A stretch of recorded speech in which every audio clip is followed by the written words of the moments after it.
to secure our citizens. I think that'll be our focus, and AI will be immensely used in that area. And of course, I mean, we can talk about healthcare, education, uh, deep research, medical, sciences. I think all those areas will flourish on the back of this. So, from our company standpoint, AI is becoming a really integral part of how we operate, serve our customers, build our networks, manage our networks. I agree. And maybe from my perspective, just a couple of things. I am the lead director on Pfizer. And so to just think about the opportunities for personalized medicine right now, the fact that every student in India can have access to the world's information on their device, how cool it is. Maybe just a couple of two things for me in terms of the implications. The one is, given the number of people who use AI in India, will be greater than I think anywhere in the world over a few years.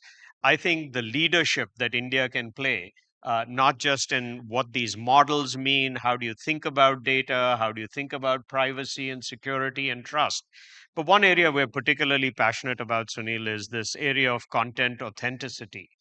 We help produce the world's content. And so I think if we can make sure that, and the Honorable Prime Minister talked about that. In fact, in one of my meetings with him, his eyes really lit up when he said, I want every piece of information that's produced to have the provenance and the watermark so that people can actually know what is real and what's fake. But I just think it's just this incredible opportunity for India. We're, as a company, incredibly honored to participate with it. And I know I am really thrilled that the organizers allowed us this little opportunity to share how excited we are. But I will let you have the last word. No, Shantanu, thank you very much. I just want to, bring you in before we end today, and for our an audience here. Prime Minister also spoke about uh, making open standards, keeping AI open to the world for the benefit of democratizing, in sense, AI, as opposed to caging it and having it in the hands of a few. Talk about it. A lot of people have views on this from countries like India and many other, all the European leaders who are assembled here today. There seems to be a very clear message: engage with each other, make open standards. AI should be available to all for the benefit of humanity. Is there any danger that some of the leading AI developers, companies, may keep it more controlled, and we may have to fight that battle hard? I think you're going to have the inevitable challenge between commercial enterprises who want to keep information proprietary, Sunil, and how they advance it, with how do you do good for humanity. And so I think he was absolutely correct in reflecting that this is going to be an ongoing challenge. I can speak for Adobe. I mean, one of the things we've always done is everything that we do is open standards. I think the reason why PDF has adopted itself so massively is because it was an open standard. But I think it'll require companies and enterprises to behave differently and really recognize what is their sustainable advantage. And the sustainable advantage cannot, I think, over time be just the model. It has to be the use cases of what people are doing with that model. And so I think it'll require all of us also in companies to prevent, again, as he said, from being disrupted by not just doing what we are doing. But I'm actually confident now. I do think India is better positioned than most other countries. The question is, I mean, you've again been a pioneer in bringing your services and connectivity around the world. I'm less confident about what will happen in those countries. I'm a lot more confident about what will happen in India. So, how can we showcase India's frugal power of innovation? Uh, Look at the Gaganyaan, the moon mission. India did it at $74 million. US did it at $92 billion. And India had a perfect landing on the moon, on the difficult side of the moon. How can we persuade US companies, large conglomerates, to use India not only for billions of people using their products, but how to learn from frugal innovation that we do here? That's our secret sauce, Sunil. I mean, in many ways, I see Raj and, so many other good friends here from India who've done well in the US. I think it's because we use Jugaad. And so, I think to some degree, that is the secret sauce that exists in India. And, that's how I think we've all been able to, succeed on the global stage. But So on that note, yes, thank thank you. you very much.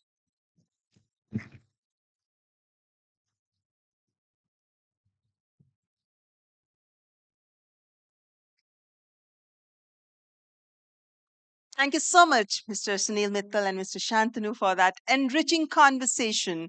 Ladies and gentlemen, now it's my honor to introduce our keynote speaker, Mr. Mukesh Dhirubhai Ambani, Chairman and Managing Director of Reliance Industries, a global powerhouse shaping the future of business and innovation.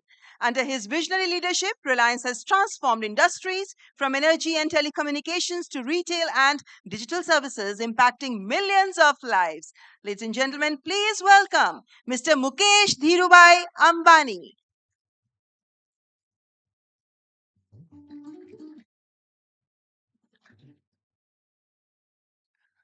Distinguished guests, my fellow Indians, Namaste. The Global AI Impact Summit is a defining moment in India's tech history, a moment when India pledges to make AI one of the driving forces to realize its dream of a Vixit Bharat, the dream of becoming a fully developed nation by 2047, the glorious centenary of our independence. We are deeply honored that our most respected Prime Minister, Sri Narendra Modi, is the guide, philosopher, and leader of this summit.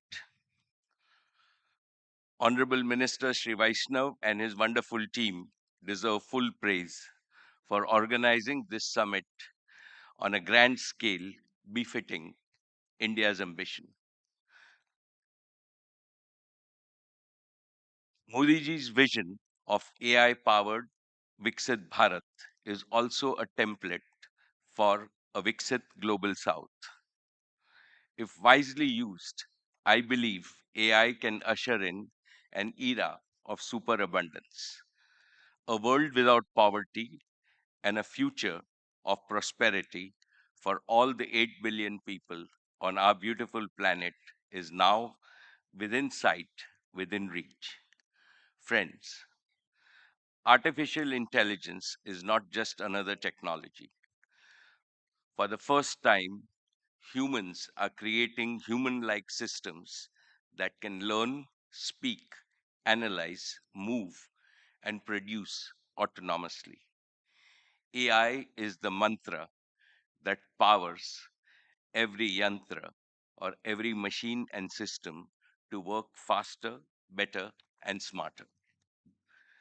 I see AI as a modern day Akshay Patra, the legendary vessel in Mahabharat that provided endless nourishment to all. Likewise, AI offers limitless augmentation in knowledge, efficiency, and productivity. We are only at the dawn of this era. The best of AI is yet to come. Distinguished participants in this summit, today the world is debating a profound question. Will AI concentrate power in the hands of a few, or will it democratize opportunity for all? Do we act as isolated nations or as a united global family? Our polarized world stands at a fork. One path has led to a situation where AI is scarce and expensive, compute is concentrated, data is controlled, and capability is locked behind barriers of capital and geography in the global north. In this dismal scenario, inequality widens between nations, within societies, and across generations. But there is another path, a future where AI is available, affordable, and beneficial to all. As our Prime Minister said, India believes in this second future. Dear friends, from the podium of this summit today, I want to make a bold prediction. India will emerge as one of the greatest AI powers in the world in the 21st century.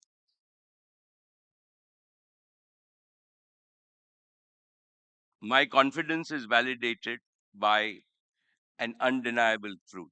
In the coming decades, no country in the world can match India's strength in demography, democracy, development, digital infrastructure, data generation, AI harvest. Let me begin, as was said many times this morning, what India has achieved in the past 10 years. First, India is the world's largest mobile data consumer. Nearly 1 billion internet users, data costs among the lowest globally, and in terms of quality, there is no difference between Delhi and the remotest Indian village. Second, Aadhaar, 1.4 billion digital IDs. Third, UPI processes over 12 billion transactions monthly. Fourth, India ranks among the top 3 startup ecosystems with 100,000 startups and 100 plus unicorns.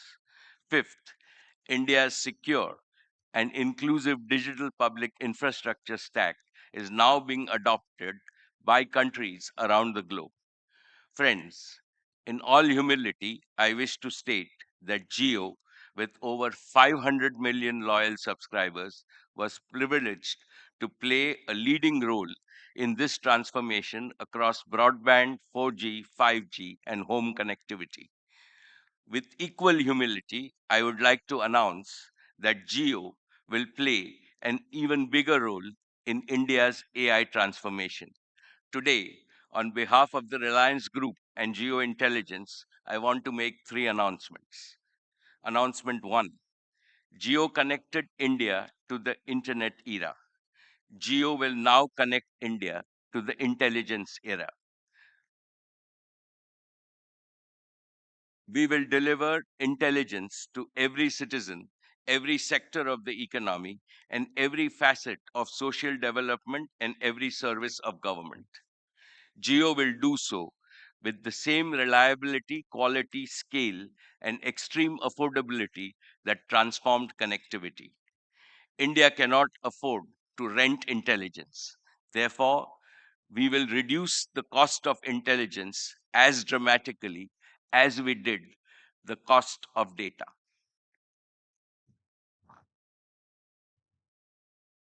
Announcement 2: Geo, together with Reliance, will invest 10 lakh crores over the next 7 years, starting this year. This is not speculative investment. It is not for chasing valuation. This is patient, disciplined, nation building capital designed to create durable economic value and strategic resilience for decades to come. Distinguished participants, the biggest constraint in AI today is not talent or imagination. It is scarcity and high cost of compute. Therefore, here is my third announcement. Geointelligence will build India's sovereign compute infrastructure through 3 bold initiatives. One, gigawatt scale data centers. We already started construction on multi gigawatt AI ready data centers at Jamnagar. Over 120 megawatts will come online in the second half of 2026 this year, and a clear path to gigawatt scale compute for training and large scale inference. Two, our green energy advantage. We have an in-house energy advantage with up to 10 gigawatts of ready green power, surplus anchored by solar in both Kutch and Andhra Pradesh. Three, a nationwide edge compute. An edge compute layer deeply integrated with Geo's network will make intelligence responsive, low latency, and affordable, close to where Indians live, learn, and work. From Kirana stores to clinics, from classrooms to farms, intelligence will live at the edge. Our resolve is clear: make intelligence as ubiquitous as connectivity. When compute becomes infrastructure, innovation will become inevitable. Friends, geointelligence is guided by 5 non-negotiable principles. First, AI for India's deep tech and advanced manufacturing leadership, reaching not just large enterprises, but agriculture, small businesses, and the informal sector. Geointelligence will not simply be a search or an ask tool. It will primarily be a resource for multiplying productivity and efficiency. Second, world leading multilingual AI capability across all Indian languages. When farmers and artisans speak to AI in their own words and students learn in their own mother tongue, this is not convenience, this is inclusion. Jio AI Bharat की भाषा में बोलेगा, भारत की संस्कृति में फूलेगा और भारत की मिट्टी में फलेगा. Third, responsibility, security, data residency, and trust as Geo's core guarantees, not afterthought. Fourth, we will provide, we will prove that AI does not take away jobs. Rather, it will create new high skill work opportunities. And fifth, the AI story has shifted from who has the best model to who can build the strongest ecosystem for speed and scale of usage. Therefore, we will build deep partnership ecosystem with Indian enterprises, startups, IIT, IISC, and research institutions. We will work shoulder to shoulder with India's leading industrial groups to embed AI across manufacturing, logistics, energy, finance, retail, agriculture, and healthcare. We will empower startups with affordable compute and co development platforms. We will aspire to produce global breakthroughs in compute architecture, foundation models, and energy efficiency, designed in India, rooted in our values, powered by our talent, and scaled for humanity. And we will partner with the very best tech companies in the world, not as importers of intelligence, but as co architects of a new AI century. Dear friends, I believe that social relevance, not momentary craze, should drive AI growth in India. Geo has already started AI applications for the most pressing challenges in inclusive development. In education, we have Geo Shikshak, an adaptive AI teaching assistant in 22 languages. When 250 million school children and 50 million students in higher education are empowered by AI, teachers, no power on earth can match India's talent wealth. In healthcare, Geo Arogya AI delivering first medical guidance in under 5 minutes in local languages on any phone. In agriculture, geokrishi, converting satellite imagery and precision weather into simple voice first advice to 140 million farmers to help improve their income. In everyday life, Geo Bharat IQ, a voice first AI companion helping Indians learn, earn, and access government services at Bharat scale. From wearables to fully connected homes, Geo Frames, an AI glass device, and next generation AI devices will make intelligence truly ambient, as effortless, and as natural as human conversations. Through Geo Hotstar, AI will multiply Indian creativity with multilingual storytelling. We will popularize India's rich cultural heritage with futuristic technology, enhancing India's soft power globally. Friends, this inaugural Global AI Impact Summit in India has received a massive response. What does that show? It shows that AI is now becoming a people's movement worldwide. The success of this movement hinges critically on global cooperation and not polarization. Be it chips or rare earths, AI works its magic through sharing, not hoarding, through collaborations, not conflicts. The unique strength of India is that India serves as the vital bridge connecting the global south and the global north. After all, south or north, east or west, all of us have only one earth, one family, and one future. Today, at this summit, let us all pledge to transform this noble aspiration into reality using the most powerful gift of the human mind, AI. Let us combine intelligence with empathy and let us build a better future for all. Thank you. Jai Hind.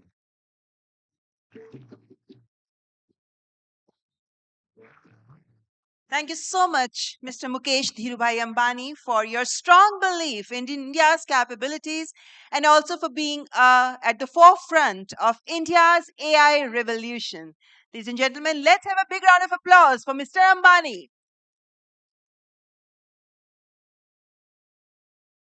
And now I would like to invite Sir Damis Hassabis. He is the founder and CEO of Google DeepMind, the co founder of Google DeepMind, and well, he is also the Nobel laureate, a chess prodigy, neuroscientist, and game designer before he became one of the world's leading artificial intelligence researchers. Sir Demis Hassabis brings an almost uniquely cross disciplinary mind to the challenge of building artificial general intelligence. DeepMind's AlphaFold solved a 50-year-old problem in biology, and he's, well, just getting started. Please welcome the co founder and CEO of Google DeepMind, Sir Hassabis.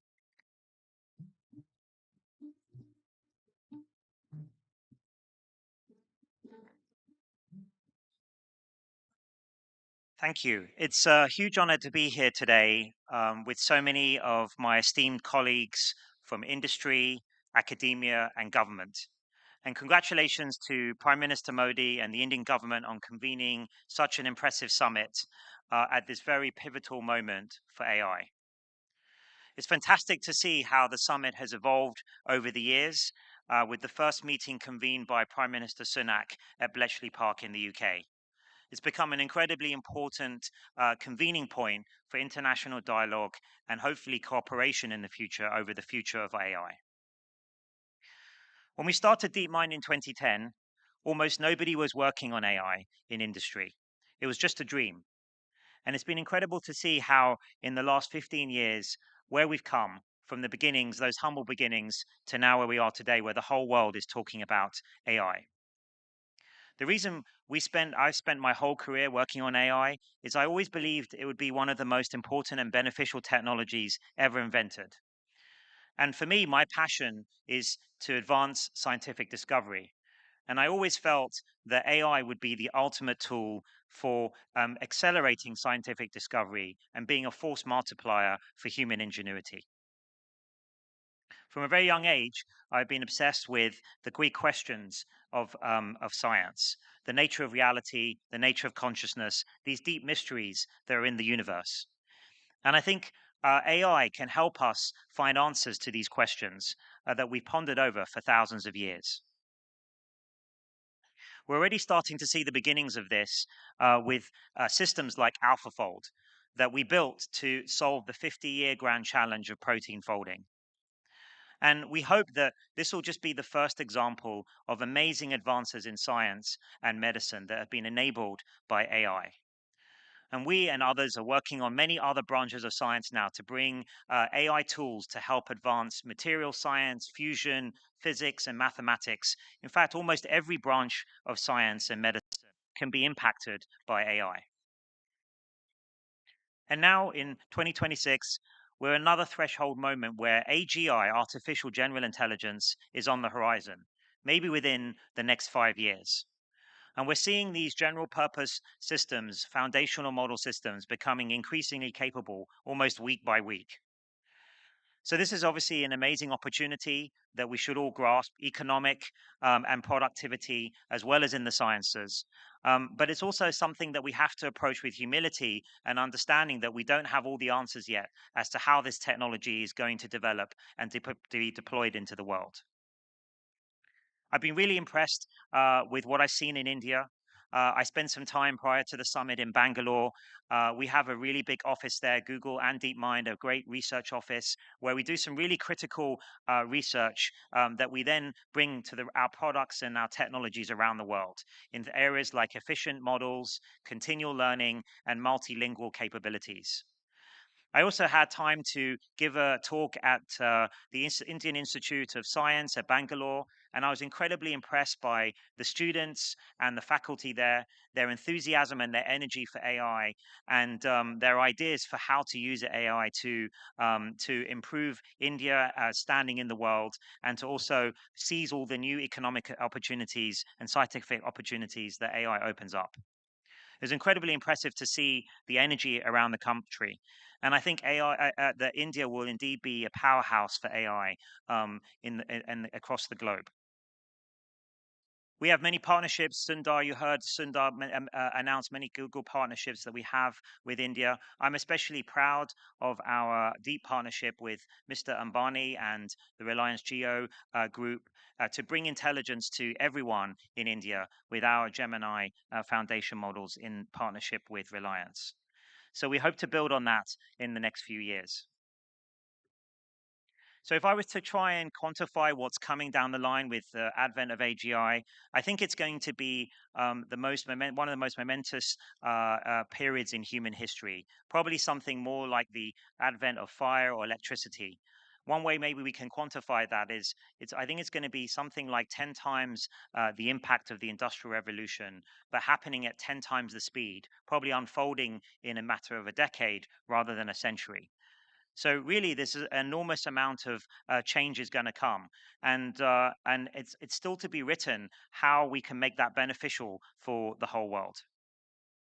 And I think the main way we should try to do this is by taking a scientific approach, using the scientific method to understand what the capabilities of these systems are, to build good guardrails and monitoring systems, to understand more deeply what these systems are capable of, and how we can make sure that they serve the purposes that we want.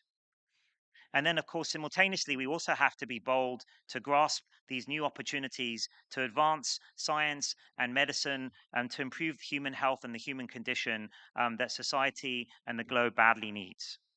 So I think we've got to try and navigate this moment very carefully, very thoughtfully. And if we do so, I'm very optimistic that we'll usher in a great new era. But of course, this can't just be left to technologists. And that's why summits like this are really important to bring together all parts of society, the technologists that are building it, the scientists that are building it, governments and how to deploy it for the best use of their citizens, but also artists, social scientists, and philosophers. We need to bring all of these debates into the tent to understand how we should navigate this next period in human history. And I think summits like this, international summits like this, are critical to encourage this kind of international dialogue and cooperation. And if we get this right, these next steps right, I think we can usher in a new golden era of scientific discovery and improve the lives and health of everyone in the world. Thank you.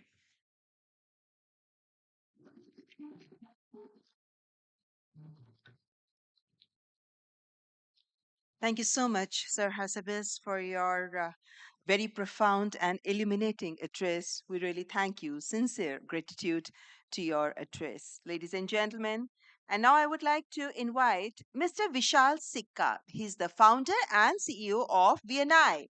As CEO of Infosys, Vishal Sikka has led one of the most ambitious transformations in Indian IT history before leaving to build VNI, a company focused on human centered artificial intelligence.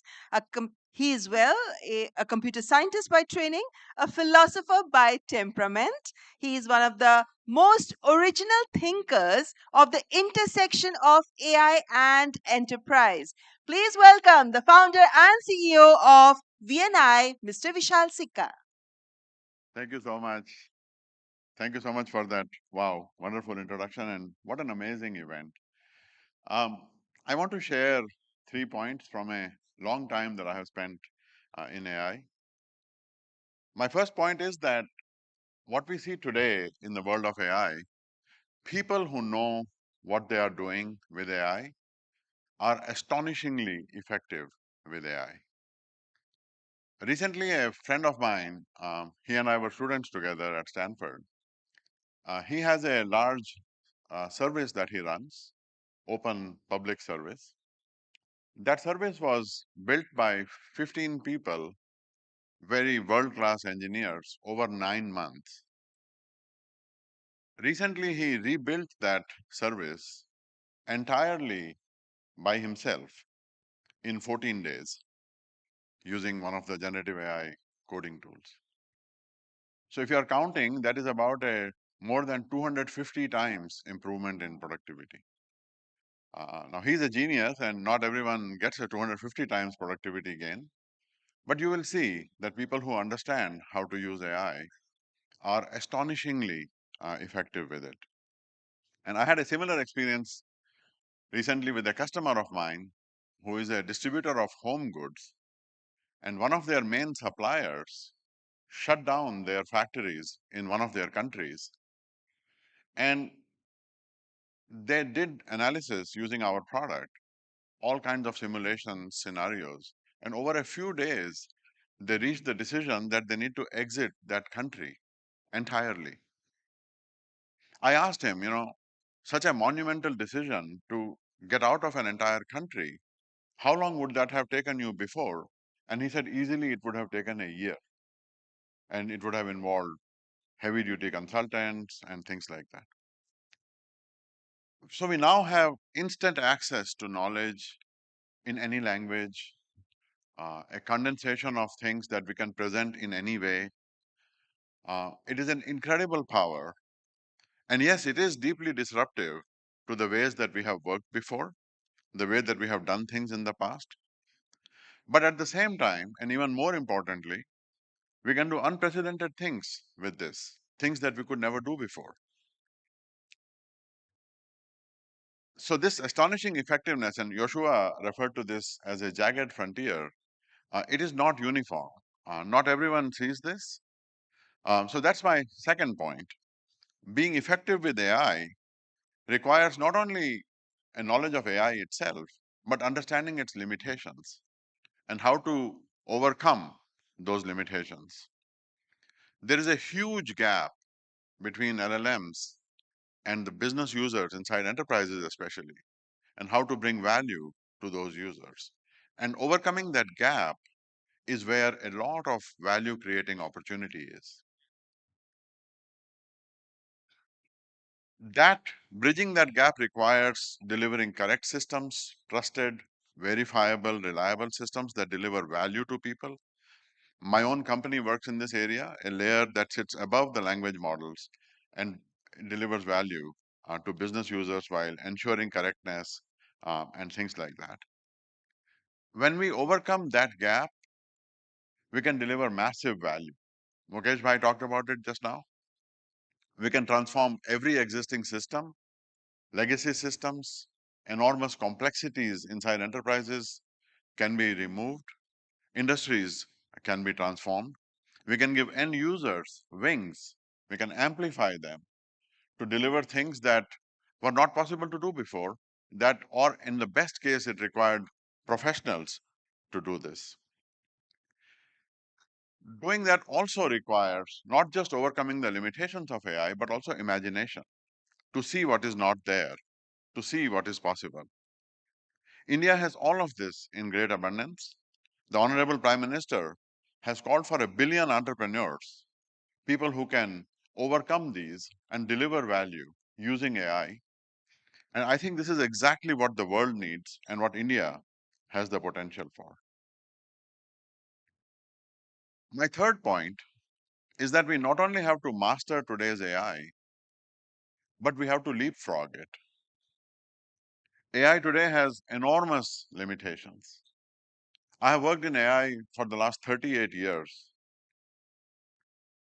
You know, One of our scriptures is Bhaj Govindam. It was written by the Shankaracharya, and it has a beautiful line.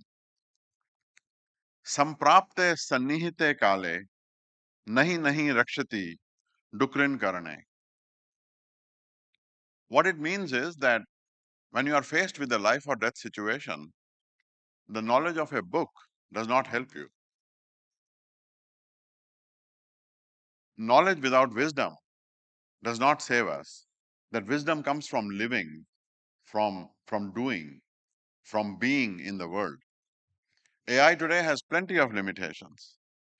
Joshua mentioned hallucinations. That's one of the main issues blocking the use of AI in enterprises. But beyond hallucinations, understanding the world, understanding physical activities, um, the physical movement, this is one of the next frontiers. Safety, safety of AI, and the Honorable Prime Minister talked about this today, is an existential issue. Swarms of agents can be made to do completely reckless things, and we don't yet have ways to understand or deal with this. And Joshua and Demis also talked about this. We have to solve this issue. We have to deliver AI that is safe. We have done this with nuclear power for the last 80 plus years. We can and we must do this with AI. Energy is another one of these issues.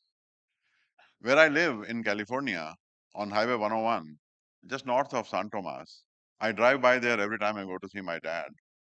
There is a massive data center that is coming up. It's 720 megawatts. And this idea that I write a prompt and these gazillion GPUs blast into existence to produce a response, and then I make a tiny change to that prompt and then I do that again, it just seems like a completely absurd idea, especially to someone who has been around AI for such a long time. Um, I have, thanks to the Ministry of IT, Honorable Ashwini Vaishnavji, I have a colleague who has been accompanying me throughout this conference. And he told me that yesterday he walked 32,000 steps. And I asked him, what did you eat? And he said, I ate 2 burgers. Shubham, if you're here, 2 burgers. You know, we normally eat 2,000 calories in a day. That's about a 100-watt light bulb, like less than one of these light bulbs. And out of that, our brain, our nervous system is maybe 15, 20 watts. That's like when your laptop is in sleep mode, it takes more power than that. So there are many zeros still to be removed from these models, and the models themselves have to be removed. So I think that there is um, a tremendous opportunity here. India is a country of the human potential. We have plenty of times before delivered the ability to billion plus Indians. Mukesh bhai talked about Geo, and Sunil talked about Airtel, and how now we have billion plus Indians who have data and connectivity. And when I was young, one of my earliest childhood memories is of worry in my parents' faces around food. They used to tell stories of how there was a shortage of food. And then the Green Revolution happened, and India is now one of the largest exporters of food in one generation.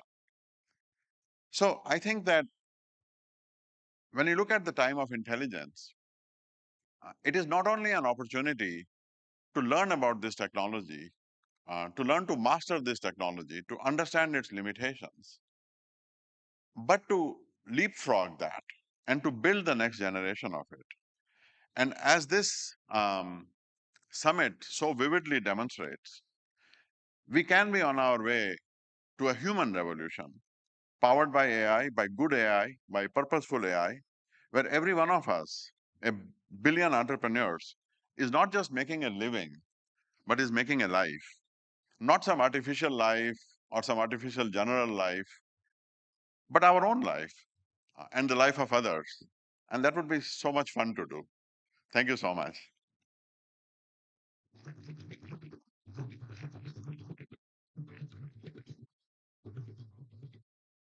Thank you so much, Mr. Sika, for your profound and very interesting remarks. And of course, your work at VNI also exemplifies the transformative potential of artificial intelligence. And with this movement on the stage, you can make out that now we are heading into a fireside conversation. And well, this would be a remarkable conversation we're going to have with Mr. Nandan Nilekani, co founder and chairman, Infosys, and Dario Amodei, founder of Anthropic. And before I invite our guests on the stage, let me say a few words about Mr. Nandan Nilekani, who's the architect of Aadhaar, the world's largest biometric identity system, and the intellectual godfather of India's digital public infrastructure movement. Nandan Nilekani has spent decades proving that technology built in the public interest can transform entire societies, and Aadhaar is a big example before the world. His thinking on artificial intelligence and open digital ecosystems is essential reading for anyone serious about this field. So, ladies and gentlemen, I would now invite Mr. Nandan Nilekani and Mr. Dario Amode for this conversation, which is being moderated by Mr. Rahul Mathan, partner Tri-Legal. I invite all our three guests on the stage.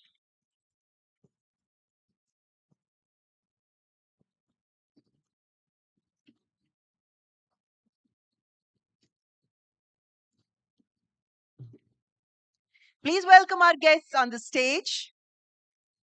Thank you.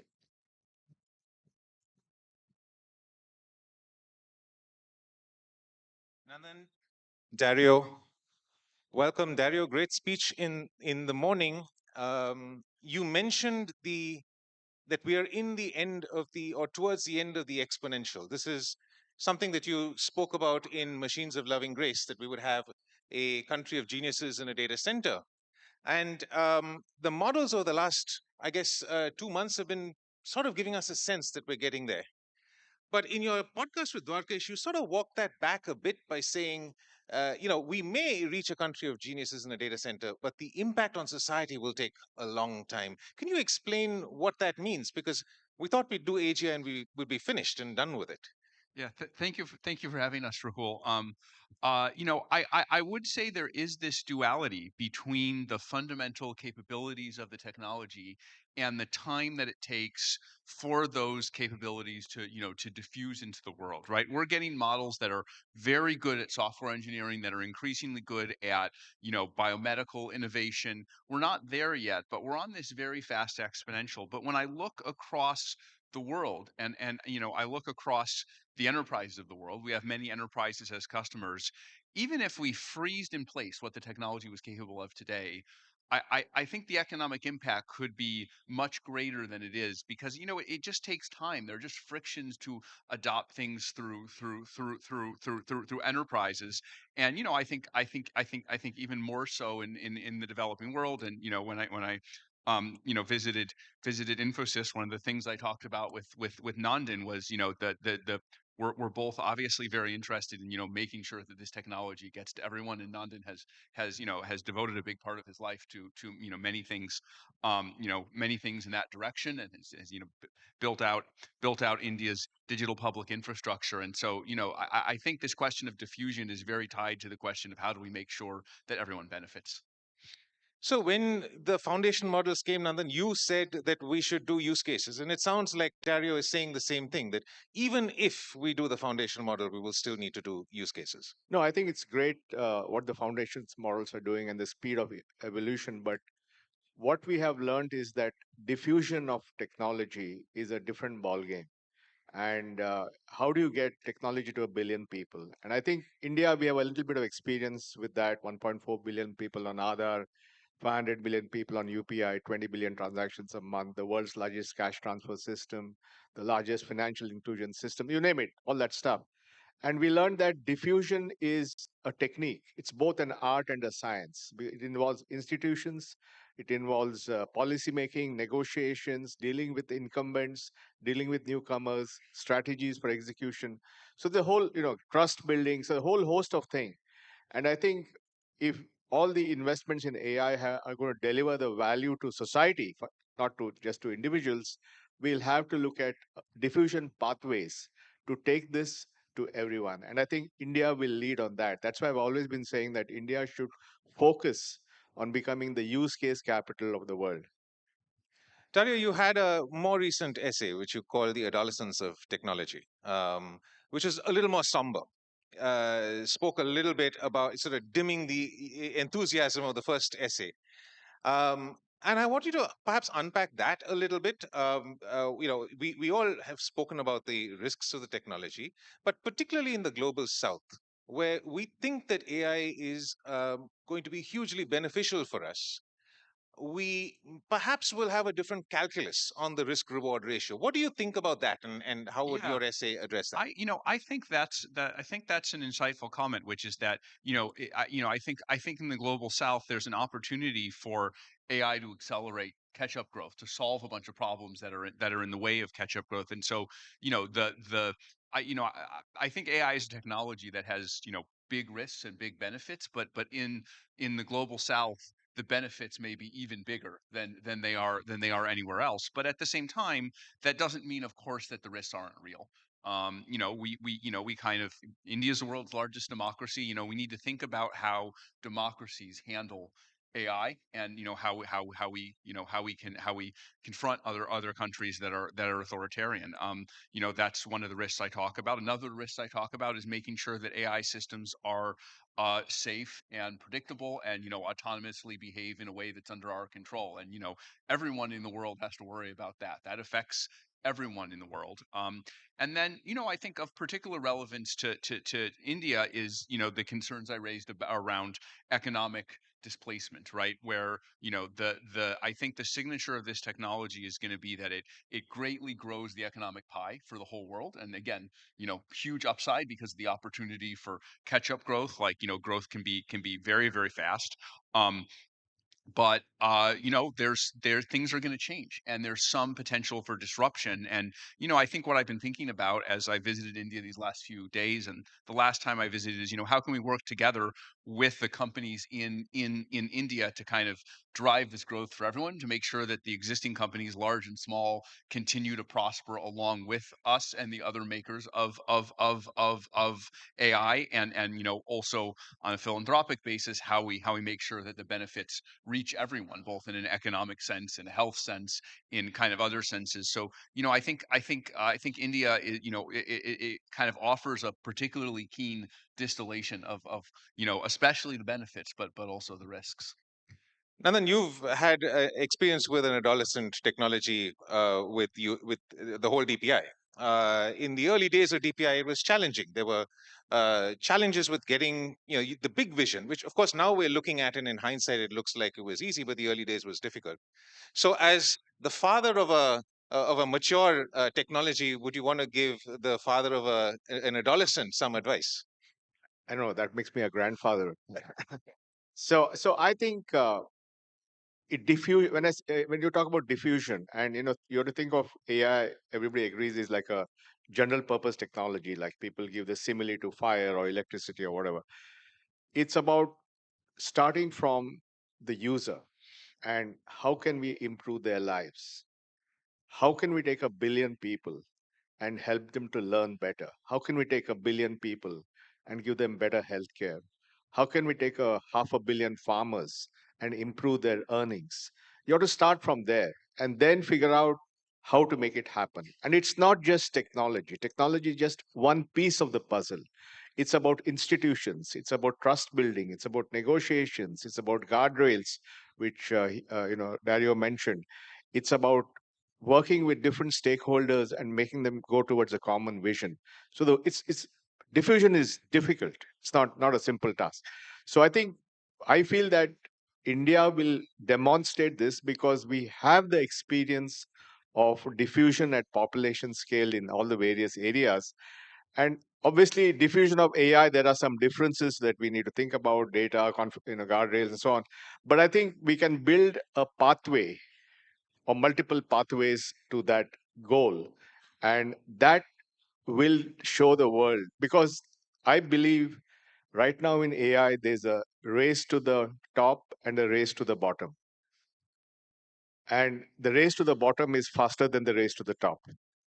So I think all of us who have a stake in AI being useful to humanity have to accelerate and redouble our efforts to make the diffusion happen. Otherwise, the consequences are going to be very, very difficult because there's going to be a backlash.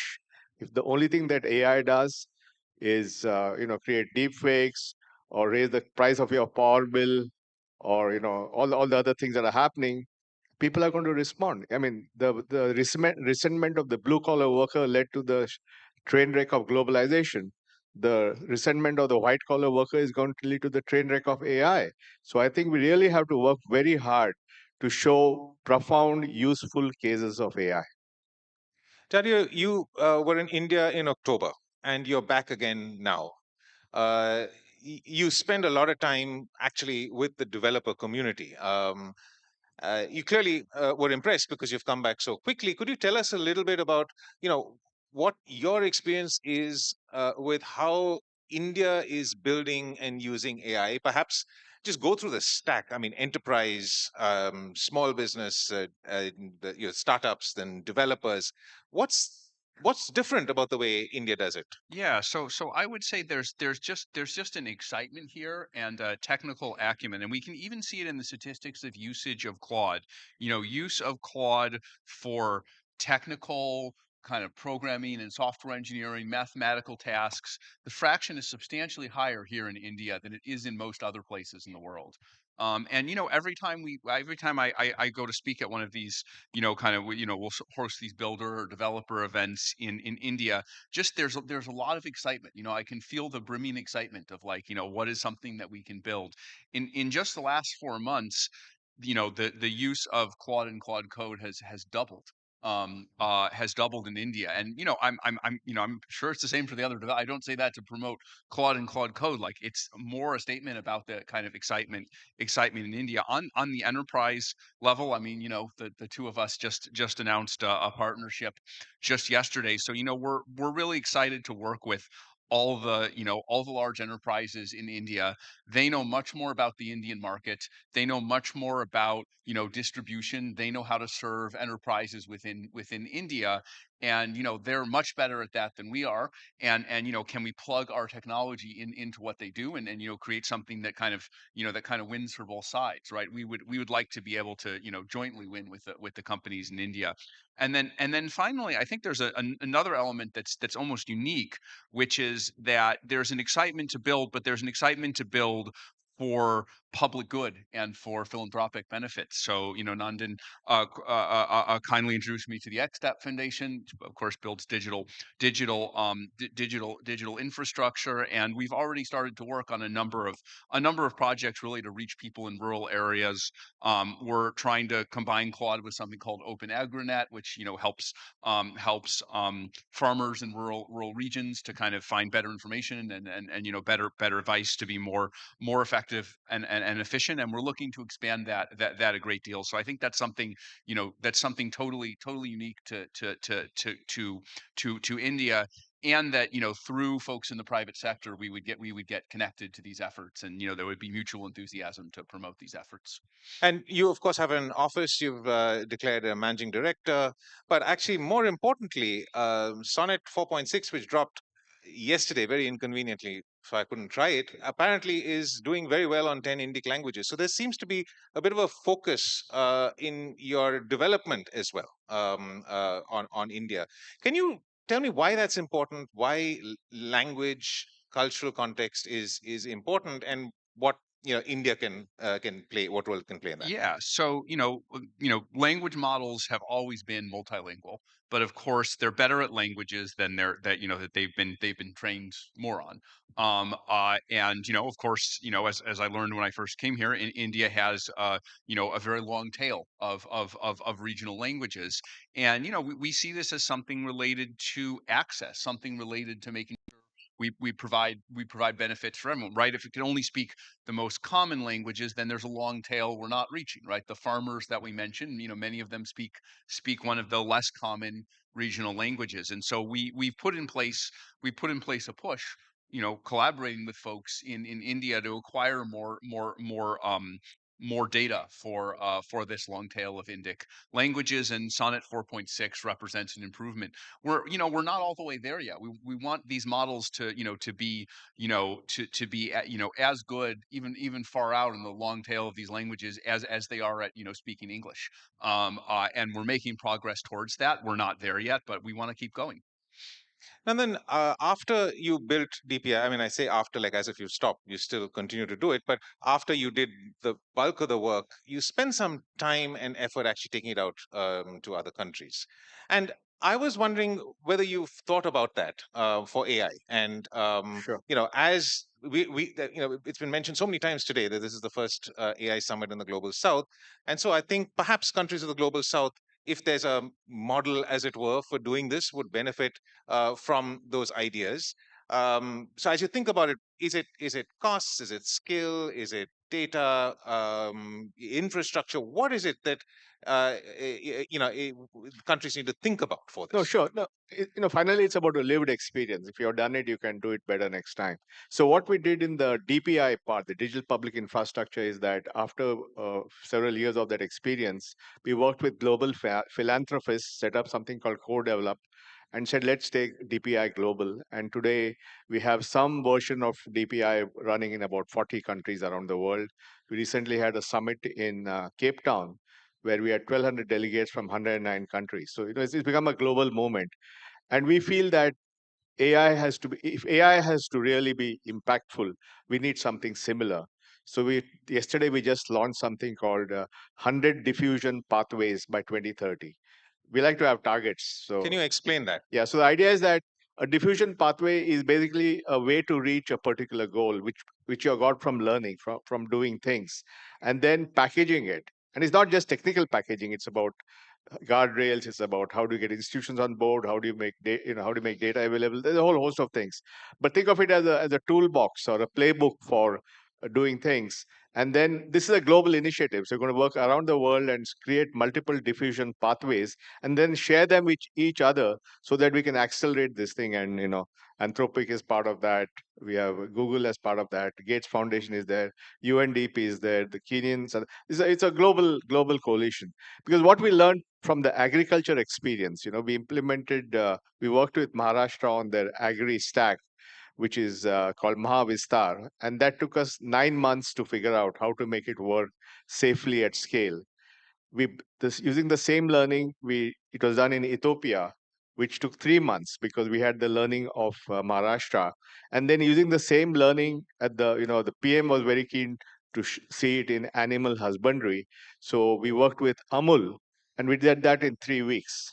So you can see the trajectory of time, right? From 9 months to 3 months to 3 weeks.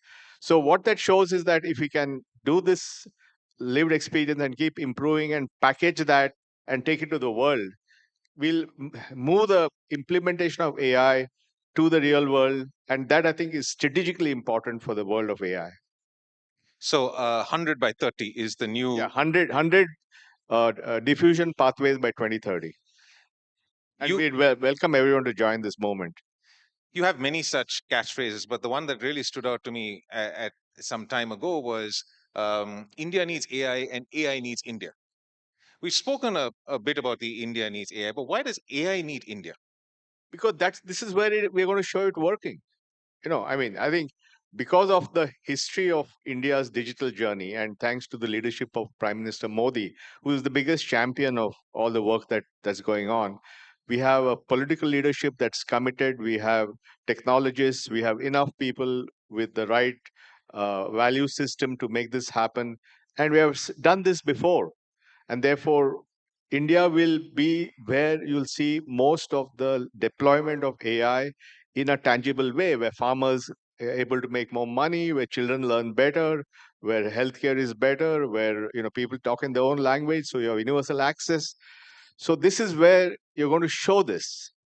And the world needs this to be shown, and the AI companies need this to be shown because they have to show real stuff where this is working at scale for people. So I think, yeah, it's very important. Dario, if I can ask you, if you were to rewrite Machines of Loving Grace, which is a beautiful 20,000 word or something essay for India, if you were to think about, what is that utopic vision of what AI could be for India, what would it be? I mean, obviously not 20,000 words, but whatever few ideas you could have now. Yeah, I mean, I think a lot of what was there was universal, but there are some things that I would accentuate that are possible when you have such a large population for running, running this kind of large possibility of experiments, right? You have here a very large population for kind of studying and improving human health. There's world class medical research, so I think I would double down especially on some of the sections about accelerating the cures for diseases. We just had Demis Hassabis, who has basically solved the protein folding problem with AI and kind of shown us all the way. And what we need are like 50 improvements like that. And the hope is working together between the AI developers and the folks who diffuse AI and do the actual medical research. Can all of us working together between the AI companies and folks in India really accelerate progress. I would also say accelerating the rate of economic development. There is so much technical potential and technical adeptness in in in in India. Um, and it actually almost seems like a perfect case study for the idea that AI could really accelerate economic growth, because it seems like the the base ingredients are kind of all there, and AI could help to tie them together. So in the developed world, I've wondered, well, could AI lead us to 10% growth rates, which sounds absurd, but that's the thing I imagined in the positive scenario of Machines of Loving Grace. But I think here in India, there's a lot of catch-up growth to be done. There's an enormous amount of technical potential and ability, and as I'm seeing, there's this eagerness to adopt AI. So India is one of the few places in the world where I wonder, could there be 20 or 25% growth, which is, sounds absurd, is unknown anywhere in the world. But as I think about this, it kind of stacks all the factors for a um, very bullish picture of how that growth could happen. So, I think I could imagine being in India being one of the countries in the world that most embodies this. Certainly, the large country that most embodies this. And Nandan, with all of these things, there needs to be some unlock. So, if you were to advise governments of the world, governments of India, governments of the global south, what should they do to unlock this 20-25% growth that Dario dreams of I don't know for about India? 25 and all that. If I get 10, I'll be happy. But I think there are a number of things. Obviously, I think people before have talked about the need to create massive compute. We need to bring in the models. I think the focus has to be on inclusion. I think this AI has to carry everybody. Everybody must feel it. Everybody must benefit from it. And that's why I think the language is very important. We want people to be able to speak to the computer in their language, in their dialect, mixing English, Hindi, Tamil, whatever. That needs to be done. I think that's a big thing. And then I think making agents work for people. I think if we can make agents work for people, then it means more inclusion, because they can get complex things done because you're hiding all the sophistication behind the agent. So I think there are a lot of things we can do, which you'll see now in the coming years. We already have 3 or 4 examples in agriculture, in healthcare, in language, in education, in electricity. We have a very good example of P2P trading. So I think all these are examples of how AI will actually benefit people. And then I think, as to Dario's point, India is a country which is very positive about technology in general and AI in particular. And we need to take advantage of that and not let them down by giving them truly transformative applications using AI, which you will see in the next 2 to 3 years. Nandan, Dario, thank you so much. What a lovely conversation. Thank you. That's great.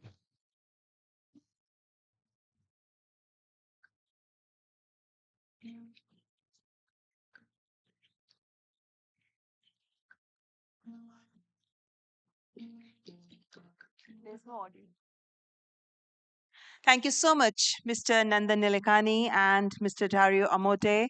And thank you, Rahul Mathan, for moderating it. Well, it was quite an engaging conversation, I must say. And they are the pioneers and the thought leaders of artificial intelligence, and they shared their profound perspectives. I thank our panelists. Ladies and gentlemen, our next speaker is Mr. Rishad Premji. He's the executive chairman of Wipro, the son of one of India's most beloved business leaders.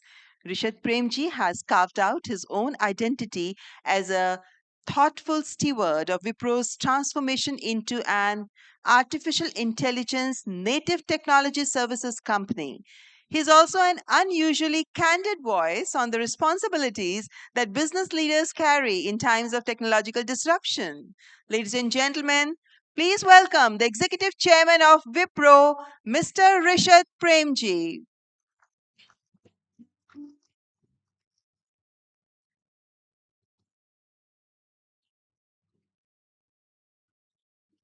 A warm welcome once again. That's Mr. Rishad Premji.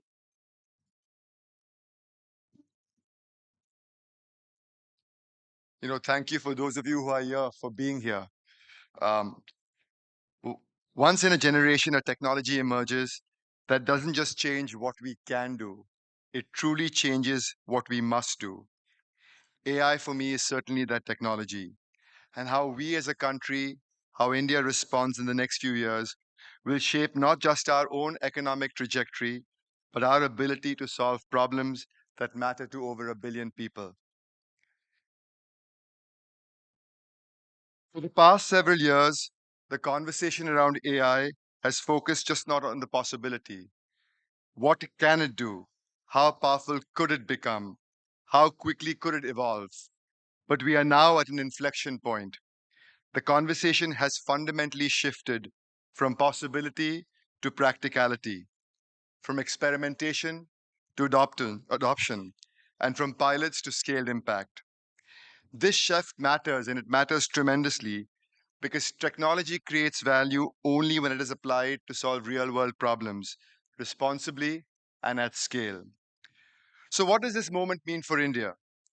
It means India has the opportunity to become one of the world's most consequential environments for the application of AI, not just as a builder of the technology, but as a place where AI is tested against real world complexity and made to work at scale.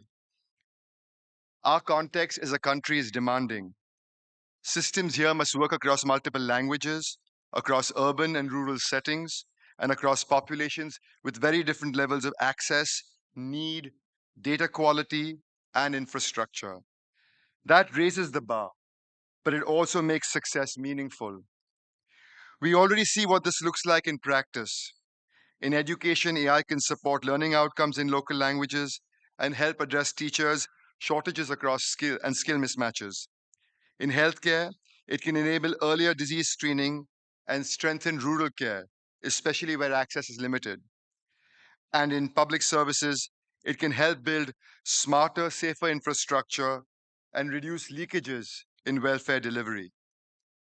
Which brings me to India's strengths and why I believe India is well placed today to take advantage of all of this. Let me just highlight a few that matter most and have been highlighted by many. One of the most significant is our experience with DPI. UPI today processes over 20 billion transactions every month and has transformed how individuals and businesses participate in the digital economy. It has demonstrated that technology can scale rapidly when it is accessible, reliable, and most importantly, inclusive. India also has one of the largest and fastest growing pools of AI talent in the world. We are truly the AI and talent destination of the world. Approximately 650,000 professionals in India work in AI related roles today, and this number will double by 2027.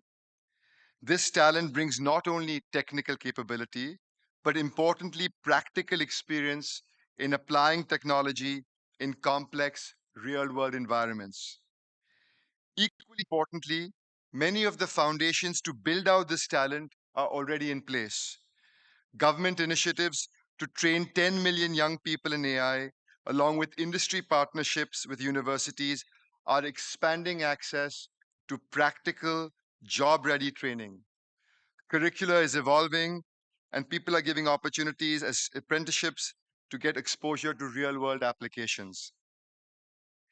This capability is reinforced by a vibrant innovation ecosystem. India is home, as many of us know, to the world's third largest technology startup base, including more than 4,000 startups in the deep tech and AI space. Together, these companies are helping translate technological capability into practical, real world applications. We are already seeing what this looks like on the ground. In agriculture, for example, farmers across Karnataka, Maharashtra, Telangana, AP, and Punjab are using AI systems trained on satellite imagery and local crop data. These systems provide early pest alerts and in some regions have reduced crop losses by nearly 25%. In small commerce, artisans in Gujarat, Tamil Nadu, and UP are using AI related platforms connected to open networks. Products are automatically cataloged, descriptions translated across languages, prices optimized, and logistics coordinated, allowing small sellers to reach markets that were once out of reach. And we are also seeing deliberate investments in the future. National initiatives are expanding access to compute infrastructure and building capacity across the AI stack in our country. At the same time, and equally importantly, we as a country are taking a very pragmatic approach to governance, putting early guardrails in place, but balancing accountability with innovation so AI can scale safely and with confidence. All of this lays a strong foundation for India to lead in the AI era. But there is one more factor that I believe positions us as a country uniquely: our long engagement with global enterprises. Today, the constraint, as many have said, is not access to technology. The real world begins when AI is introduced into large, real world organizations. In those environments, technology has evolved over many years. Application landscapes are complex, data is fragmented, workflows are siloed, processes vary across geography, business units, and regulatory regimes. Decision making is rarely uniform. Making AI work in this environment means modernizing legacy architectures. It means curating and labeling data to create highly specialized context aware models. It means orchestrating across agents in ways that are reliable and secure. And it means earning confidence of security teams, risk leaders, regulators, and critically, the people who are expected to use these systems every day. This is where a more practical pattern has emerged in enterprises. Models designed for specific processes or decisions tend to deliver the most reliable results. When AI is closely aligned to a defined workflow, it becomes more predictable, easier to govern, and more effective over time. What enterprises need today is not a model that does everything, but models that do the right thing consistently inside how work actually happens. But technology alignment alone is not enough. For these systems to deliver value in organizations, organizations themselves will have to invest in change, taking people truly along, helping them adapt to new ways of working, redesigning roles and decision making, and building confidence in how AI is used. That includes reskilling people, reskilling teams to work effectively with AI tools so that they understand the outputs and exercise judgment where it matters most. When models are well aligned to workflows and people are supported through the transition, AI becomes just not deployable, but it becomes sustainable at scale. And that plays directly to India's strengths. We have decades of experience working inside complex enterprises, helping them modernize systems, manage risk, and take people along through this change. And that works in environments like these is not just deployable, it is resilient, responsible, and truly scalable. The same dynamics that determine success inside organizations will also shape how countries navigate this moment. As we look ahead, India's advantage in AI will not be defined only by the size of our models or the scale of our infrastructure. It'll be defined by the choices we make about where we apply AI, how we diffuse it, how responsibly is it deployed, and whether we can translate capability into real impact for governments, citizens, and enterprises. India's advantage will come from developing talent at scale, not just people trained on AI, but people who can apply it with context, judgment, and an ability to adapt to change. That is why AI fluency must extend beyond engineers to teachers, to nurses, to administrators, to supervisors, to small business owners, among everyone else. The dividing line will not be human versus machine. It will truly be between those who adapt and those who hesitate to adapt. Technology shifts inevitably create uncertainty, but for countries that act decisively, they also create opportunity. India has embraced such shifts in the past, and I believe we are really well positioned to do so again. I want to close by sharing a personal story from the work of the Azim Premji Foundation, which is also the majority shareholder of our company, Wipro. India sees 2.7 million tuberculosis cases every year, making it one of the country's most serious public health challenges. Early detection is essential, but confirming TB often requires patients to travel to distant public hospitals for sputum or molecular tests. For many, the real barrier is not medical capability, but it is access.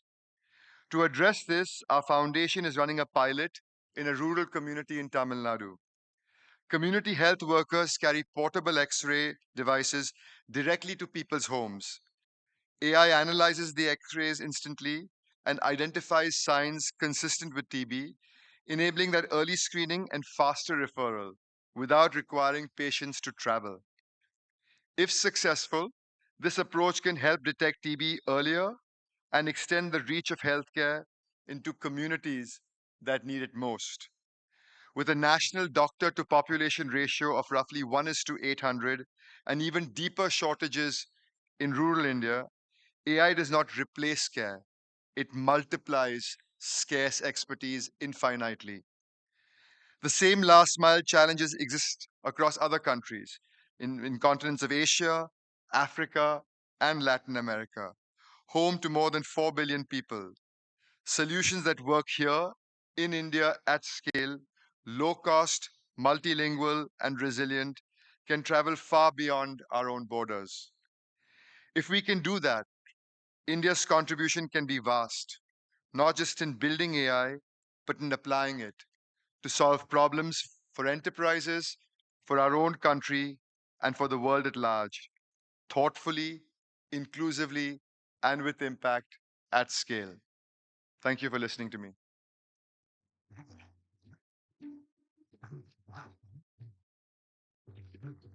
Thank you so much, Mr. Premji, for your visionary insights, which I'm sure will undoubtedly guide the path forward. And we also thank Mr. Premji for highlighting how AI is being used by Wipro for human centric projects and for the welfare. That is what India is aiming at, to have an impact at ground level to change the lives of human beings. Ladies and gentlemen, few individuals have done more to bring artificial general intelligence from the realm of science fiction into boardrooms, into parliaments, and living rooms than our next speaker, Sam Altman, CEO, OpenAI. Under his leadership, OpenAI launched ChatGPT and forced the world to reevaluate his relationship with artificial intelligence. So, ladies and gentlemen, please welcome CEO of OpenAI, Mr. Sam Altman.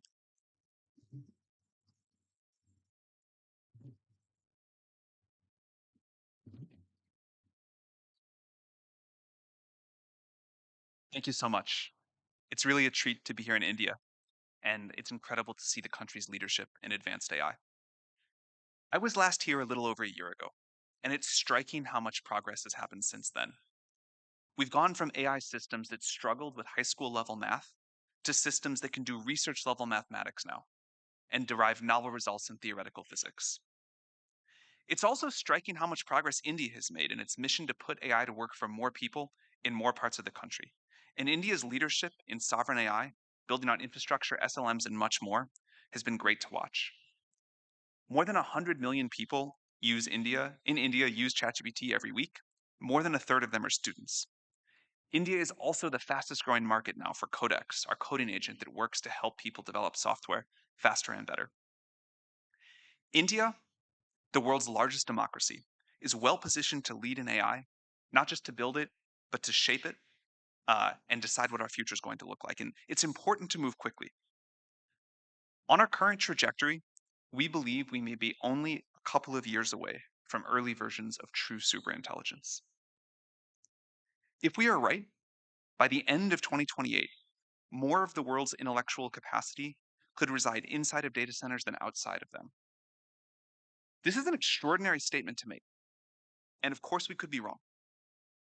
But I think it really bears serious consideration.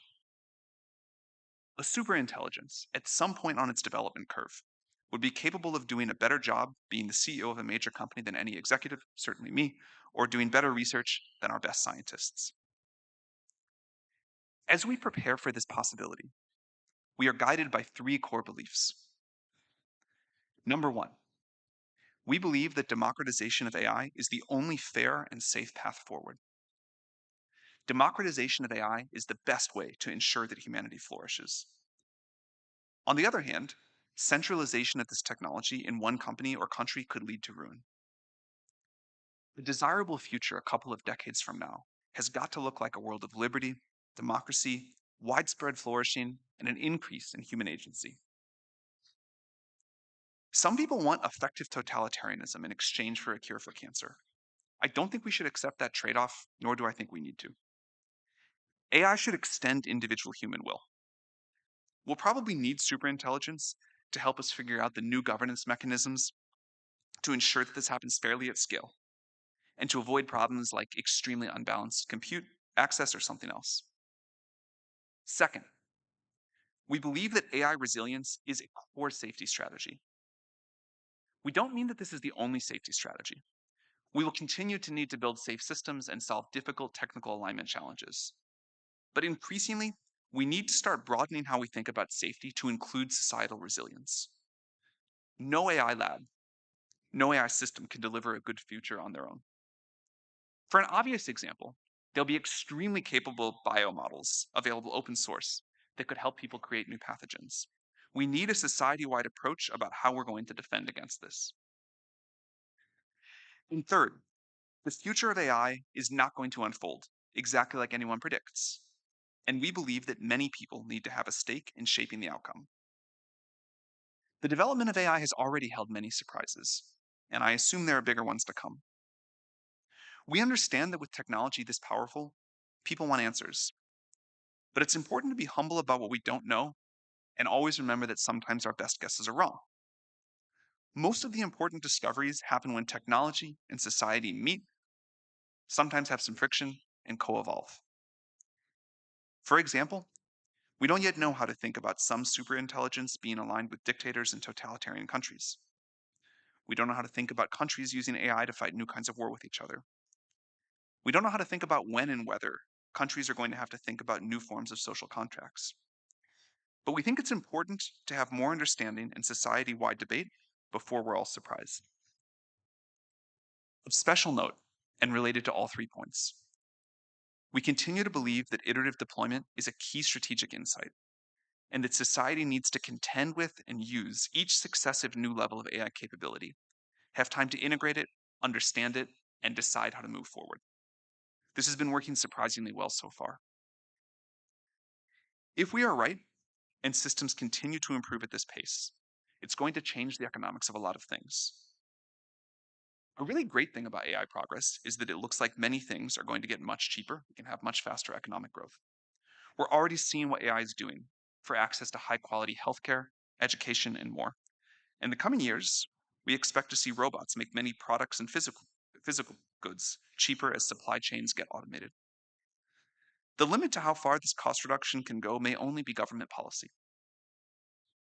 But the other side of this coin is that current jobs are going to get disrupted, as AI can do more and more of the things that drive our economy today. It'll be very hard to outwork a GPU in many ways. It'll be easy in some other ways. For example, we really seem hardwired to care about other people much more than we care about machines. We're somewhat less concerned about the long-term future. Technology always disrupts jobs. We always find new and better things to do.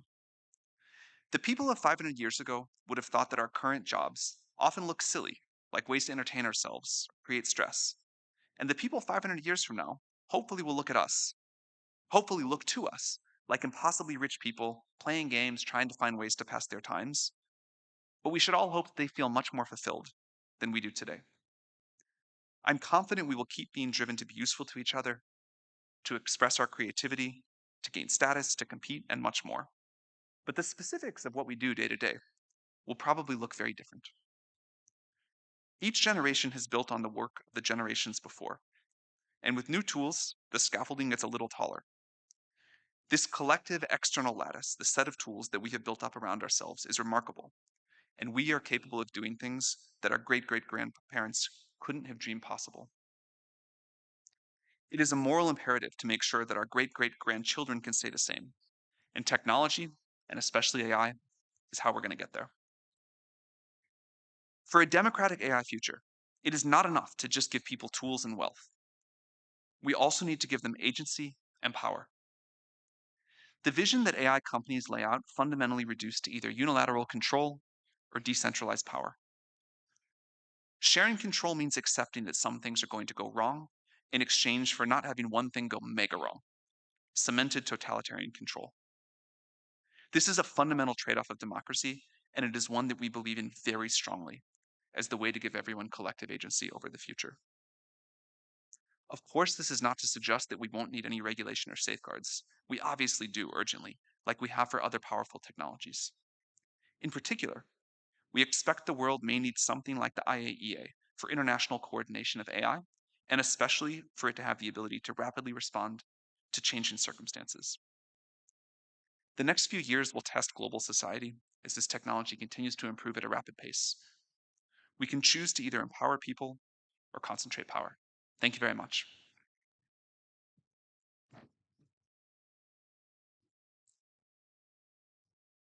Thank you, Mr. Sam Altman, for your very interesting and compelling remarks. Ladies and gentlemen, I would like to now welcome Mr. Brad Smith, Vice Chair and President, Microsoft. Mr. Brad Smith has been Microsoft's conscience and its chief diplomat through some of the most consequential debates in technology policy, from privacy and cybersecurity to AI regulation. His book, Tools and Weapons, remains one of the most lucid accounts of the responsibilities tech companies carry in the modern world. So please welcome the Vice Chair and President of Microsoft, Mr. Brad Smith. Good afternoon. It's always an important day when the world comes together under one roof, as we have today. It gives us an opportunity together to ask important questions, even hard questions, and think about how we want to answer them. As we think about this summit, the first AI summit in the Global South, it's only right that we start, I believe, by focusing on AI and what it means for the Global South. In some ways, I think the best way to start thinking about AI is to look more broadly and think about the state of the world in which we live. We live in a tumultuous time and in a fragmented world, but I think in so many ways, the deepest and most enduring divide has been the economic divide between the global North and South. And what I believe we need to recognize is that this economic divide is a result, more than anything else, of a technology divide. The technology divide created by unequal access to electricity. Electricity became one of humanity's most important general purpose technologies, meaning it spread across economies. It was applied in every industry. It boosted productivity Where electricity went, economic development and prosperity followed. But as we all know, electricity did not spread everywhere at the same pace. It was literally 144 years ago that the first electrical power plant started operating in lower Manhattan, and yet we come together today and we still live in a world where 700 million people lack access to electricity. Now comes AI. AI, perhaps more than any other technology this century, will play a bigger role either in closing this economic divide or in exacerbating it and making it even wider. That is perhaps the single most important question for us, I would suggest today, as we think about the role of AI in the global South. How can we do better? Because we need to do better. What will it take? I think it's going to take a few things that will require that we all come together and work together. First, the obvious. We need to bring infrastructure to the global South. That means data centers and compute. It also means more connectivity. It means more electricity. That is going to take not only the world's best technology, it's going to require an enormous amount of investment. That's why we at Microsoft announced yesterday morning that we're on pace to spend $50 billion by the end of this decade to bring AI to the global South. And of all the countries in which we are investing, India, not surprisingly, is one of the largest. But we'll need to harness private capital, investments from tech companies, other sources of private capital, government funding.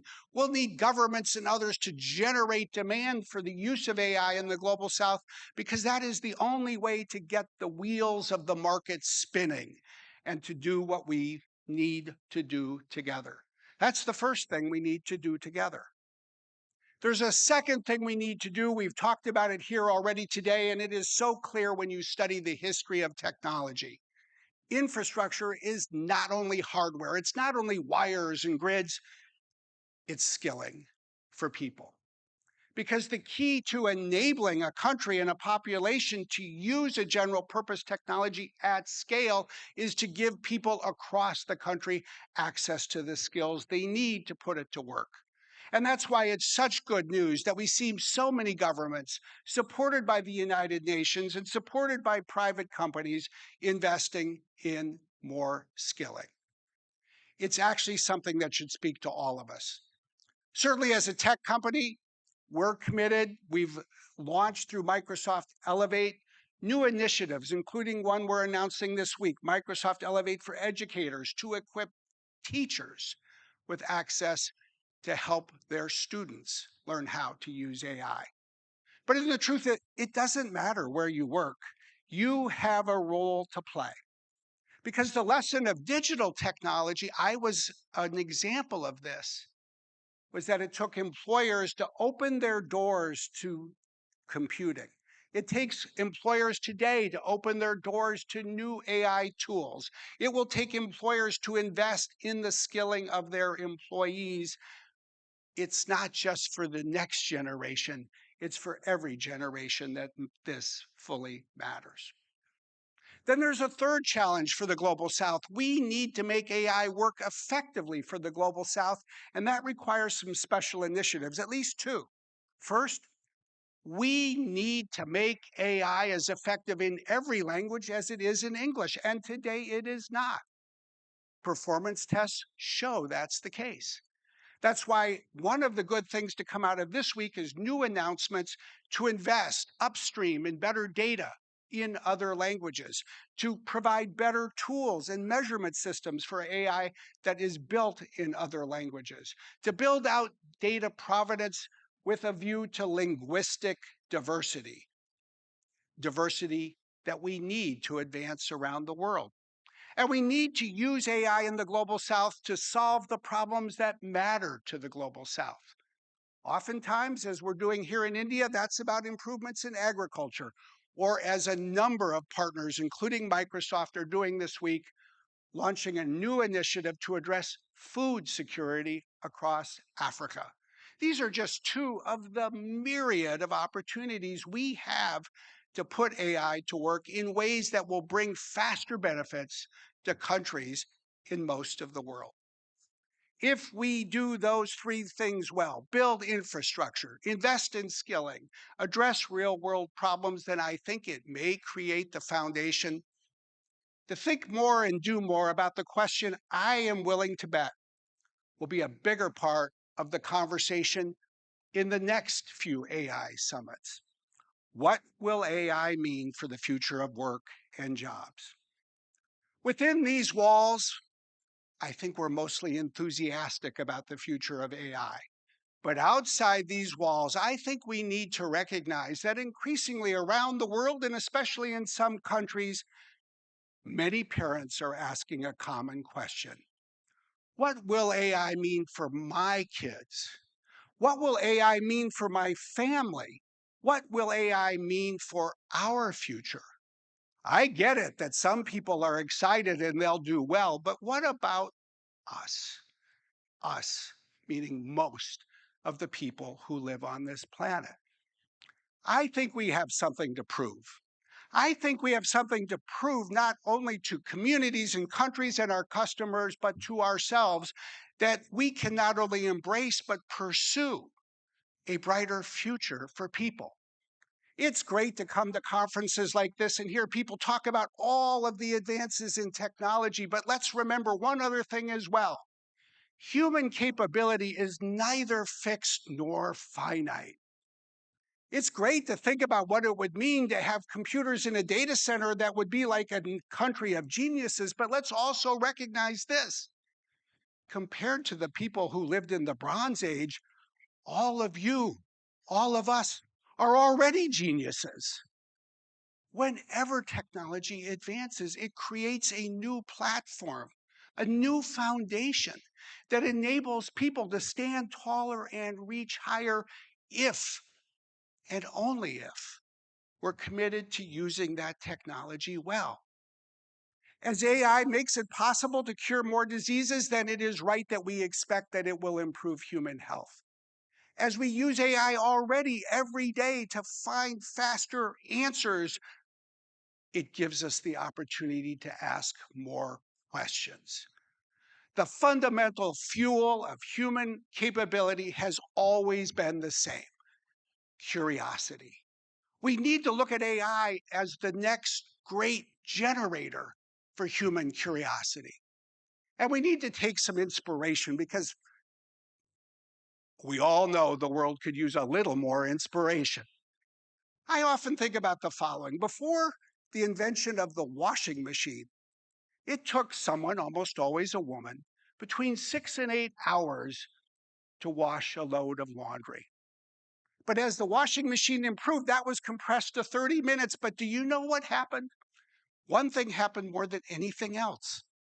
Everyone wanted to wear cleaner clothes. Everyone expected to wear cleaner clothes. People did their laundry a lot more often. They had better clothes and they had more time, and they put that time to work to do more with their lives. Ultimately, that is the question for us. And this, too, is not just a question for tech companies. This is about what tech will do to people. It is people will use technology to do for people. And it's not people who create products.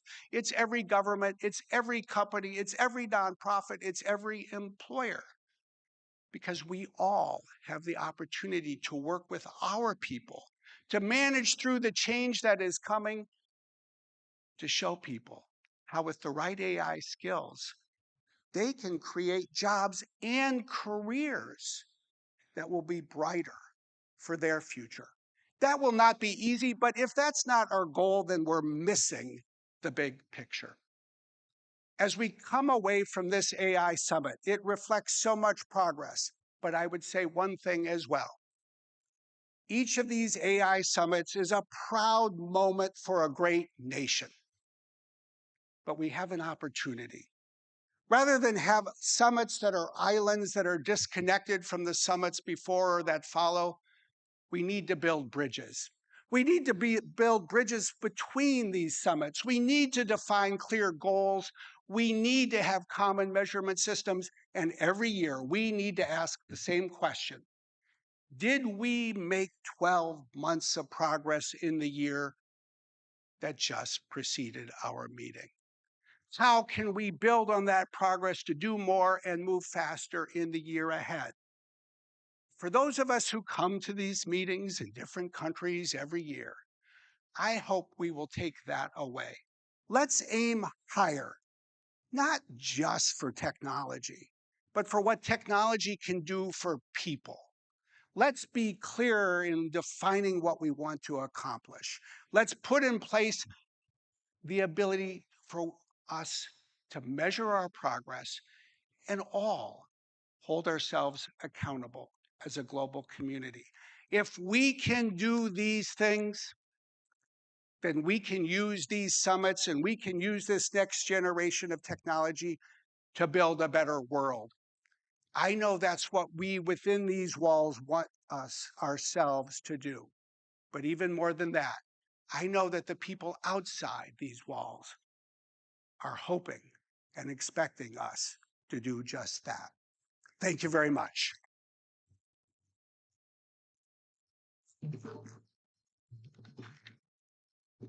Thank you so much, Mr. Brad Smith, for that very energizing address, ladies and gentlemen. I think he really deserves an energetic applause from you all. His address has actually given a very constructive direction to the discourse on artificial intelligence. And well, now we are moving to the next conversation, for which our guest is the person who's often called the godfather of deep learning. Our guest is Mr. Jan LeCun, Executive Chairman, Advanced Machine Intelligence Labs, and his foundational work on convolutional neural networks underpins virtually every image recognition system in use today.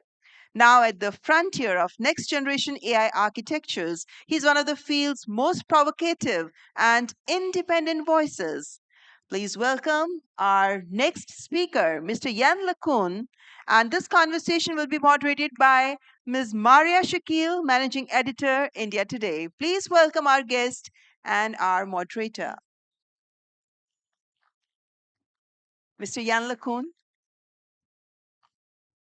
Welcome.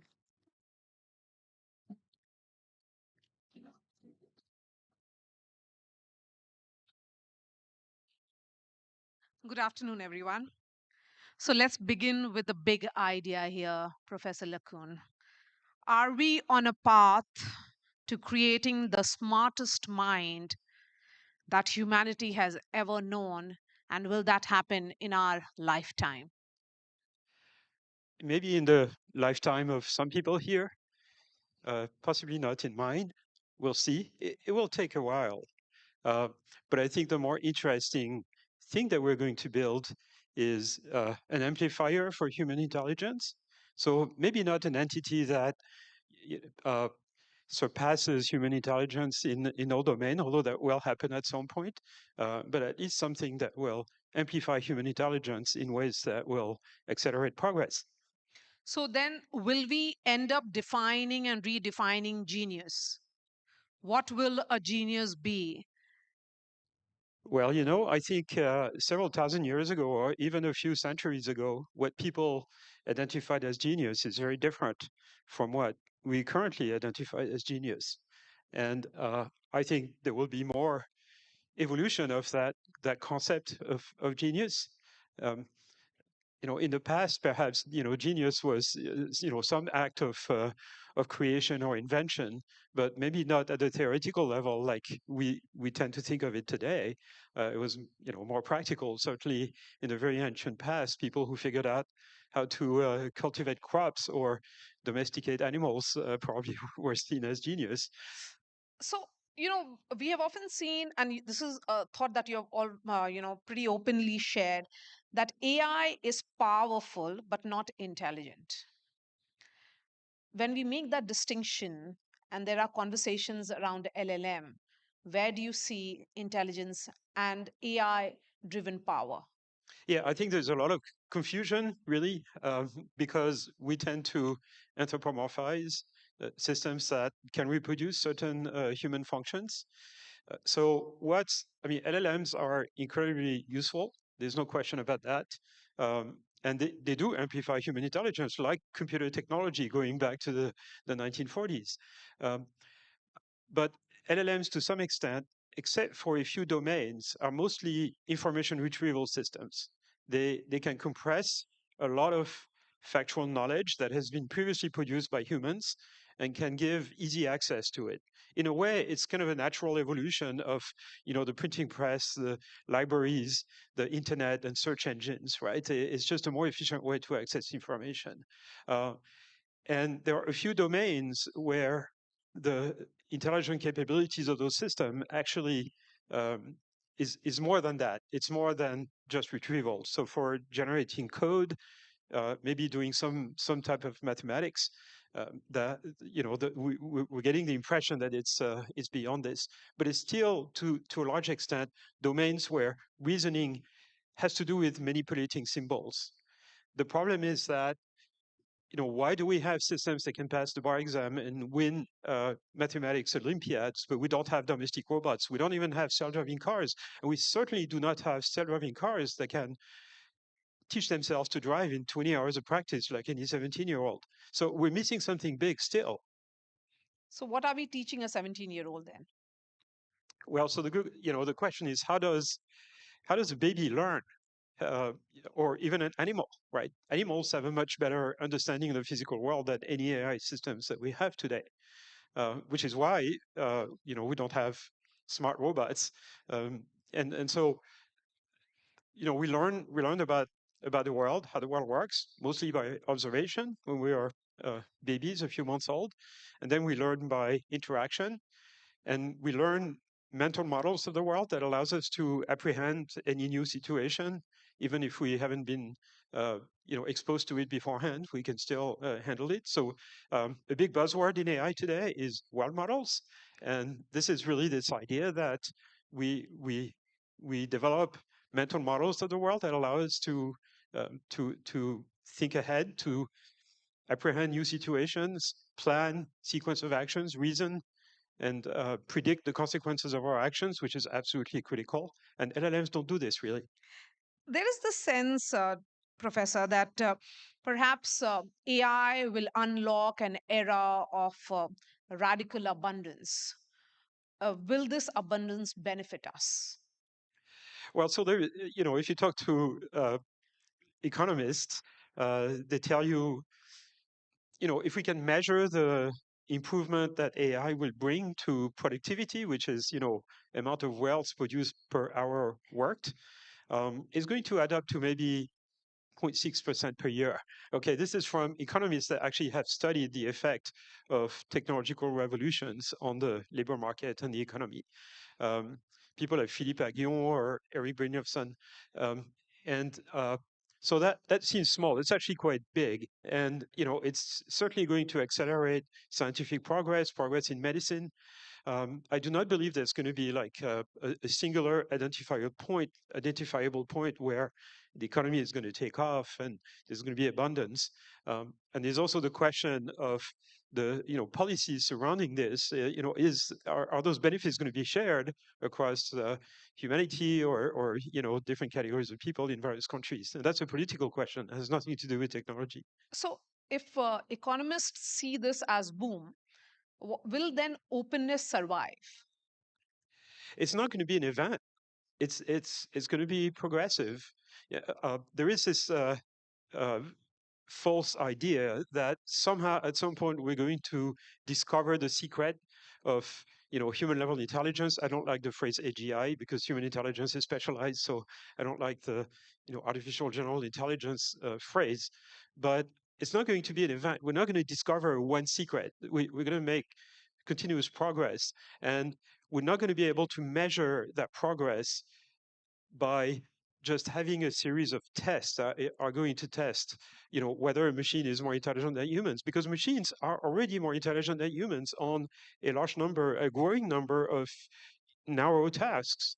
And so, it's not like a uniform, scalar measurement of quality. It's a collection of quality. But what's more important is that um, intelligence is not just a collection of skills. It's an ability to learn new skills extremely quickly, and even to accomplish new tasks without being trained to do it the first time we apprehend it. That's really uh, what intelligence should be measured at. So we're not going to be able to just design a test that is going to figure out, are machines more intelligent than humans? So, if it's about upskilling and ensuring that you're relevant, then only perhaps you're intelligent. Uh, will that then mean that the countries that adopt AI and the pace at which India and the scale at which India has adopted AI, the challenge would be to create talent which is upskilled and reskilled and have the required skills for this? Absolutely. So the relationship that we're going to have with intelligent AI systems is going to be similar to the relationship that a leader in business, politics, or academia, or some other domain has with their staff. Okay, AI is going to be our staff. Every one of us is going to be a manager of a staff of intelligent machines. They'll do our bidding. They might be smarter than us, but certainly if you are an academic or a politician, you work with staff that are smarter than you. In fact, that's the whole point. You need to attract people who are smarter than you, because that's what makes you more productive.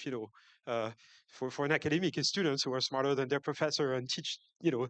It's not the professor that teaches graduate students; it's the other way around, actually. And certainly, we have a lot of examples of politicians who are surrounded by people who are smarter than them. Earlier today, when Prime Minister Modi addressed the gathering, he said that India doesn't fear AI. We are seeing this as our destiny future, which is Bhagya. Do you see that with a summit of this nature being hosted in India, it's a message to the global south, and that's where perhaps the next big innovation in AI could be coming from? Well, long term is going to come from countries that have favorable demographics, and that means India, Africa. The youth is the most creative part of humanity, and there's sort of a deficit of that in the north, uh, largely. So the scientists of the top scientists of the future, and in fact, many of the present are from India, and in the future will be from mostly Africa. So,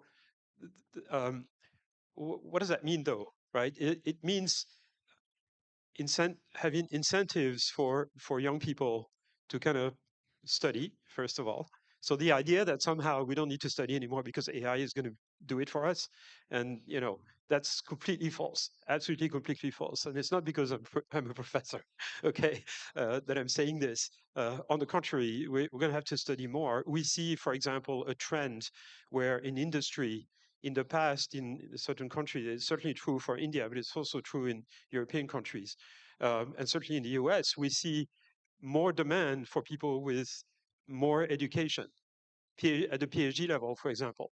The demand for PhD level scientists in industry has grown in the last 15 years, in part because of AI, but because of everything, because technological progress and hinges on scientific progress, and scientific progress is brought about by scientists, and scientists mostly have done PhDs, and so there is more demand for education, not less.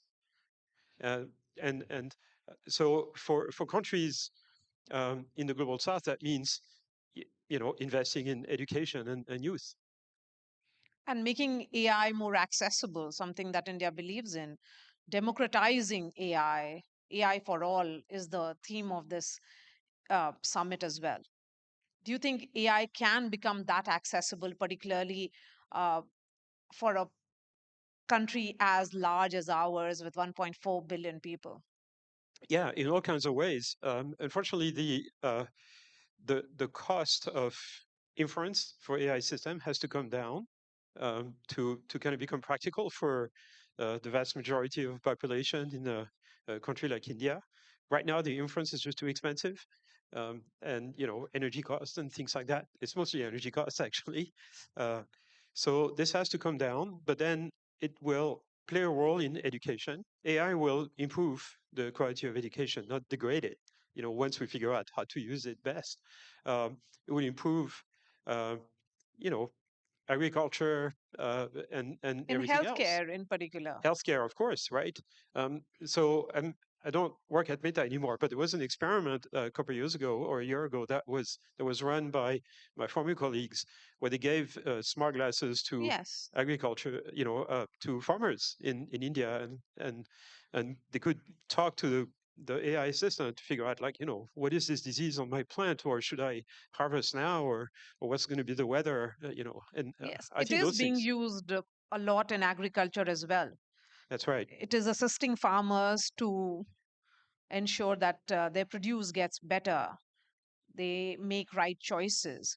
But when you say about education, will AI assist education in terms of making students or youth of the country more literate, or will they become more AI dependent? Well, I mean, we're dependent on technology, right? I'm dependent on this pair of glasses, otherwise I don't see you. So that's been that's been with us for centuries. Yeah, we'd be dependent on AI, of course, but AI will facilitate access to knowledge, and thereby kind of be a tool for education. I think the effect on society, might be extrapolated from what was observed in the 15th century when the printing press started enabling the production of printed matters and the dissemination of knowledge, right? It had a huge effect on society worldwide, at least in countries that allowed it to flourish. And I think it's going to be a similar transformation with AI, of course, in the modern world. Just more access to knowledge. The internet played also a similar role, and I think this is just going to make people more informed, smarter, able to make more rational decision if it's deployed in the proper way. So, if you were to define this moment which we are witnessing in history, we are living it. How will you say it? Is it like the advent of electricity? Yeah, people have made that claim, They have including made that claim, including yes. economists. It's the new electricity. I think it's more like the new printing press, really. But uh, again, in the sort of this vision of kind of more dissemination and sharing of knowledge and amplification of human intelligence. But you know, the impact on society and the way countries need to be run is very difficult to predict at this point. I'm sort of an optimist in the sense that I think societies will figure out how best to use that technology for the benefits of their population. While I am an optimist, nevertheless, I'm going to ask this question to you, Professor. Are we overestimating the change or underestimating what has struck us? So usually in technological shifts of this type, we are overestimating the changes in the short term and underestimating them in the long term. Uh, I think for AI, it's a little bit different because there's been a huge amount of hype and expectations that, you know, the transition to human level AI, superhuman level AI, is going to be an event and is going to happen within the next few years. And people have been making that claim for the last 15 years, and it's been false. In fact, they've been making it for the last 60 years or 70 years, and it's been false. Every time in the history of AI that scientists have discovered kind of a new paradigm on AI, how you build intelligent machines, people have claimed, within 10 years, the smartest entity on the planet will be a computer. And that just proved to be wrong, 4 or 5 times in the last 70 years. It's still wrong. We're still very far from that. We're not very far. We're getting close, right? We're seeing the end of the tunnel.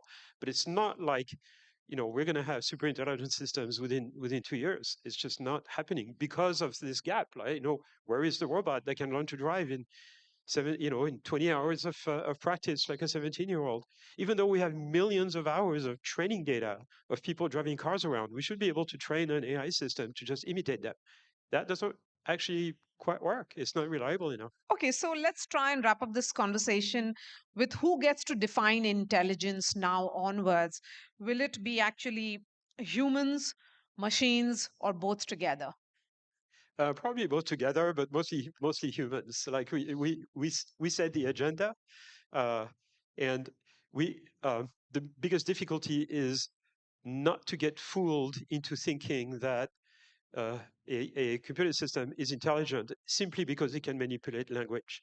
We tend to think of language as the epitome of human intelligence, right? But in fact, it turns out language is easy to deal with because language is really a sequence of discrete symbols of which there is only a finite number, and that turns out to make things easy when you train a system to predict what the next word is in a text, which is what LLMs are based on. It turns out the real world is much, much more complicated. And it's been known in computer science for many years. It's called the Moravec paradox, after a roboticist, Hans Moravec. And so the company I'm building and the research program I've been working on for the last 15 years or so is intelligence for the real world. How to deal with high dimensional, continuous, noisy signal that the real world is, which your house cat is perfectly able to deal with. Or a squirrel or whatever, but not computers yet. That's the big challenge for the next few years in AI, dealing with the real world. And that's the point of the company I'm building. So AI has to deal with the real world, or real world has to deal with AI? AI has to deal with the real world, the messiness of the real world, the unpredictability of the real world. All right. Thank you so much for this conversation, Thank you. Professor.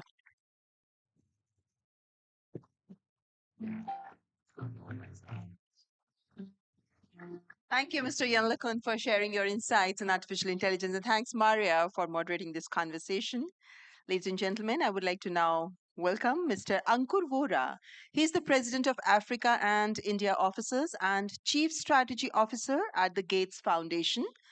And well, talking about him, Ankur is a development economist by training whose life trajectory was influenced by his parents' dedication to purpose and India's economic reform that lifted millions out of poverty. Ladies and gentlemen, please welcome Mr. Ankur Vora.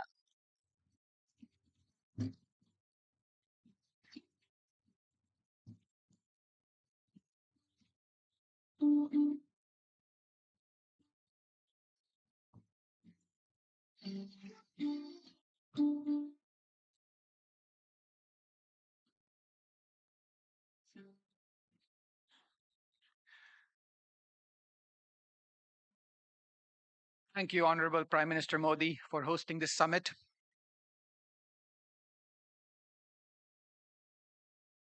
Is the person okay?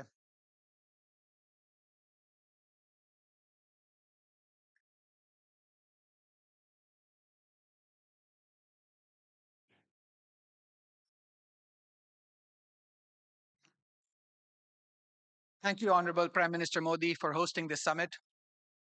India's leadership on AI is remarkable. It is fitting that India is hosting the first major international AI summit in the global south. I grew up in Gujarat, watching my parents serve patients at a community health hospital. I joined the Gates Foundation in 2013, inspired by the mission that every person deserves the chance to live a healthy and productive life. Earlier this year, I stepped into a new role, overseeing the foundation's work across our Africa and India offices. I never imagined that I would stand on a stage like this, at a moment like this, speaking about technology that may shape the future of billions. I feel humbled by this opportunity. Many people predict that AI will help the world be better for everyone. Others predict it will only benefit the privileged few. But the fact is, it's not a matter of prediction. It's a choice. Technologists can choose whether we use AI to take on the world's greatest challenges or just the most profitable ones. Policymakers can choose to build rules that ensure everyone benefits and not just a few. That means governance, safeguards, infrastructure built for inclusion. Here in India, leaders have already made that choice. India has built world-class digital public infrastructure like Aadhaar and UPI. This has improved the ease of living for billions. India is investing in Bhashini and AI Kosh to ensure languages and high-quality data sets are no longer a barrier, and innovators do not have to start from scratch. During its G20 presidency, India strengthened global consensus around using AI responsibly and for good. Because of these choices, low cost, open source AI tools are ready and improving lives already. AI is not a leap into the unknown for India. It is the next chapter in a journey of building solutions that serve everyone. If the world follows this approach, AI could possibly compress progress of the next 20 years into 5. That progress means fewer children dying from preventable causes, fewer women dying in childbirth, more infectious diseases eliminated, millions rising out of poverty. If we step back, the real test of AI is simple. Will it help make people's lives better? That fundamental question guides how we think about our work in health, education, and agriculture. Since 2000, the world has cut child deaths into half. That represents millions of lives saved. Within our lifetimes, we could see the end of preventable child deaths. AI can help us get there faster. In sub-Saharan Africa, there are 6 million fewer health workers than we require. AI tools, when deployed correctly, can free up time of existing workers so they can help more patients. Last month, Bill announced Horizon 1000 in partnership with OpenAI, the government of Rwanda, and ministries of health across the regions. The effort will deploy AI tools in 1,000 primary health clinics across Africa. Imagine visiting a local health center that offers AI-powered guidance. Simple cases can be resolved immediately, complex ones are referred appropriately, and millions of lives are saved. AI will not just speed up innovation, it can help bring that innovation to community clinics, to health workers like my parents, and to the patients who depend on them. That is expanded access. Another area where AI can make a material difference is in education. There are two hard problems in education. First, accurately assessing where each child is in his or her learning journey. And second, once a teacher knows that, helping her customize her lesson plans for that child. Earlier in my career, I worked to bring Pratham's teaching at the right level model to Africa, to Ghana. I have seen firsthand that works, but the challenge has always been about cost and scalability. AI now makes that challenge surmountable.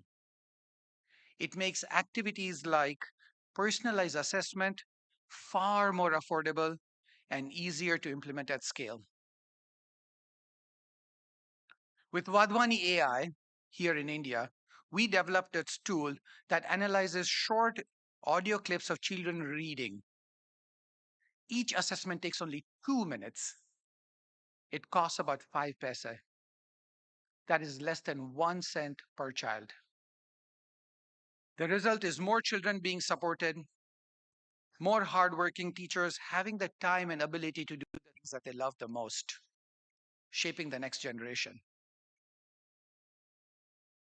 6 million children in Rajasthan and my home state of Gujarat have already benefited from this revolution. So it is clear AI will make a difference in health and education, but can it also help advance economic opportunities for the poorest? More than half of the workforce in the global south is engaged in agriculture. Every country that has moved out of poverty has seen rising farm productivity. For a farmer, every cropping season comes down to a handful of decisions: what to plant, when to plant, what seeds to buy, what fertilizers to use, when to sell. If even one of these decisions goes wrong, it can wipe out an entire year of income. And that does not just affect the harvest, it affects the choices the farmer's family can make for that year. AI can ease that uncertainty. It can provide timely, localized information so farmers can make better decisions with confidence. Earlier this week, Bill and I met Annapurna, a banana farmer in Andhra Pradesh. She showed us how she used an AI assistant on her phone to identify a pest attacking her crop. She took a photo on her app. Within 48 hours, a drone had precisely treated the affected area. She saw technology help her in real time to save her harvest and protect her family for the season. When Bill and Melinda first thought about the Gates Foundation, the vision behind it was simple. Innovation should serve those who are left behind. At that time, it meant vaccines, diagnostics, better delivery systems. Today, it also must mean artificial intelligence. Globally, the Gates Foundation has 3 objectives. No mother or baby should die of preventable causes. The next generation of people should grow up in a world without infectious diseases, and millions of people should escape the clutches of poverty. AI can accelerate progress across all 3. For the first time, we can deliver precision at scale, replacing one-size-fits-all solutions with the right fit solutions that are cheaper, faster, and more inclusive. To support these efforts, the Gates Foundation is launching Advantage India for AI.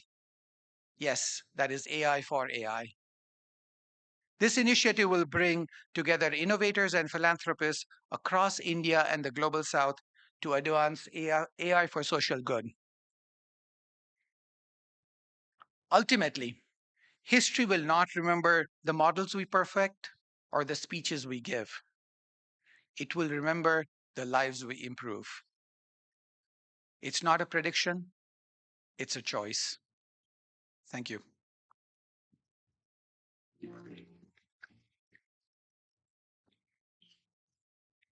Thank you, Mr. Ankur. Your perspectives on leveraging AI for social impact have undoubtedly added depth to this summit.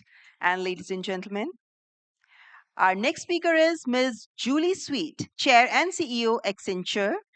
Ms. Julie Sweet has repositioned Accenture as one of the world's largest AI and technology transformation companies, deploying hundreds of thousands of professionals across every sector of the global economy.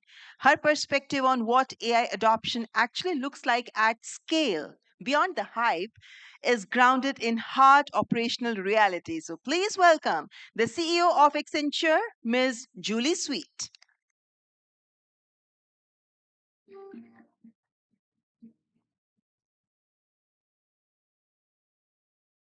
Guest. Thank you, Prime Minister Modi, Minister Vaishnaw, and your outstanding teams for convening us for this critical summit around AI. The breadth of distinguished guests from around the world is a recognition of the importance of broad global partnerships to capture the incredible potential of AI and address the risks. It is also a recognition of the importance of India in our AI-enabled future. At Accenture, we're incredibly proud to have over 350,000 and growing reinventors here in India. We also have one of the largest AI workforces in the world, tightly integrated with our growing AI hubs in the US, Europe, the Middle East, and Japan. And I want to take this time to thank all of our people in India for your incredible commitment to value and to our clients.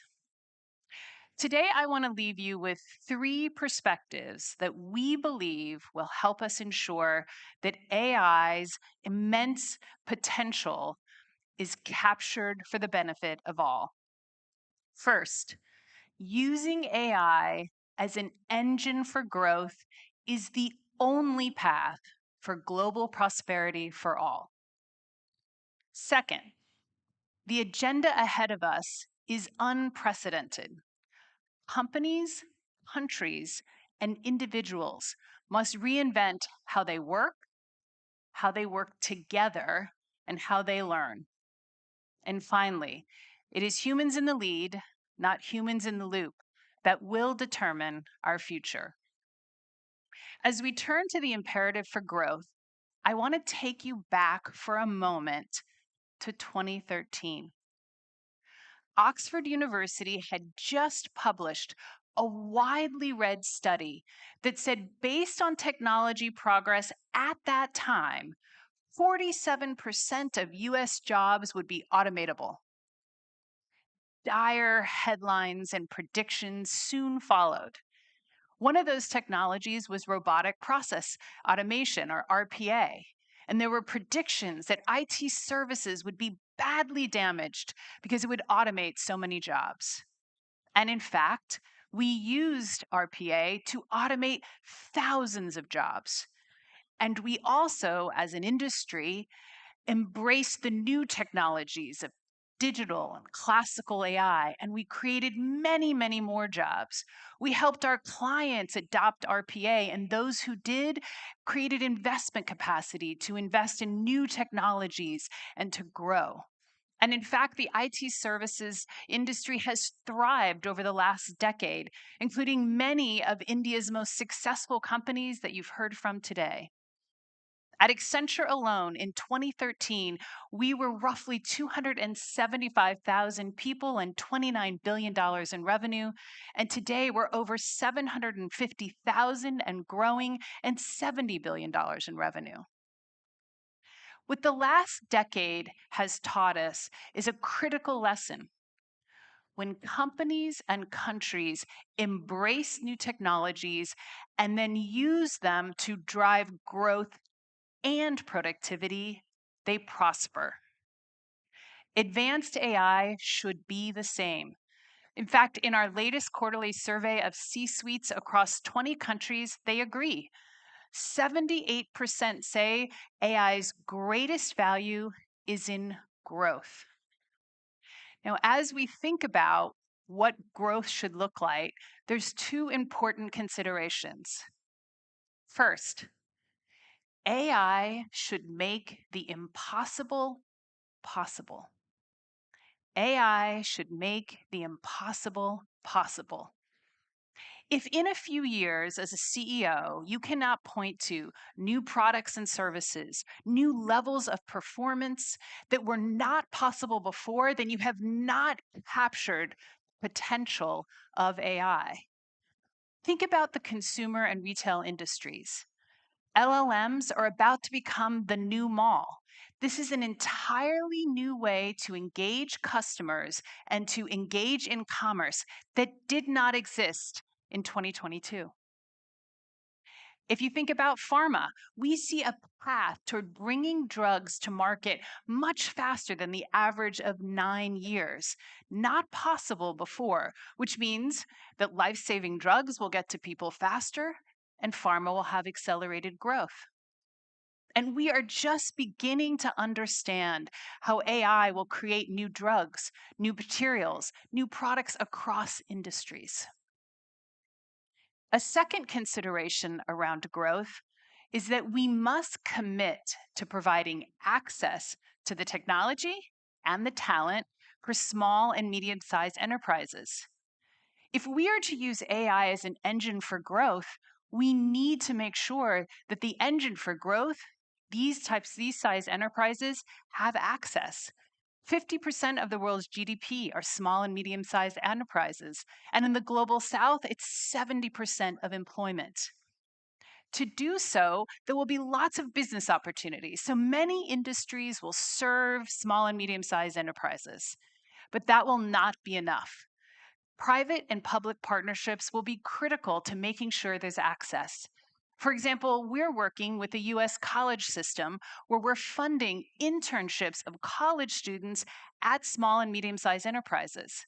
It's a win-win. Statistically, if you have an internship, you have a better chance of getting a job, and it's providing these enterprises access to some of the cutting-edge talent. And so we must make sure that we're continuing to focus on the small and medium-sized enterprises.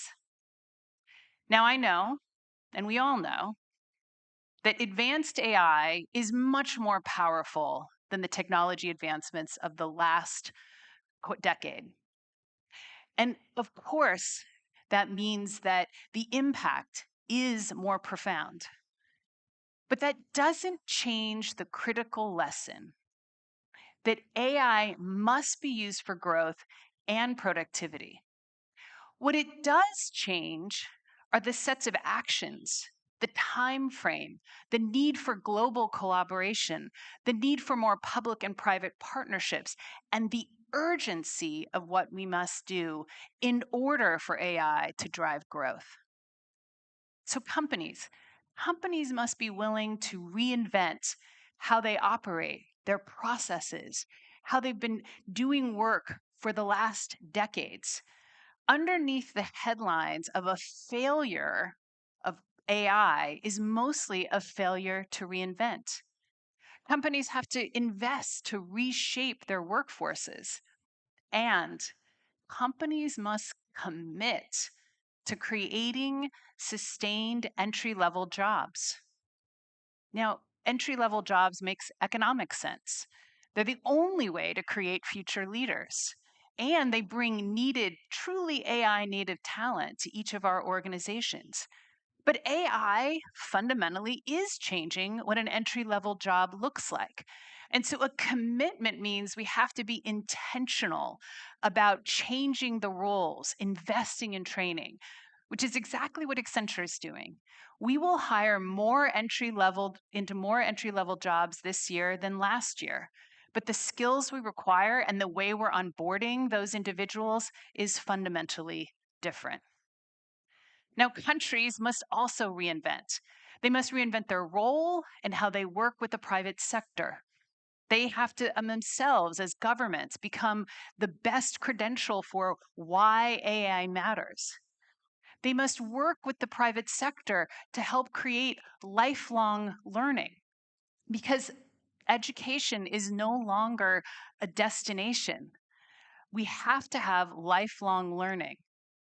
India is doing a great job of embedding AI into the educational system, starting in primary school, and governments across the world will need to do so. At the same time, as countries are thinking differently, individuals have to think differently and recognize that formal education is no longer the destination.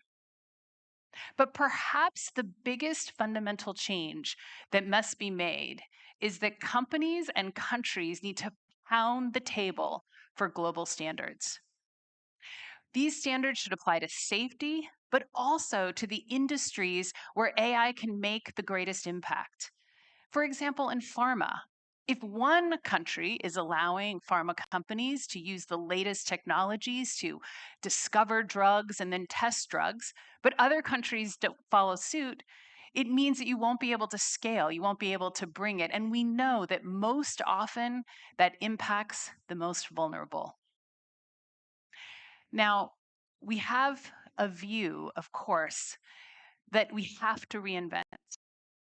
But as we think about that reinvention, core to our future is the fundamental belief that it is humans in the lead, not humans in the loop, that will shape that future. We should not confuse how you deploy AI responsibly. Of course, all of our compliance programs have humans, they have technology. That doesn't change the critical lesson that we've learned over and over again. Technology, no matter how powerful, is only a tool. It is simply a tool. It is leaders who decide how to use those tools. It is leaders who decide to commit to reinvent, who dedicate their time to making sure that people come along the journey. And it is leaders who must choose to work together to ensure the safe, widespread adoption of AI. There are lots of headlines today that predict less jobs, less opportunity, less human relevance. We are here because we see a future of more. At Accenture, we live by 8 leadership essentials, the qualities we believe we need to run our company. And one of them is particularly important. We expect leaders to lead with excellence, confidence, and humility. As we look to our collective future, we should have the confidence to have the unwavering belief that together we can make a future that is better for all.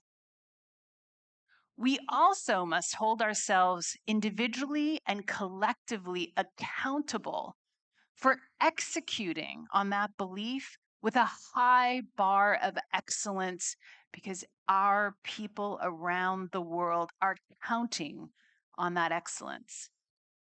And finally, we must all have the humility to know that we cannot do this alone. Thank you very much.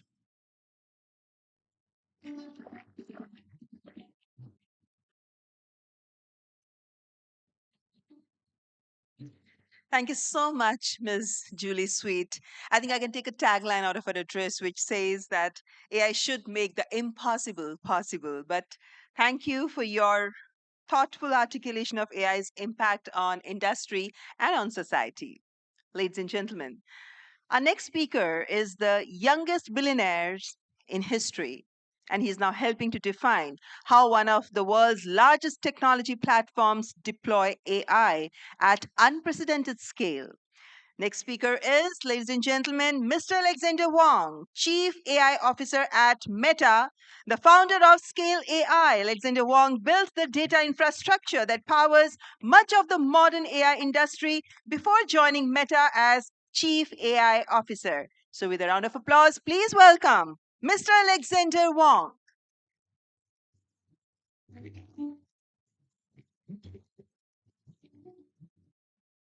Thank you so much for having me. Namaste. It's fair to say my upbringing wasn't typical. My parents were physicists in a town called Los Alamos in New Mexico. Los Alamos is a government lab town where, for decades, scientists have come to push the boundaries of what's possible in mathematics and supercomputing, in human genome studies, vaccine research, space explorations, and material science. My mother studies how plasma behaves inside stars. At the dinner table, we'd talk about physics problems, scientific trade-offs, the reasoning behind how systems work. One kid in my town made huge balls of plasma in their garage for a science fair project. You know, normal high school stuff. Growing up in a place like Los Alamos leaves 2 things deeply ingrained in you. A belief that anything is possible and that science should serve society. Those ideas are what led me to study AI while I was at college at MIT. They led me to start my own company, Scale AI, and last year they led me to Meta, where I am now the Chief AI Officer. If you believe that anything is possible, Meta is one of the few companies with the resources, talent, and ambition to push the science of AI forward at scale. If you want to make technology that serves society, Meta has an incredible opportunity to get this technology into people's lives. 3.5 billion people use at least one of our apps every day. That blows my mind. It's more than 500 million people in India alone.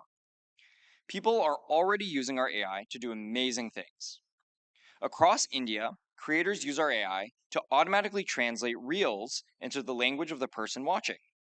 Small businesses talk to customers through WhatsApp business agents that they create in 10 minutes on their phones, and they use our Gen AI tools to create ads and reach customers way more efficiently than they ever could before. And India has world-class developers building genius things to solve societal challenges. For example, there are more than 20 million people with disabilities in India who are locked out of education, jobs, and digital services because the digital world wasn't designed for them.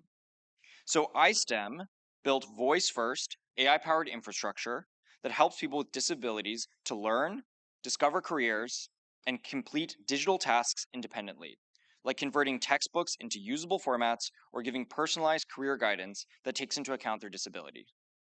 In healthcare, researchers at Ashoka University used our SAM3 model, which is trained on billions of natural images, to speed up the identification and segmentation of cancer tumors and at-risk organs.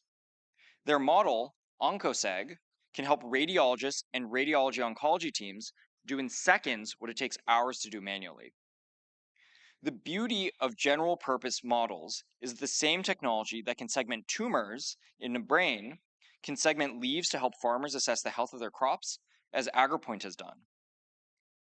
We recently open sourced our omnilingual models, which recognize speech across more than 1,600 languages and can rapidly adapt to new languages with just a few audio samples.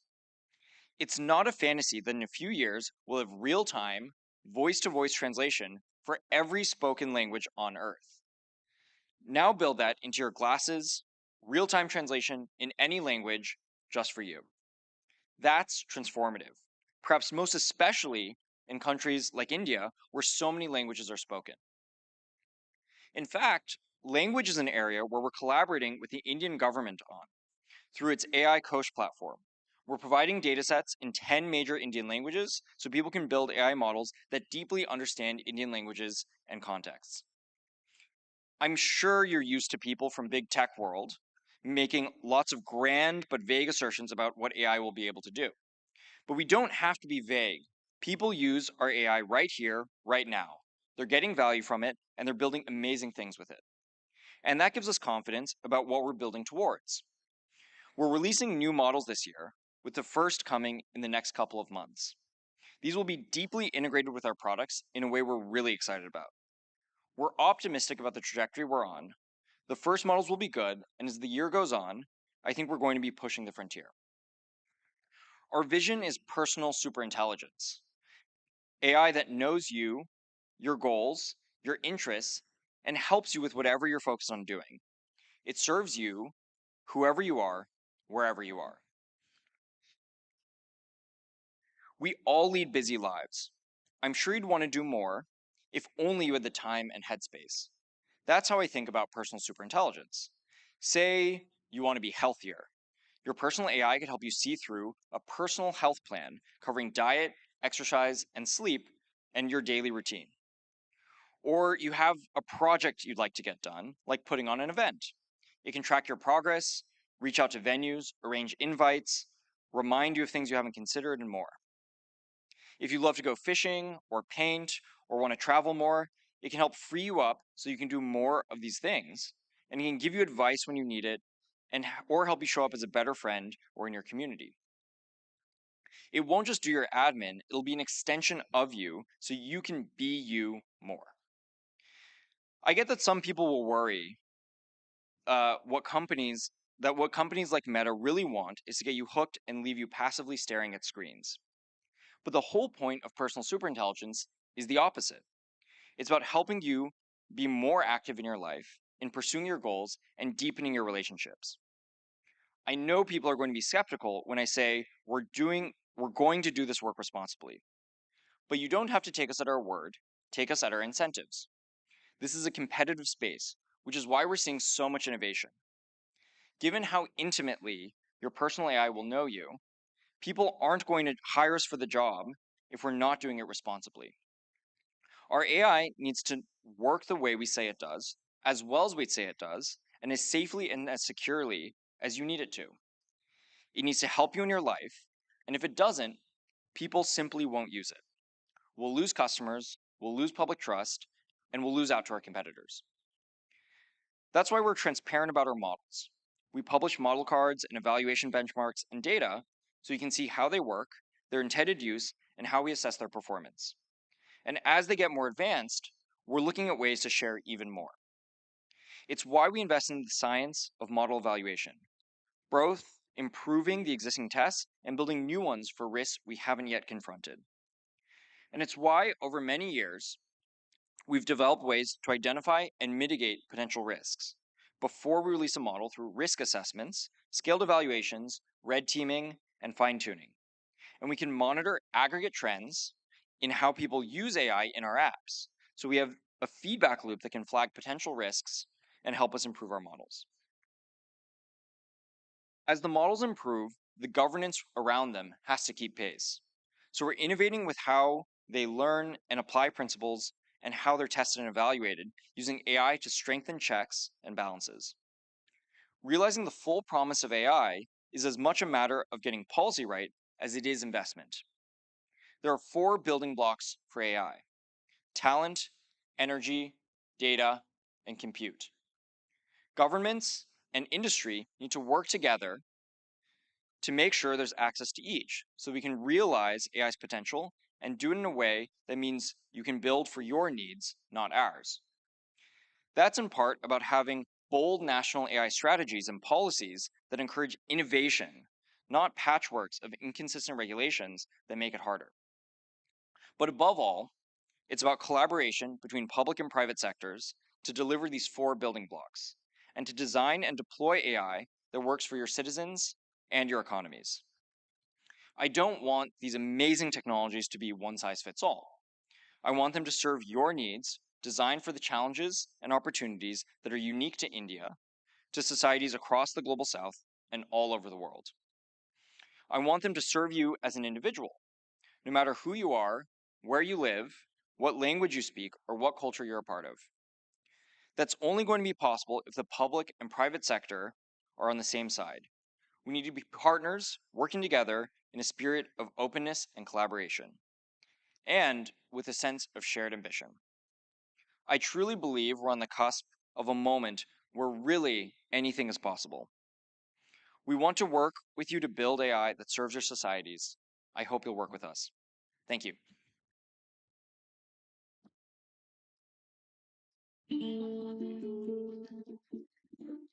Thank you, Mr. Alexander Wang. Our heartfelt gratitude to you for your remarks, for sharing your findings as well. And well, your vision for AI and innovation, it does inspire many of us.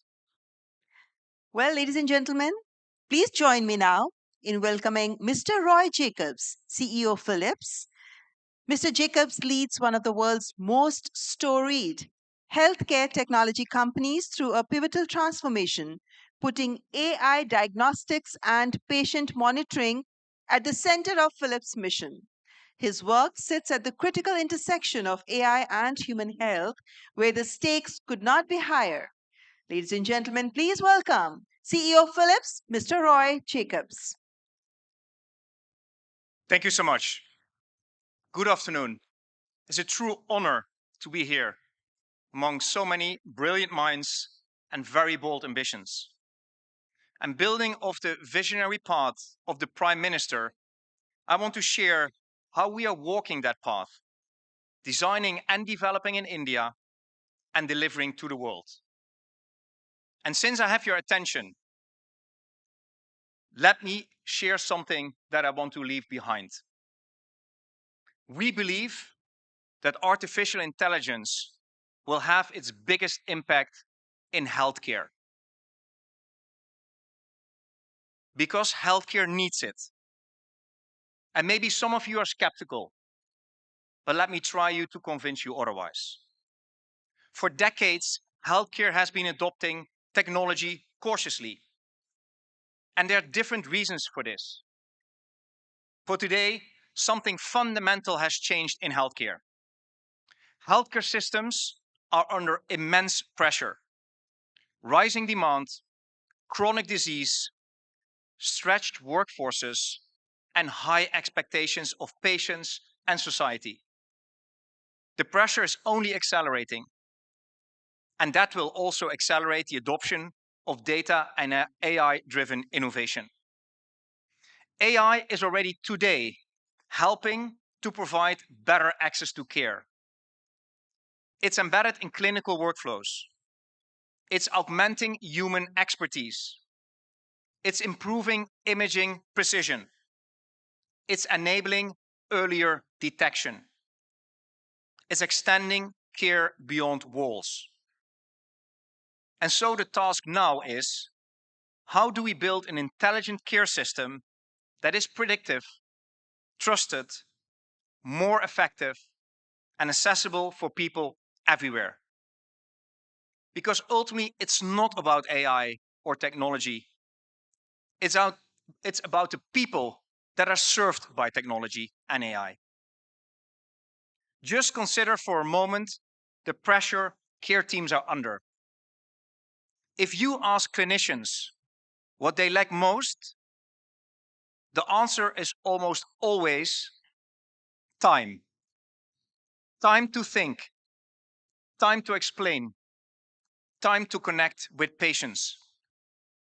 In many health systems, nurses and physicians spend hours on documentation and administrative tasks, hours not spent on the patient.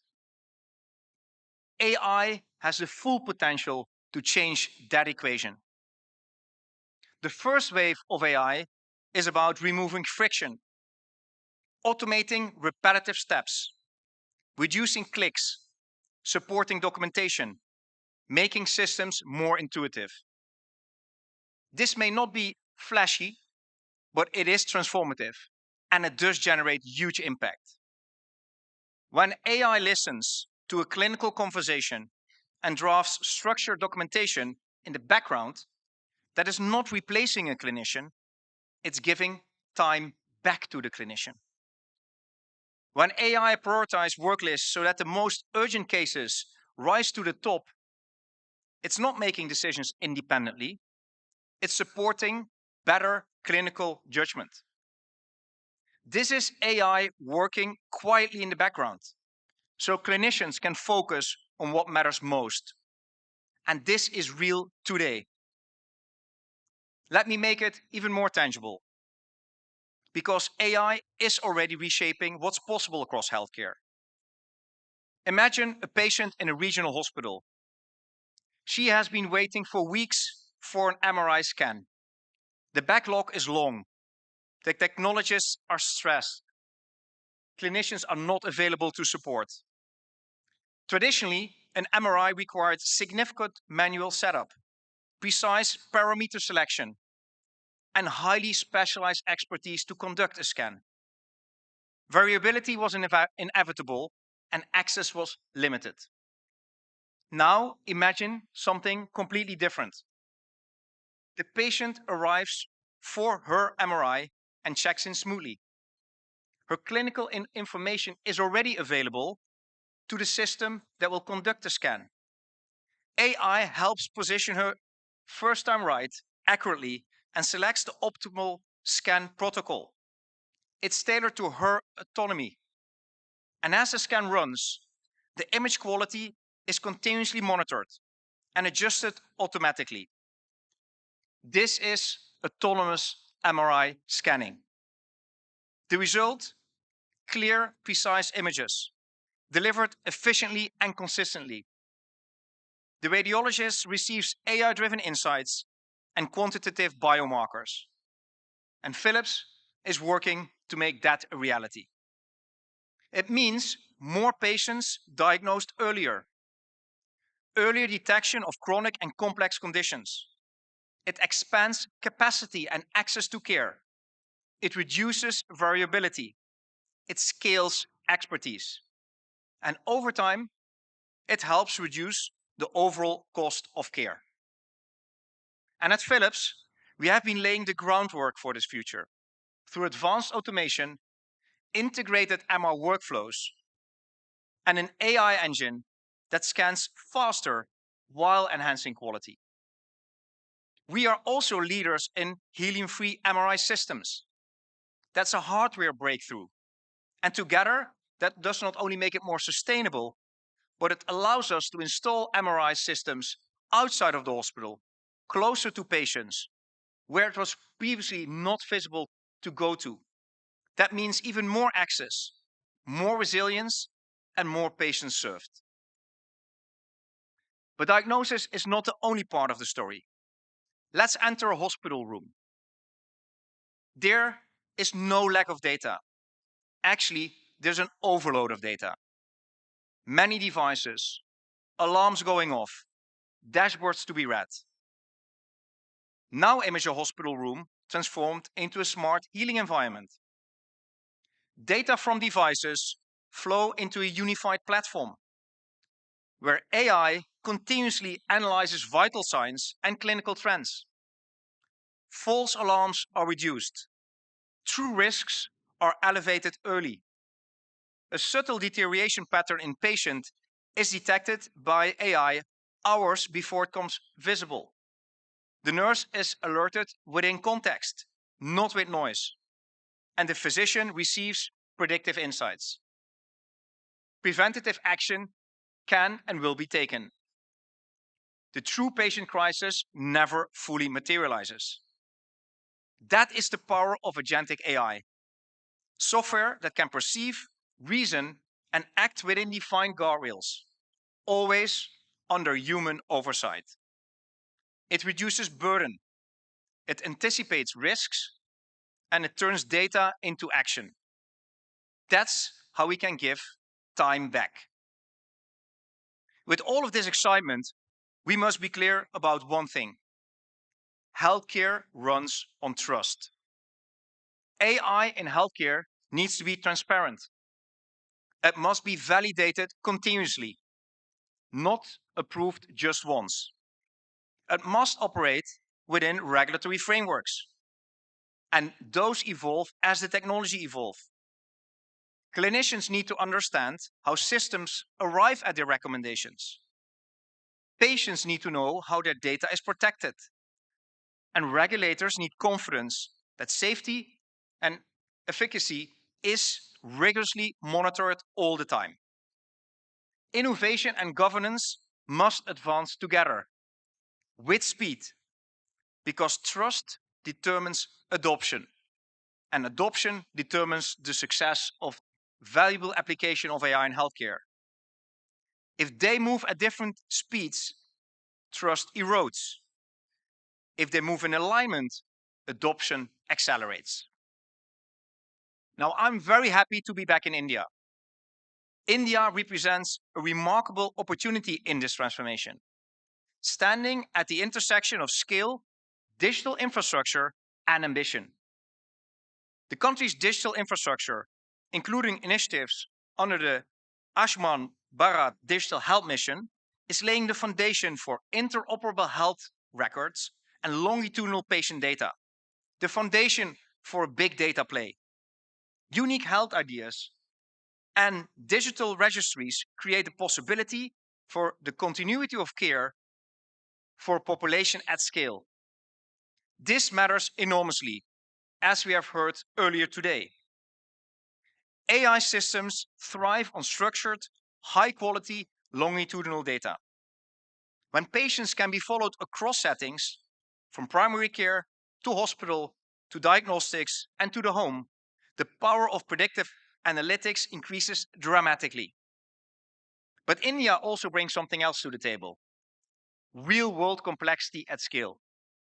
urban and rural settings, public and private systems, high-end tertiary care systems, and primary health centers. The diversity of care environments creates an unparalleled testbed for scalable, resilient solutions. Solutions built for India's scale and constraints have the potential to inform global models of care. And at Philips, we see India as a global innovation engine. We are already here for 97 years. And through our Philips Innovation Campus in Bengaluru and the Healthcare Innovation Center in Pune, we have made significant investments in R&D, manufacturing, digital platforms, AI engineering, and clinical collaboration. Our teams in India contribute to global development as much as to local development. And they do that across imaging, monitoring, and connected care.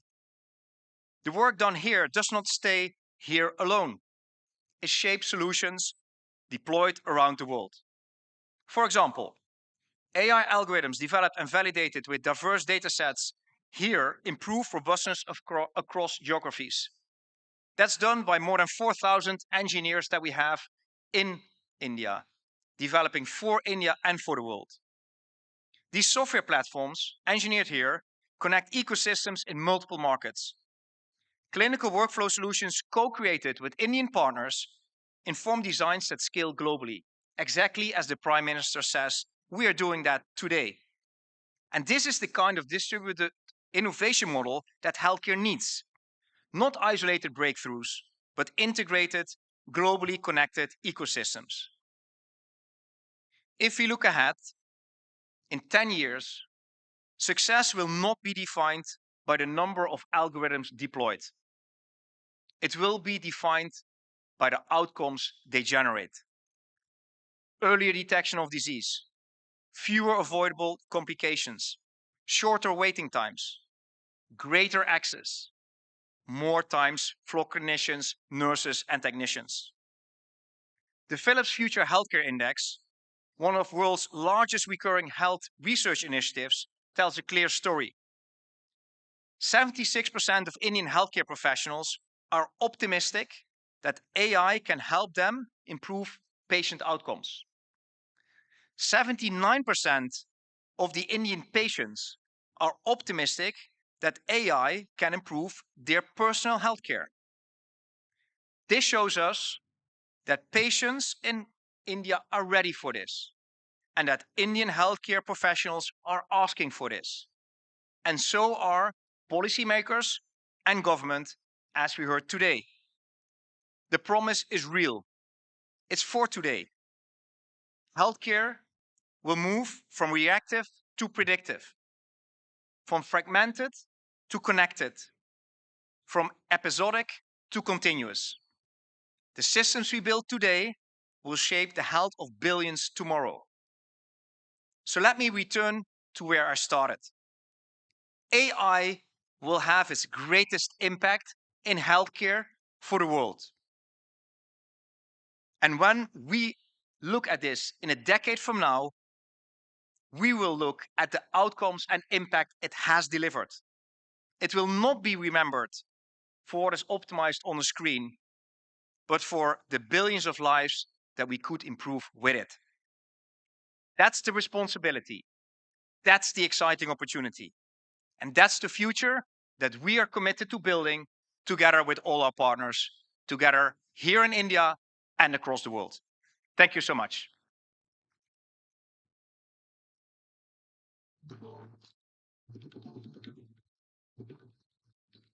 Thank you so much, Mr. Jacob, for your enlightening words and also for highlighting how AI can be a game changer in the field of health sciences.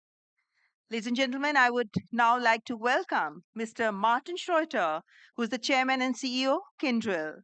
As the leader of the world's largest IT infrastructure services company, spun out of IBM, Mr. Martin Schroeter manages the technology backbone of thousands of enterprises across the globe.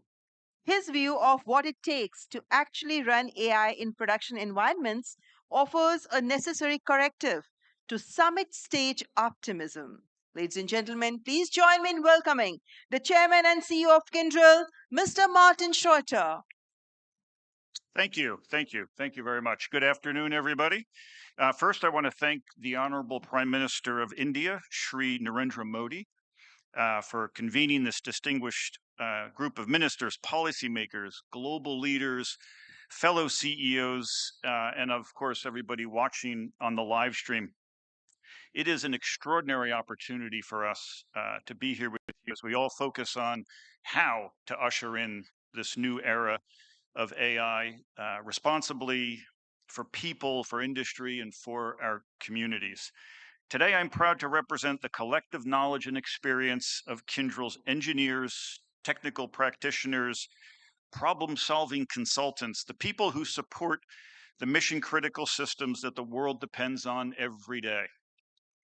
As the largest IT infrastructure services provider, the question that we continuously come back to at Kyndryl, and one that I suspect many of the policymakers and the business leaders and the technologists and the citizens here among us have, is how do we actually make AI work in the real world for real world impact? Not a demo, not a pilot or an experiment, and not in theory, but in day-to-day operations under real constraints with people working alongside AI agents at national and enterprise scale. Scale means something here in India that's different than anywhere else, where failure of these systems is just not an option. Because when AI moves, when it moves from labs into the systems that power economies, the hospitals and the banks and the transportation networks and the energy grids and the governments, getting it wrong, and these are the systems we run every day, getting it wrong is not just an inconvenience, it actually impacts lives. And these systems sit at the heart of what this summit represents, the people, the planet, and the progress that we're all working on. Progress in all three depends on the ability to operationalize AI reliably and, again, at scale. So today I'll share a bit about what we're learning, working with our global customer base and our partners to close the gap between intelligence and reality, and where AI either becomes part of how we work and how work actually gets done, or never makes it out of the experimentation phase. And what we're seeing is not an innovation problem. The innovation is real, but it's a readiness problem. We've conducted global studies with business and IT leaders countless times, and our research shows that while more than 2/3 of global organizations are already heavily invested in AI, almost half still struggle to see meaningful returns. And in India alone, 75% said their innovation efforts stall after the proof of concept stage. So based on our research and our experience with our customers, both in regulated and unregulated industries, the leading indicator for why project stalls, not because of the technology isn't smart, it's brilliant. It's brilliant. It's because we haven't industrialized it yet. AI today is not industrialized. The infrastructure, the data, the operations, and the people simply aren't ready to support AI adoption and deployment at scale. Our customers really want greater clarity and greater support on 4 critical questions. First, on operational conduct, they want to know how to deploy AI when data is fragmented across clouds, across their core systems of record, and at the edge of the environments in which they operate, when business processes were never designed for AI, and when regulations differ by sector and by geography, and when trust, security, and resilience are imperative to how it works. Second, and more systemically, they're asking, can this system really run 24/7 without failure? Can it withstand cyber attacks and outages and data drift and regulatory scrutiny? And can the people trust it when it matters most? And can they trust the decisions it's going to make? Those are the systems we run every day. Third, they're asking about agentic AI. Whether they're truly ready to use it in mission critical environments, are they able to meet the regulatory requirements that come with those environments, and are they able to integrate with existing systems? And fourth, they're asking about their workforce. How to prepare people for new ways of working with AI. 9 in 10 leaders expect AI to fundamentally reshape work, yet fewer than 1 in 3 believe their workforce is ready, or that they're equipped to help their teams get there. All of this ladders up to trust. Can leaders trust these AI systems and the insights they provide? And that trust is built when AI operates within clear guardrails, where actions are accountable and transparent and explainable, which is essential for organizations in every industry, and especially in government, in banking, and other regulated environments. These are the core readiness questions and the core readiness challenges that we see every day, and they're at the heart of why so many AI initiatives stall. They remind us that innovation must operate reliably, predictably, and securely day after day in the real world. So I'm thrilled that this year's AI Summit is India, because India is one of the world's most important proving grounds for industrializing AI at extraordinary scale. Under the leadership of Prime Minister Modi, India has recognized AI as a strategic national priority, building policy and digital and talent foundations needed to support innovation, and again, at scale. Through initiatives like Digital India and the India AI Mission and investments in digital public infrastructure, India has positioned itself not just as an adopter of AI, but as a global contributor to how AI can be deployed responsibly and inclusively.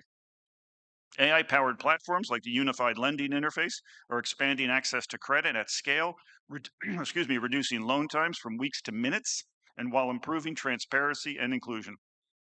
India's digital experience offers an important lesson for the world when technology must operate at a national scale across public services and financial systems, healthcare, transportation, and energy. Reliability, governance, and human integration are not features, they are prerequisites.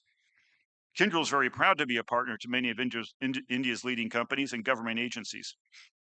Our local engineering teams have built scalable platforms for banking, for citizen services, for telecoms, and for airports to handle the millions of users and transactions every day.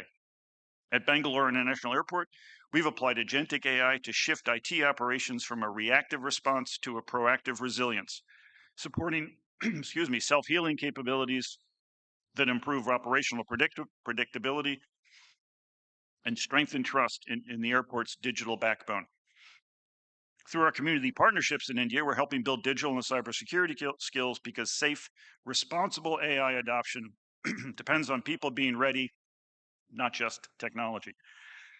And because sophisticated adversaries are already using AI to move at machine speed, tomorrow we're opening a new cyber defense operations center in Bangalore, so we can detect and contain threats that already start at the edge of the network before they become disruptions. So we are deeply committed to helping India and our partners around the world implement AI at the scale to drive people, planet, and progress outcomes. In every part of the globe, conversation about agentic must now shift from intelligence to industrialization, from what AI can do to how it's orchestrated and how it's governed and secured and integrated, and how it's sustained with agents and humans partnering to drive business impact. This is a transition every major technology invention has gone through. Invention comes first, but impact only comes when societies learn how to industrialize it safely, reliably, and at scale. A critical part of this industrialization is operationalizing the governance of AI. That means moving governance out of policy documents and into live systems, embedding auditability, logging, explainability, and compliance directly into how AI operates. We're seeing how our approaches like policy as code can establish clear guardrails for agentic AI to drive trust and compliance, giving regulators, boards, and the citizens alike that confidence in these systems are controlled, accountable, and safe. So what do we do next? We get ready by focusing on the fundamentals: infrastructure that can scale, security that earns trust, and people with the skills to operate AI responsibly. This readiness perspective is particularly important for policymakers, because the impact of AI not be measured only by productivity gains or economic growth, as important as those are to drive the future. It will also be measured by how institutions help people adapt in the next phase of industrial automation and how work evolves. AI can absolutely change the world. It can change work, it can change skills, it can change mindsets, and it can change operating models. But it will only change, thank you very much. It will only change the world when it is embedded responsibly and reliably into the systems that society depends on every day. The future of AI will not be decided in the research labs or the boardrooms. It'll be decided by the choices and the investments we make now, by how we close the gap between experimentation and industrialization. Excuse me. The work ahead is hard because this is not just a technology shift, it's a human shift. We have to build trust in AI. We have to reskill our workforces at scale. And we have to ensure these systems are worthy of the societies that depend on them. The responsibility belongs to the companies and the governments alike. And it is a responsibility worth embracing, because when AI is industrialized responsibly, it doesn't just optimize, it strengthens the institutions people rely on every day. And that is how AI truly changes the world. Thank you very much.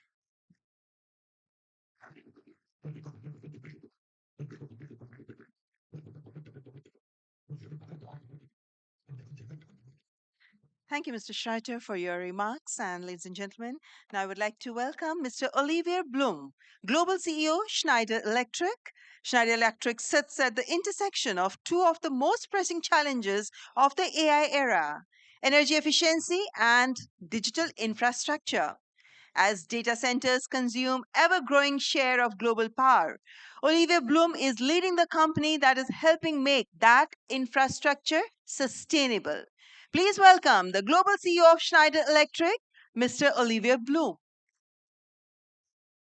Thank you very much. So first of all, I'd like to congratulate the Prime Minister and the entire Indian government and all the associates for this beautiful event. This week has been tremendous. And that put together an ecosystem of stakeholders who are really moving technology to the next level. Now, I'd like to tell you a little bit about my own story. I landed in 2007 in India, was appointed at that point of time managing director of Schneider in India to develop Schneider Electric. And I discovered a country where the major issue was really access to power, access to reliable power. Now I am sitting in front of you, I'm standing actually in front of you as a CEO of a global company, Schneider, almost 20 years later. And guess what? What is the biggest problem of the planet? Access to reliable and clean power. So it's not only the issue of India, it's the issue of the worldwide planet.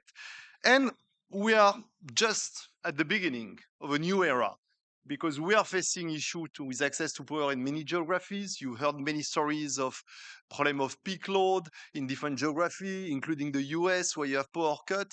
And we have not even started the era of AI. What AI changed to the world? AI means more compute. More compute means more energy.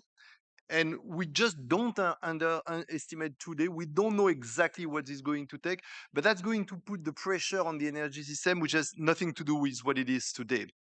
So we know that energy is already a priority for government, for organizations everywhere in the world. It's even a geopolitical topic. But we are entering a new era where AI could transform the planet. And since this morning, you have heard many speakers talking about how AI could impact our life, our businesses everywhere in the world. But the real question is how we take the energy system to the next level and what AI can bring to make energy more efficient. So we do believe for a company like Schneider, it changed everything, because we are the first time in the history of Schneider, after 190 years in the power sector, where we are at a point where we can connect the physical and the digital world. And it was not possible before. Now, let me look back since 2015, what happened. In 2015, something very important happened in the world, which was the climate agreement, the Paris Agreement, where the world has put a huge focus on energy. And if you remember at that point of time, a lot of people spent time on the supply, bring clean energy everywhere in the world, which was great. But Schneider Electric was a very strong advocate to say, look, working on the supply is very important, but we have to spend even more time to work on the demand side, on how we make energy efficient. And guess what? In the past 10 years, company like us, but not only, we've been really strong advocates that if we build a world which is more electric, if we build a world which is more electric and more digital, we might have a path really not only to decarbonize the planet, but to give access to energy everywhere in the world. I think we've made good progress. We've made good progress, but it has been complicated because we faced a lot of resistance in the system. We faced resistance with power grid actors. We faced resistance by companies implementing those new technology. We know large companies don't like necessarily to put all their data on the cloud. You know, they want to do it on premise and so on and so forth. But let's make it clear, I don't think all the technology were ready everywhere in the world to make energy system much more efficient. So I think it has been a good journey in the sense that we've started really to electrify more and more in the world, but I think we have just started to scratch the surface. Now, let me come to the topic of AI and the conference, and I will come back on energy. I'm sure you are aware that in any kind of report, we are talking about more than 200 gigawatts of capacity that needs to be built in data center in the next coming years by 2030. We say usually that 50% will be AI driven, and we see the acceleration. For a company like Schneider, we see the acceleration since 2 years. And we started to see the acceleration when we built our partnership with NVIDIA, when we started really to understand the next generation of chips that will be used to NVIDIA. For those who are not very familiar with what is a data center, we are talking about a couple of years, about a couple of kilowatts per racks in a data center. Then we move to 10, 20, 30. What we are building right now in India, it's something which is already around 80 kilowatts per racks, even more. And what we are doing in the US right now with the GPU which are available for NVIDIA is already at 150. We are foreseeing a world with NVIDIA where it can go to 500 to 1 megawatt.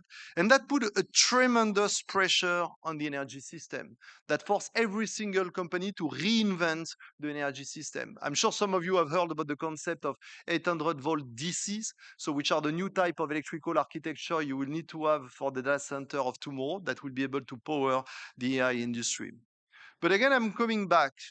There is two phases of AI.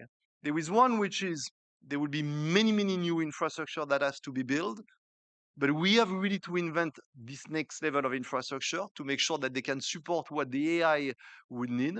But the second part of the equation, which is even more exciting for me, is that probably we are entering in a new era where for the first time we can make energy more intelligent.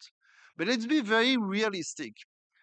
There are a certain number of data from IEA which are telling that to support the global economy, the world will need another 10,000 terawatt-hour of energy to be produced, of electricity to be produced between 24 and 35, and another 12 on top of that between 2035 and 2050. When we are looking with our research team at Schneider Electric who are building energy scenario, we believe that those scenarios don't include what AI will bring to the planet.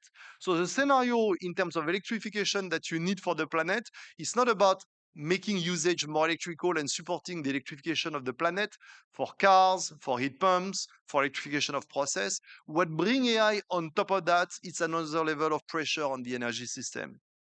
And if you look at this conference, which has been great, we have learned a lot, we have spent a lot of time with great people, I've not heard enough about energy. And I've not heard enough about the need to make energy much more intelligent if you want to support the next AI journey. Now, for a company like Schneider Electric, it's really, really fascinating. We created the company 190 years ago. We have been a great company in the physical world. 10 years ago, and I mentioned the Paris Agreement, this is when we decided to make sure that every single asset that will connect, that will sell in the market will have to be connectable. So we are entering a new era where all energy systems are connectable. And if we are able to apply all the great model, all the great foundational model, which are being built by a lot of partners with whom we are working in, we can, for the first time in our history, connect the physical and the digital world. And that's what we call energy intelligence. And by doing so, we believe we can overcome many of the difficulties that we faced in the past 10 years to make energy system more efficient. That can eventually also solve one of the biggest problems of the planet, which is the climate transition. Because again, it's not only about clean energy, it's about more efficient. And we believe we are entering in this new era where if we are able to connect system, to collect data, to apply foundational model that will connect the physical and the digital world, we can save between 10, 20, 30% of energy consumption in every single application in the world. And I'm just going to tell you and finish with one example. Think about your home. You're all sitting today in this conference, or some of you are connected. And while we are speaking, there is a lot of energy consumption in your home. Tonight, you will be back to your home. You have an electrical panel somewhere in your home. Very likely, your electrical panel is not connected today. Imagine a world tomorrow where every single panel in the world, electrical panel in a home, will be connected. Imagine a world where you are able to extract data. Imagine a world where you can apply AI agent and where we can manage energy for you while you are not even in your home. You can save again between 10, 20, 30% of your energy consumption. Actually, I can prove it. I'm testing it in my own home. So I'm telling you, it works. Maybe you don't know, but consumption of energy in home is the largest consumption of electricity in the world. So the good news, we are entering in a new era where we know that the world will be more electrical. And for the first time in our history, we can say that the world can become more electrical if we are able really to leverage the power of the new technology. And I will just finish by telling you that why I'm extremely pleased to be here in India, almost 20 years after I started really my journey in this country, is because India has a lot of different factors which are very, very different than the rest of the world. And what I've learned a lot by spending, 6 years of my personal life in India, India is one of the countries where equipment are under tremendous pressure, more than in any other country in the world. Point number two, India is an extremely cost competitiveness country where you need to bring the best innovation at the best price. Number three, the level of innovation. I know in India, some people say also jugat in India, but the level of creativity that you can have in India to create new systems that will solve the most complex problem of the planet can be done in this country. And when you look at the number of engineers you have in power, automation, digital, you have all the ingredients which are together at a point of time where we need to make AI a big transformation for the planet. For a company like Schneider, I can tell you it's not only words. India is the third largest country of Schneider Electric in the world. This is the largest one in number of employees, 40,000 employees. You don't know it, but this is the largest R&D center we have in the world with 8,000 employees, largest number of software engineers. So I'm super excited because we are starting a new phase for the planet, a new technology revolution, which is called AI, where India can be the place where a lot of innovation start with. I came to India, 20 years ago, where we are bringing a lot of product from outside. I think we are at a point of time where India can innovate the next technology that will make the world more efficient. So we call that Schneider Electric Energy Intelligence. I've been very, very excited to be part of the summit. We've made a lot of people from government, from construction company, from technology company, who have really this strong appetite to make sure that AI will bring progress for all, and making sure that India can be at the center of that transformation. And I always say to my team, because now I'm leading Schneider Electric globally, if you can crack the code in India, we'll crack the code everywhere. Thank you very much.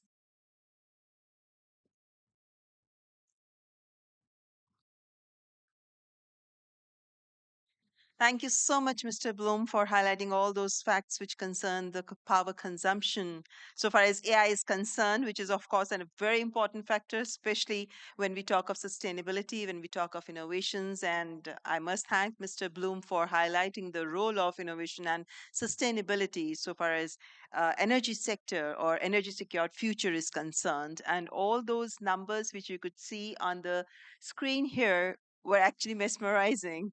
And this also gives hope because, on one end, we are talking about how to leverage artificial intelligence in the areas which touch the lives of common people. And at the same time, it's like hardware and it's a software part. And when it comes to the hardware part, that is where the whole world is now, moving forward to have more data centers, to have more advanced servers, to have more GPUs installed. unfold.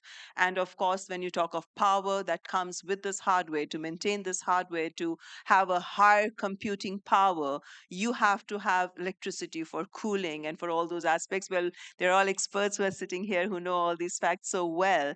But then this is one important aspect which I think it's raising a big question also in front of the whole world as to how do we find answer to it. I could see the statistics, the numbers which were being showcased for India as well, and then of course, Honorable Prime Minister has given us a goal of zero emissions by 2070, and the way we are moving ahead so far as the non-fossil fuel is concerned, we are really working hard towards that, and the goals that we had set for ourselves, we are trying to achieve those goals well in advance when it comes to the alternative sources of energy.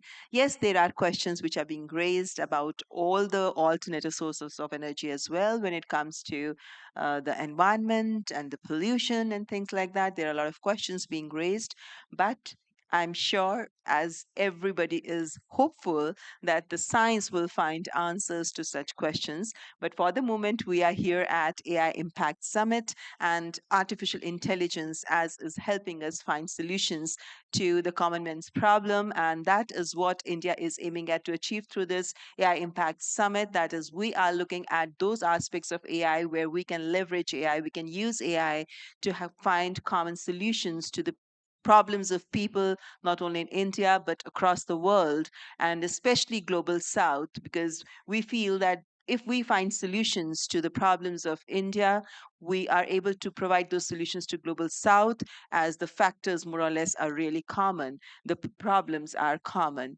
So, well, now let me move on to our next speaker, ladies and gentlemen. I would like to invite Mr. Arthur Mensch, CEO and co-founder Mistral AI. In just a few years, Arthur Mensch and his co founders built Mistral AI into Europe's most significant large language model company, proving that world class frontier AI need not be exclusively an American or Chinese story. His work is a model for what sovereign AI capability can look like. Ladies and gentlemen, please welcome CEO and co founder of Mistral AI, Mr. Arthur Mensch.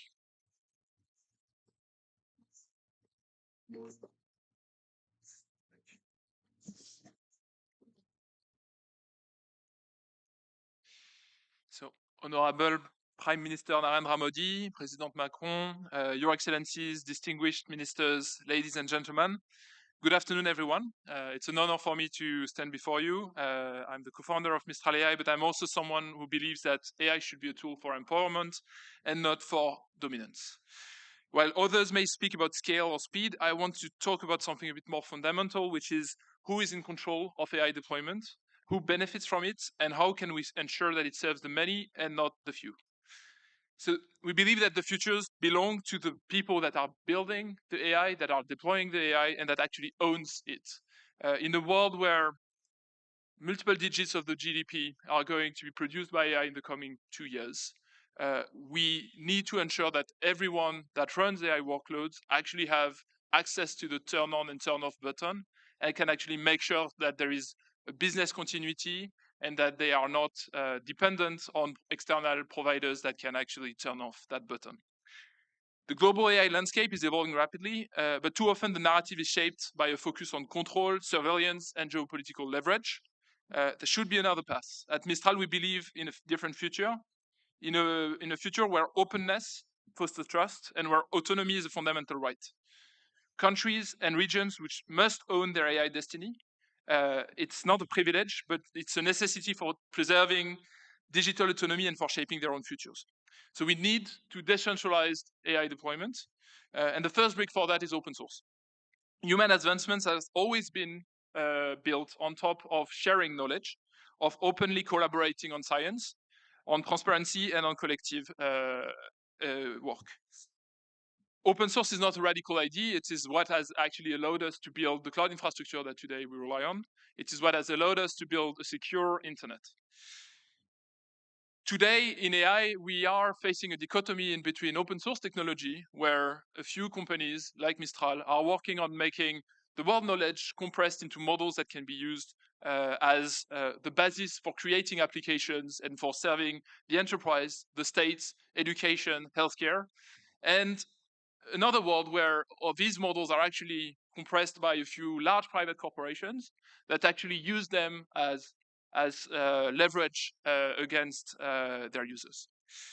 The second brick that we believe in is in empowering directly other regions through deep collaboration. So open source is the tool.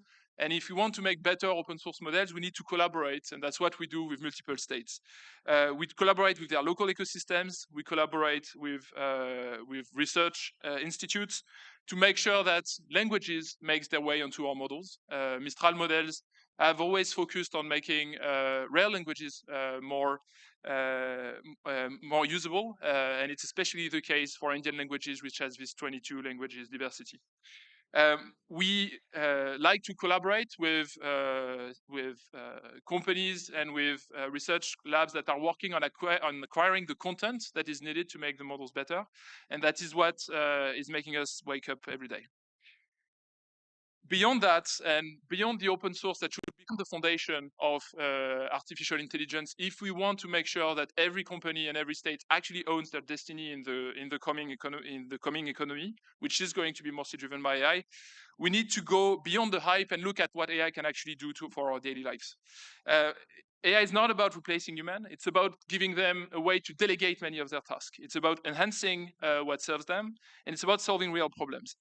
So at Mistral, we work with public services, we work with healthcare, we work on making sure that citizens can access information in an easier way, in a faster way. We work on making sure that unemployed people, for instance, in France, are actually able to find a job faster thanks to AI assassination.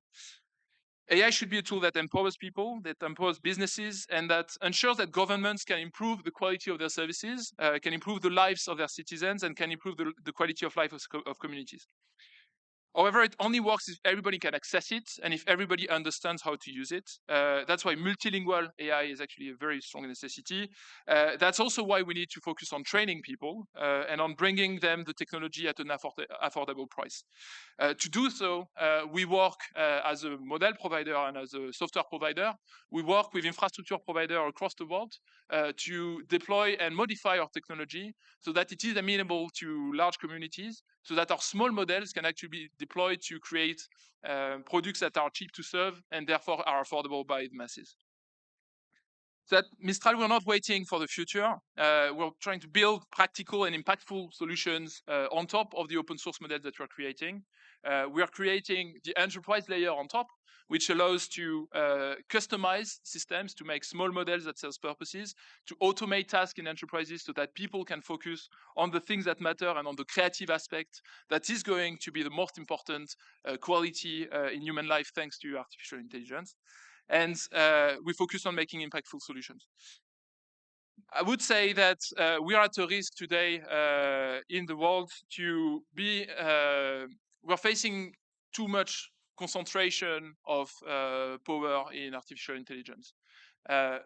We don't want to be in a world where 3 or 4 enormous companies actually own the deployment and the making of AI, actually own access to information, because really artificial intelligence is the way we are accessing information today, and actually owns the infrastructure itself. So the entire network that is converting energy into intelligence. We need to make sure that every economic community actually has a strategy to own a part of it, not all of it.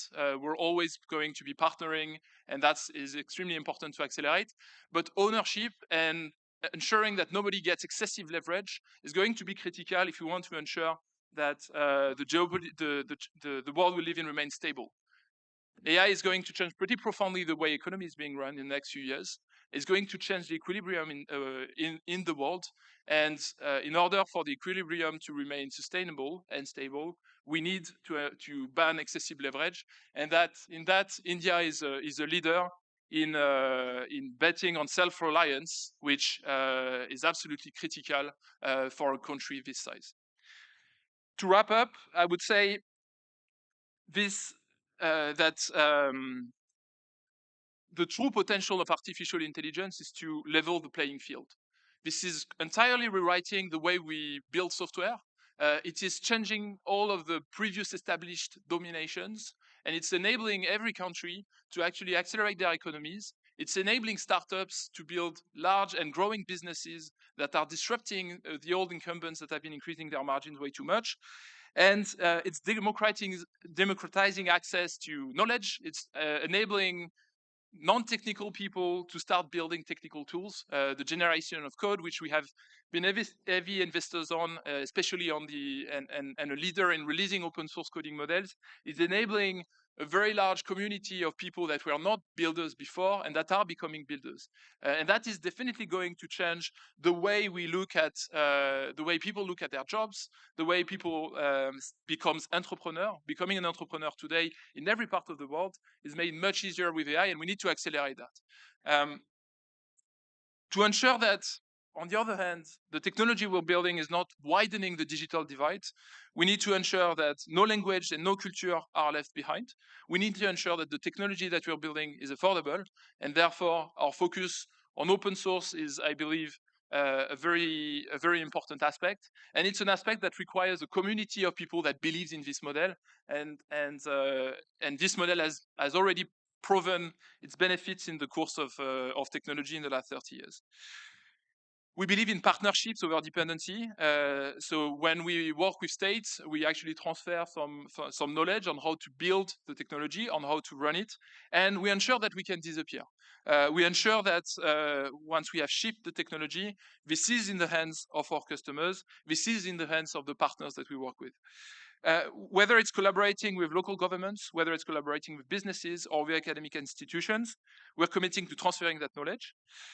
We believe that India opportunity is extremely large in that its talent, a quarter of our researchers are actually Indians, its diversity of culture, and its ambition, and the size of the market and the size of its industry is giving it immense leverage when it comes to building artificial intelligence that will be differentiated, that will be a major way, a major product of export, and that will provide them with even more leverage on the international scene. By controlling its own AI, India can become a global hub for innovation, and it can also lead the way for the entire world. A call to action, I would say we need to seize the moment. This is really an acceleration moment.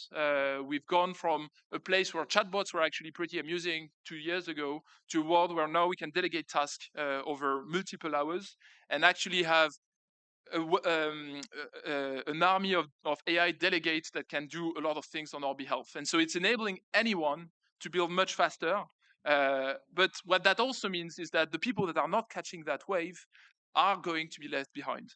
And so to governments, I would say you need to invest in AI infrastructure that you own, that you make sure to distribute to local and regional providers.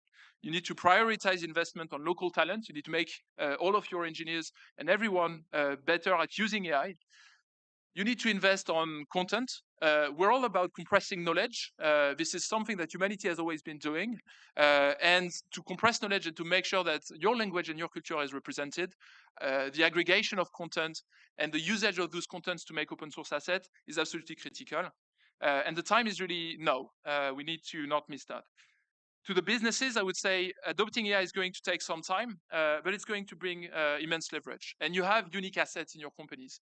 You have IP, you have knowledge, you have folklore knowledge. The way you're processing, the way you're operating your business is different from the way your competitors are operating it. And what that means is that you need to build your own AI systems. The same way you train unique employees, you will need to train unique AI agents. And that will only happen if you take a meaningful part of the value chain and you make it internal.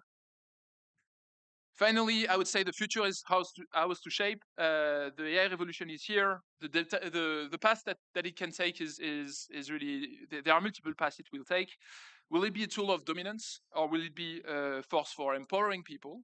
Will it deepen divides, or will it bridge them? Will it allow will it allow certain countries to leapfrog? We believe it can happen, but we believe it only happens if we work as partners, if we work with a commitment to transparency and openness, and if we choose to look at AI as a next vector of autonomy and a way to ensure that every country remains self-reliant. So we choose a future where AI is built for the many and by the many and for the many, and India and the world deserves nothing less. So I would say let's build it together. Thank you.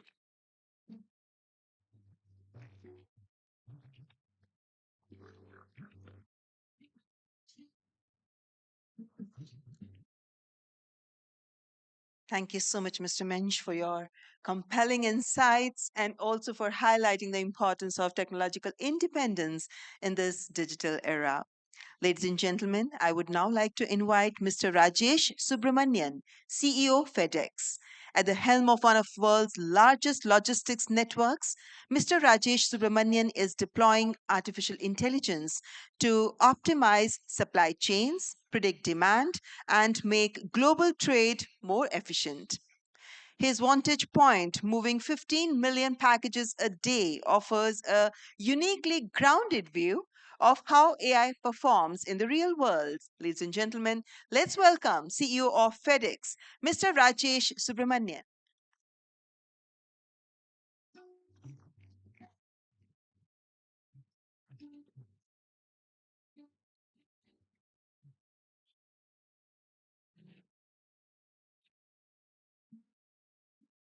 Thank you very much for the kind introduction and for the opportunity to participate in this important discussion. Gatherings like this are critical to advancing technology and making global progress collaboratively, responsibly, and equitably. And that's truly our charge at this pivotal moment. The recent exponential growth of AI has the potential to be one of the most significant events in human society since the advancement of electric power systems and the introduction of the internet. AI is no longer a trend. It's the next industrial system, a union of compute, the energy and labor that will redefine how economies operate and how humanity evolves. We understand the science, and now it's about rapid amplification and application. Building AI capabilities is not optional, it's essential. Intelligence is not an asset, it's infrastructure, the foundation of the future of global progress, productivity, and economic growth. As such, we have an opportunity and a responsibility to be more than consumers. We must be architects of AI.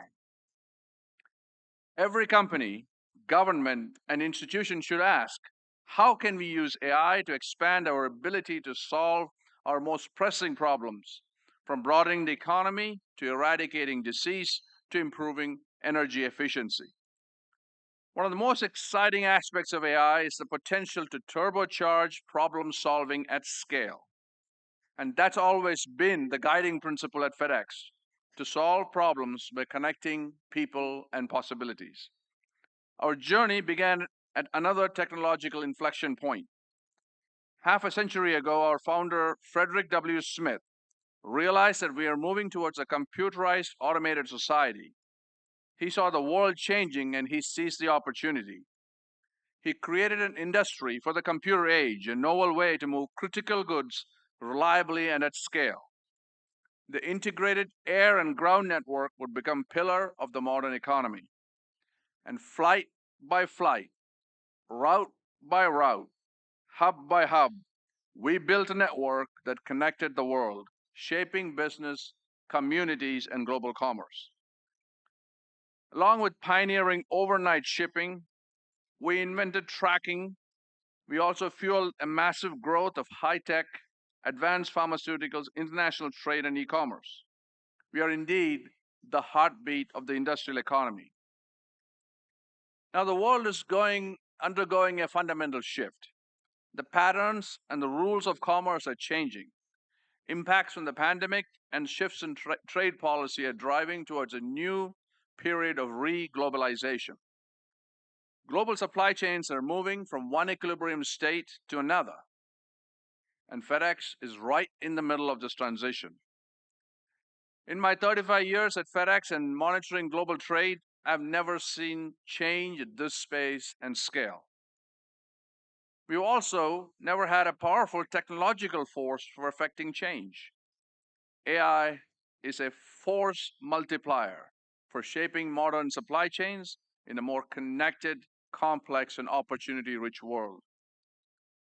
We've always been a data-driven company. We have nearly 700 airplanes, 200,000 motorized vehicles, and more than 500,000 team members. We handle $2 trillion in goods annually, move more than 17 million packages daily across 220 countries and territories, and generate 2 petabytes of data every day. We realized the value of our data, our insights, and supply chain intelligence early. And we set about organizing and engineering our data ahead of the current AI revolution. And when you power the industrial economy and generate over 2 petabytes of data, the potential to harness that intelligence with AI to create smarter, more resilient supply chains is immense. And it is a capability only a few organizations on this planet can match. And for the past 50 years, FedEx built the world's most reliable network for moving physical goods. Over the next 50 years, our differentiation will come from orchestrating the intelligence that governs modern commerce. That is our future. And to get there, we're using AI to transform our real-time network data into actionable insights that enable prediction, orchestration, and optimization across the entire supply chain. This is not just visibility into what happened, but intelligence about what will happen next. Identifying vulnerabilities and addressing them before they become disruptions is probably the most crucial element of supply chain resilience. Over the long term, we will power solutions allowing FedEx and our customers to anticipate disruption, to reroute flows, rebalance capacity, and prevent localized issues from becoming systemic failures. More importantly, we are scaling these capabilities responsibly and grounding them in strong data governance, cybersecurity, and ongoing focus on AI literacy so our teams know how to use these tools effectively. Now, this opportunity is not just operational, it's also commercial. We are extending our intelligence through digital tools that solve problems for customers and enable them to optimize their operations. Through collaborations and platform integrations, we can embed our intelligence directly into customer workflows, helping businesses make sourcing, routing, inventory, and fulfillment decisions with near real-time supply chain insights.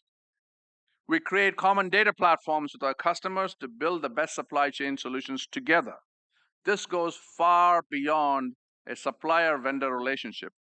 Our customers are often co-creators, and many of our digital tools are shaped by the feedback for small and medium businesses seeking to grow internationally.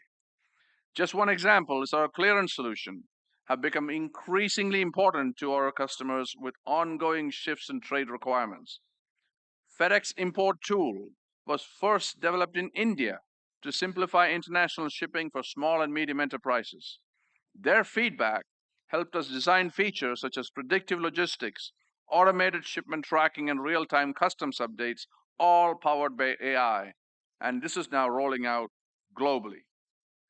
What used to be a complex process became much simpler, giving small businesses better visibility and control over their shipments.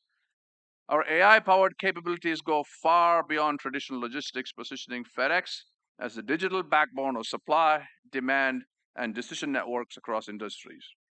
Today, technology is business, and business is technology. As global citizens and leaders, we must think this way. We must use the AI revolution to propel global progress. From our experiences at FedEx, I encourage you all to get in the game. You cannot innovate from the sideline. If you don't like change, you will hate extinction. Seize this opportunity with AI. Our actions must be decisive because the opportunity is genuinely transformative. Ask not why, but why not? Question all ways of thinking, take risks, and embrace change as an opportunity for exploration and growth, and keep asking questions. Nothing will matter more in the age of AI. As AI increasingly contains more of the world's knowledge, it becomes an even more powerful tool for anyone with questions. Have a bias to action. The world is becoming more agile by the day, and action is critical to keep pace. There's also so much more to discover, including tremendous opportunity in how we apply emerging technologies. We have barely scratched the surface on how we use AI and machine learning to manage global supply chains. For a company with legacy of delivering what's next, I cannot tell you what the end state of AI will look like, but I can tell you that we will be ready for it. The transformative potential of AI is immense, and with that potential comes the responsibility to ensure that its benefits are widely accessible.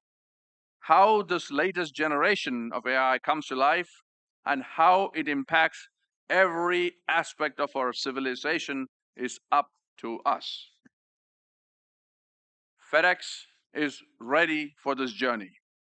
We're embracing AI and eager to solve problems, drive economic growth and global progress, and deliver a better and a brighter future. Thank you for your attention.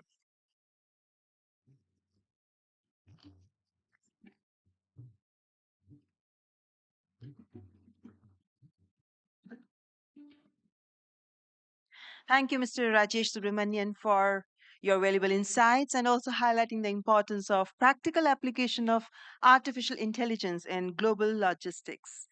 Ladies and gentlemen, and I now take the pleasure of introducing our next speaker, Mr. Jeet Adani, Director, Adani Digital Labs, representing the next generation of one of India's most consequential business families. Mr. Jeet Adani is driving Adani Group's ambitions in digital infrastructure and AI.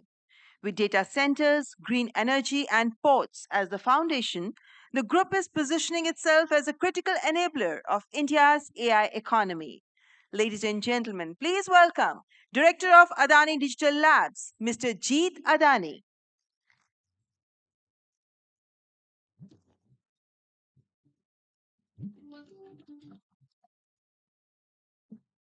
Distinguished global leaders, innovators, and friends, good afternoon and namaste. We gather here today at a decisive inflection point in history, and it is indeed a privilege to have the opportunity to speak to the audience that is reshaping our world. If you really look at it throughout history, electricity powered industry, oil reshaped geopolitics, and internet transformed commerce. And today, AI is going to redefine sovereignty. The central question before our country, India, is not whether we will adopt AI. The questions are, will India import intelligence or architect it? Will we consume productivity or create it? Will we plug into someone else's system or build it itself? The time for asking these is now over. As my country, India, rises, she does not rise to dominate. She rises to stabilize, she rises to anchor a world searching for balance, and she rises to build systems that are inclusive and enduring. And when India builds technology, she does not build for exclusion or control, she builds for inclusion. But in this geopolitically charged century, I believe that inclusion without capability is weakness, and capability without sovereignty is foreign dependence. So today I want to speak about three pillars of sovereignty that will define India's AI century: energy sovereignty, compute and cloud sovereignty, and services sovereignty. These are not technical abstractions, but they are the foundations of modern nationalism. The first pillar, energy, is actually intelligence sovereignty. AI is written in code, but it runs on electricity. As we all know, under peak load, advanced processors generate extraordinary heat. Systems throttle when power falters and performance drops.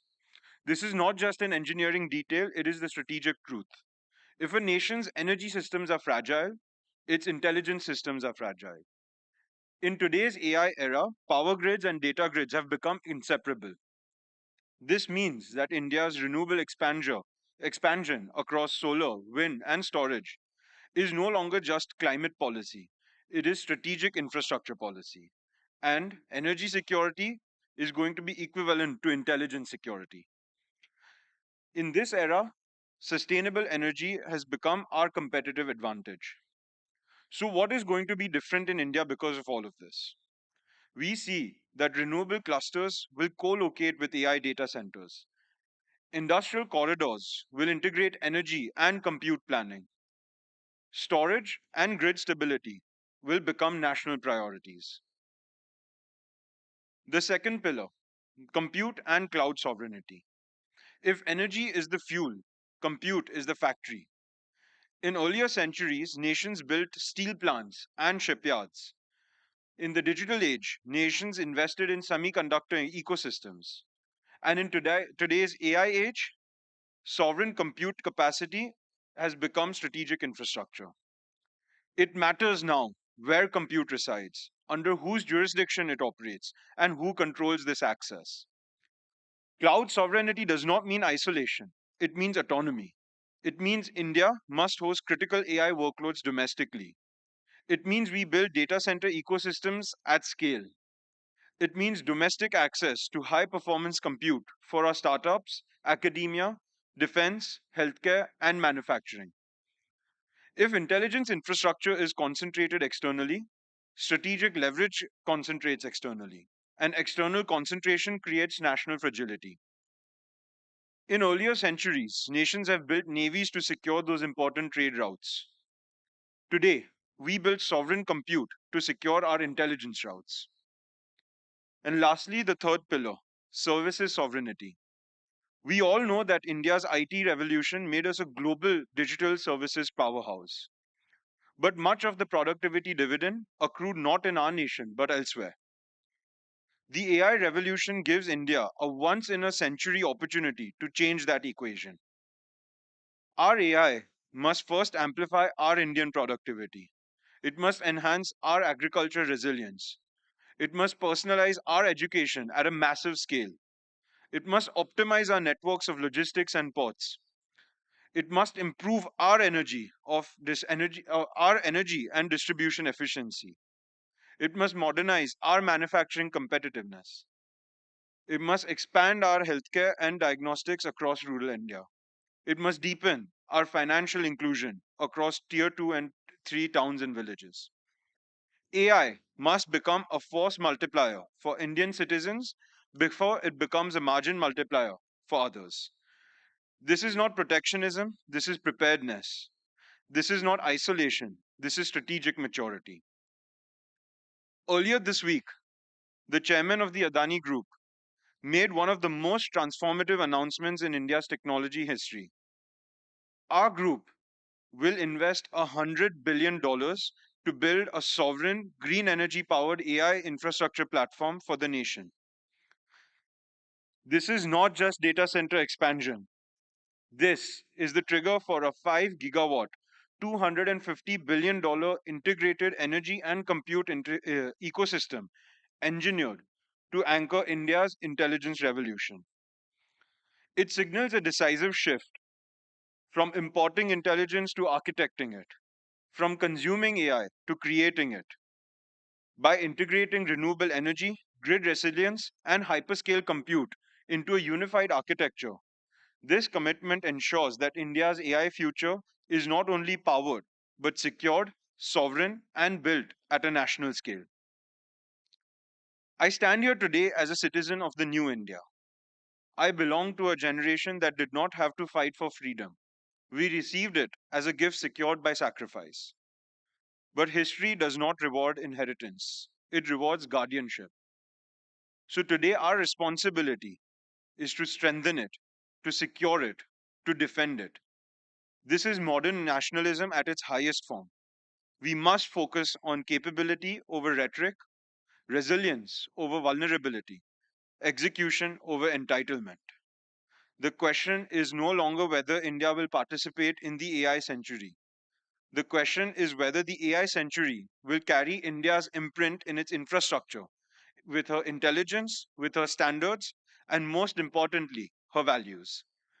I believe deeply and without hesitation that she will. Because when India rises, she does not rise to dominate. She rises to stabilize, she rises to build, and she rises to include. And this century will remember that. Thank you, and Jai Hind.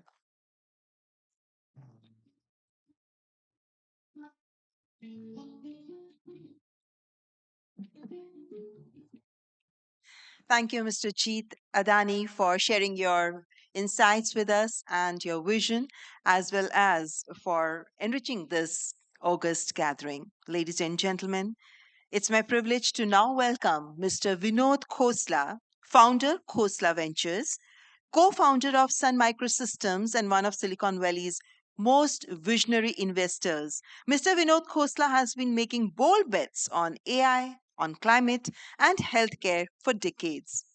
He has argued that AI will replace 80% of the jobs and that this is cause for optimism rather than despair. How? Let's listen to him. Please welcome the founder of Khosla Ventures, Mr. Vinod Khosla.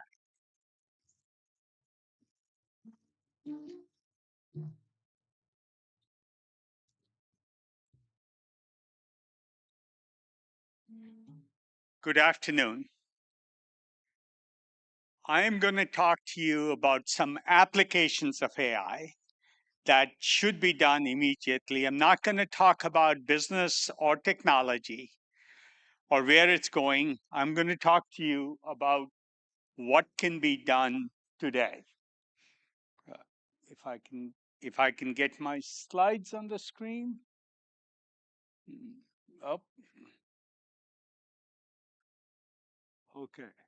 So I'm going to talk to you about what can be done today in the next year or two to reach 1.5 billion people in this country with really impactful immediate benefits.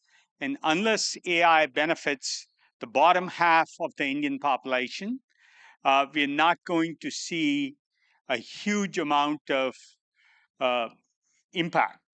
So the first thing I'm going to talk to you that's possible today, and in fact, millions of kids in India are using today, is AI-based personal tutors. And I'm going to talk to you about 24/7, almost free doctors available to everybody through AI. This is not helping a doctor, this is building a doctor. And of course, every farmer should have AI level PhD agronomist available to them in their local small plot. This is all possible. They don't even need to know how to read and write. Just speak and look and take pictures. So let me start with AI tutors. There's a lot of children in India who don't get much help in their education. In fact, in rural India, teachers don't often show up. So it's very important that this kind of a service be available so every child has their destiny in their own hands.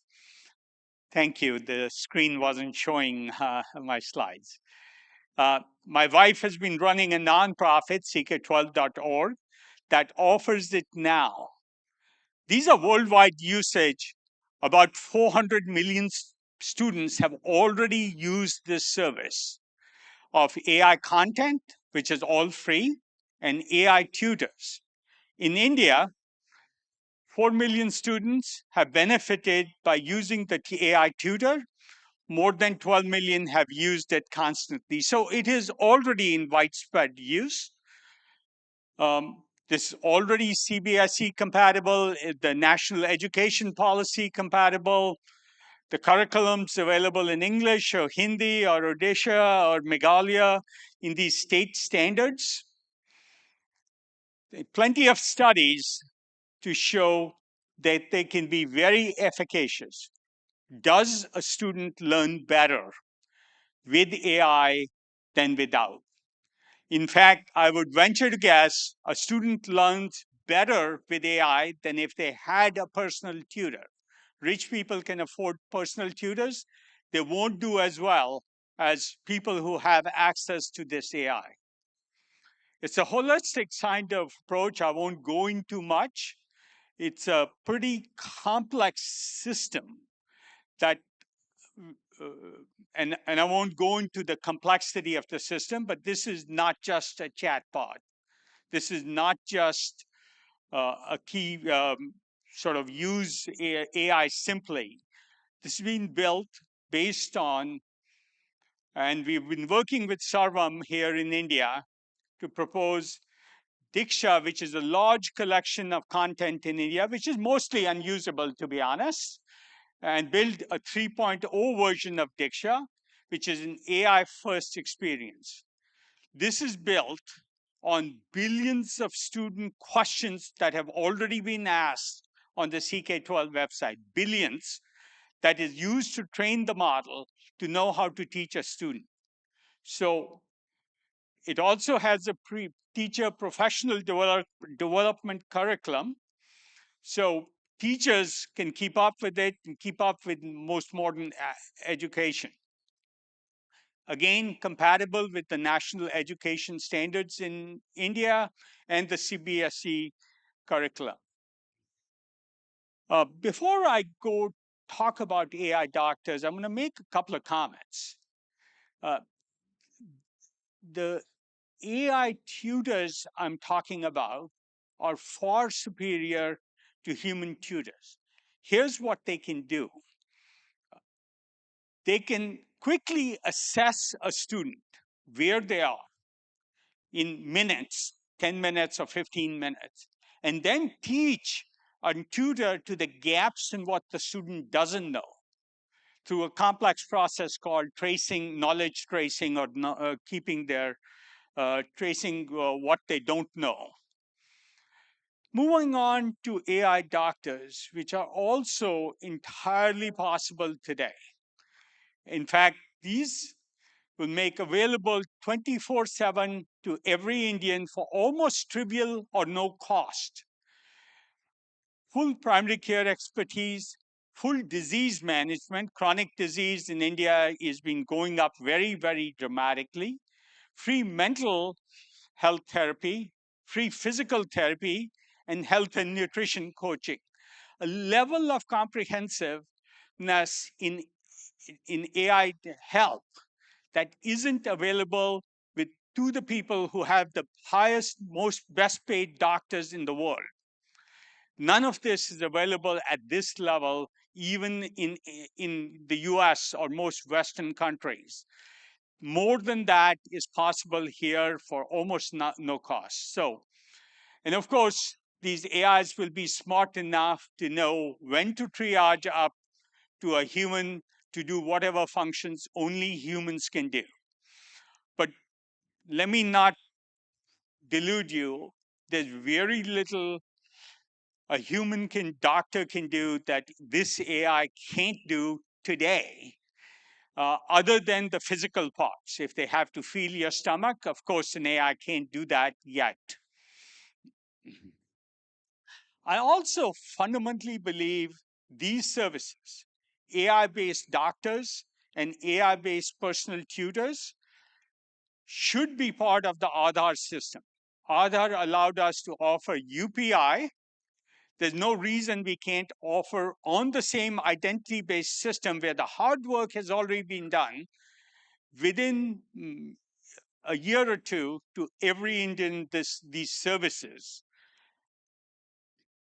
So what I'm specifically proposing, to build a Section 8 nonprofit company to build, operate, and transfer into the Aadhaar ecosystem such systems. I think they're relatively simple to do. They need many cycles of iteration to adapt specifically to Indian conditions, all the Indic languages, all the difference in diseases in each part of India. So I'm very, very excited about this. And what you can do for not only education, healthcare, the third element I want to talk about is agronomy. Having every farmer have a PhD level agronomist available locally 24/7, alongside a UPI-like service as part of the Aadhaar system. A tutor that can gauge students, it can find and teach the gaps in students, and make the current Diksha system much more useful, much more friendly, and leverage all the great content that is in the Diksha system in India today, but is not really usable because there's no way to organize it and have an AI tell you what part of this vast library is relevant to you on the day you're trying to do your homework or prepare for a test. You can multiply India's doctors' resources. So many years ago, I looked at the question of how you could scale the doctor-patient ratio in India to the same level that is in the West, like in the United States. And it wasn't possible, even if you had $1 trillion in decades to do this.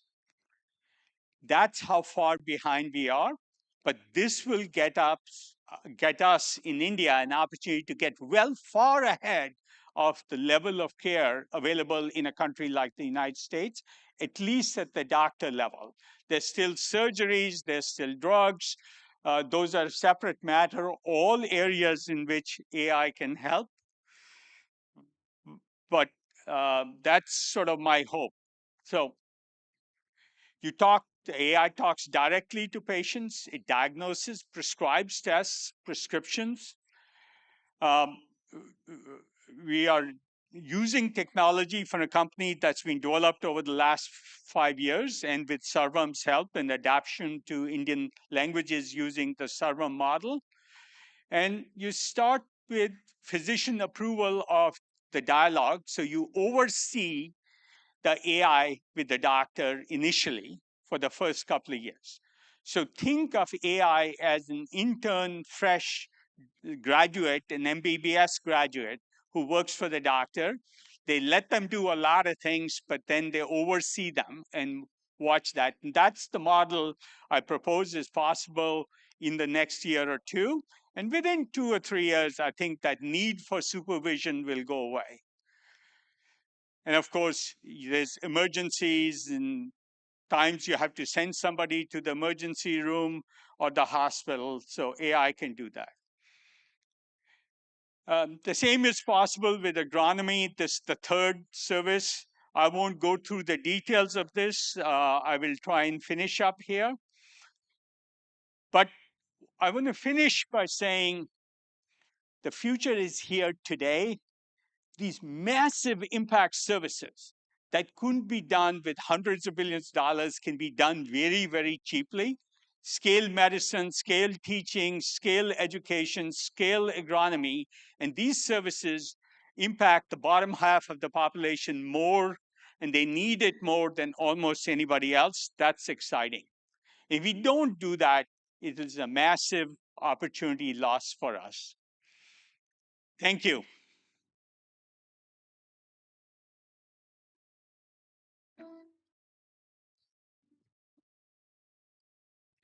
Thank you, Mr. Khosla. It was a pleasure listening to you and all your wonderful ideas, giving solutions, AI solutions to India's problems. And no doubt, AI can be a game changer to make this world a better place. And such ideas, I'm sure, will help us achieve that goal too. Ladies and gentlemen, I would now like to invite on stage Mr. Nikesh Arora, CEO, Palo Alto Networks. As cyber threats grow more sophisticated with every advance in AI, Mr. Nikesh Arora has built Palo Alto Networks into the world's leading cybersecurity company by platforming defense. A former president of SoftBank and senior Google executive, he brings rare breadth to the challenge of securing our AI future. Please welcome the CEO of Palo Alto Networks, Mr. Nikesh Arora.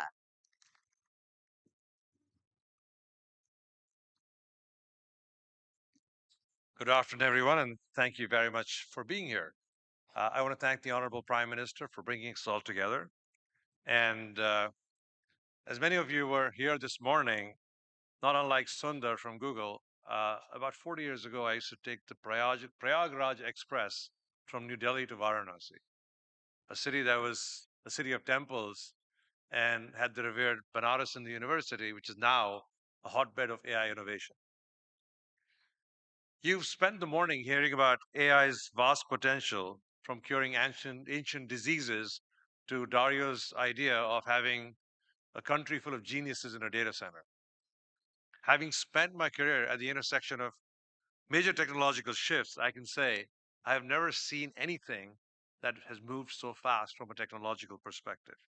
Coincidentally, it was about 3 years ago, I was on my way to BHU to give the convocation address, and ChatGPT came out. That moment changed everything. AI is accelerating faster than our institutions, our governance frameworks, and even our intuition. This widening gap, if not handled right, is going to become a tangible threat to national security, economic stability, and social cohesion, making it a defining challenge of our era. As an eternal optimist and representing the world's largest cybersecurity company, I'm not here to throw cold water on our optimism and the idea that AI is going to solve every problem. I'm just here to come and say that for us to enjoy the benefits of AI, we have to make sure we have to solve for inclusion, for trust, and for safety while we continue to make advances on AI. I would say at the current moment, the balance is tilted not in the favor of trust, inclusion, and security. It's actually tilted in the favor of speed. You're seeing features and capabilities coming out as fast as they can, probably faster than we can absorb them. Every morning you wake up and something new happens. There are agents that are doing things for us. There are new models being thrown out which can make music. I only don't know where this is going to stop. So while we've been enjoying the capabilities of Claude, ChatGPT, Gemini, which are teaching us how to do all kinds of stuff, AI has already moved on. We're now battling towards the agentic future, where the agents are going to take care of everything, and we're going to kind of lose control. The challenge we have is, we talk about agents. If you think about it, Sundar also mentioned Waymo, a car that will drive you from point A to point B. That car is effectively an agent. That agent used to be a driver who's no longer a human being. It's an agent. It's going to drive you everywhere. That was a very expensive agent. It took a lot of training to train that agent over a lot of time. However, it does give us a glimpse into the future, a future where we can actually build a trustworthy agent that can take over the task of a human being. But I was at Google in 2009, and I remember riding in the first iteration of a self-driving car. That was 16 years ago. So it's taken a long time to get one job replaced by an agent. So all of those of you who are really worried that our jobs are going to go away, it's going to take a little longer than you think. We're not going to trust agents that easily and that quickly. However, for us to be able to trust agents, once again, we have to build a future where the ideas of safety, the idea of security, the idea that we can trust an agent are developed cohesively with technology, not outside of that technology. So, and once you get there, you realize we're not going to stop at software agents. I think if you saw the Lunar Year celebration in China, there were robots which are dancing and flipping around much better than actually I can do. So I'm sure most of us would not be able to compete with the robots. These are version ones of robots. Imagine these things are going to be changing light bulbs and digging streets in the middle of the night when there's no electricity, there's no lights because they don't need lights. They can operate without lights. They can operate without food. They can operate without anything. There is a rumor that these are the things that are going to be sent to build the data center in Mars. It won't be humans because Mars is not quite friendly from an oxygen perspective yet. So if you believe that that's what the future entails, there's a lot of questions that it brings up. It brings up questions of how are we going to take care of these agents if they go rogue? How are we going to manage these physical agents? How are we going to control them? How are we going to govern them? So all these are challenges that we have to solve collectively before we go ahead and go live this beautiful future of AI. So from our perspective, from a cybersecurity perspective, from a governance perspective, I think there are three big challenges we have to solve. I think the first challenge is the challenge of governance and accountability. In the early stages of AI adoption, systems are advisory. You ask it to write a letter to your girlfriend, ask ChatGPT to write a letter to your parent, a thank you letter, it can do that. That's pretty cool. It's an advisory system. You can change it. You're a man in the middle. You're in control. This is great. Very soon you will give control to an agent, which is going to be your agent. It's going to do things for you. That's okay too. As soon as you give control to an agent, which can act with its own agency, now you have to worry about who's responsible for the actions of those agents.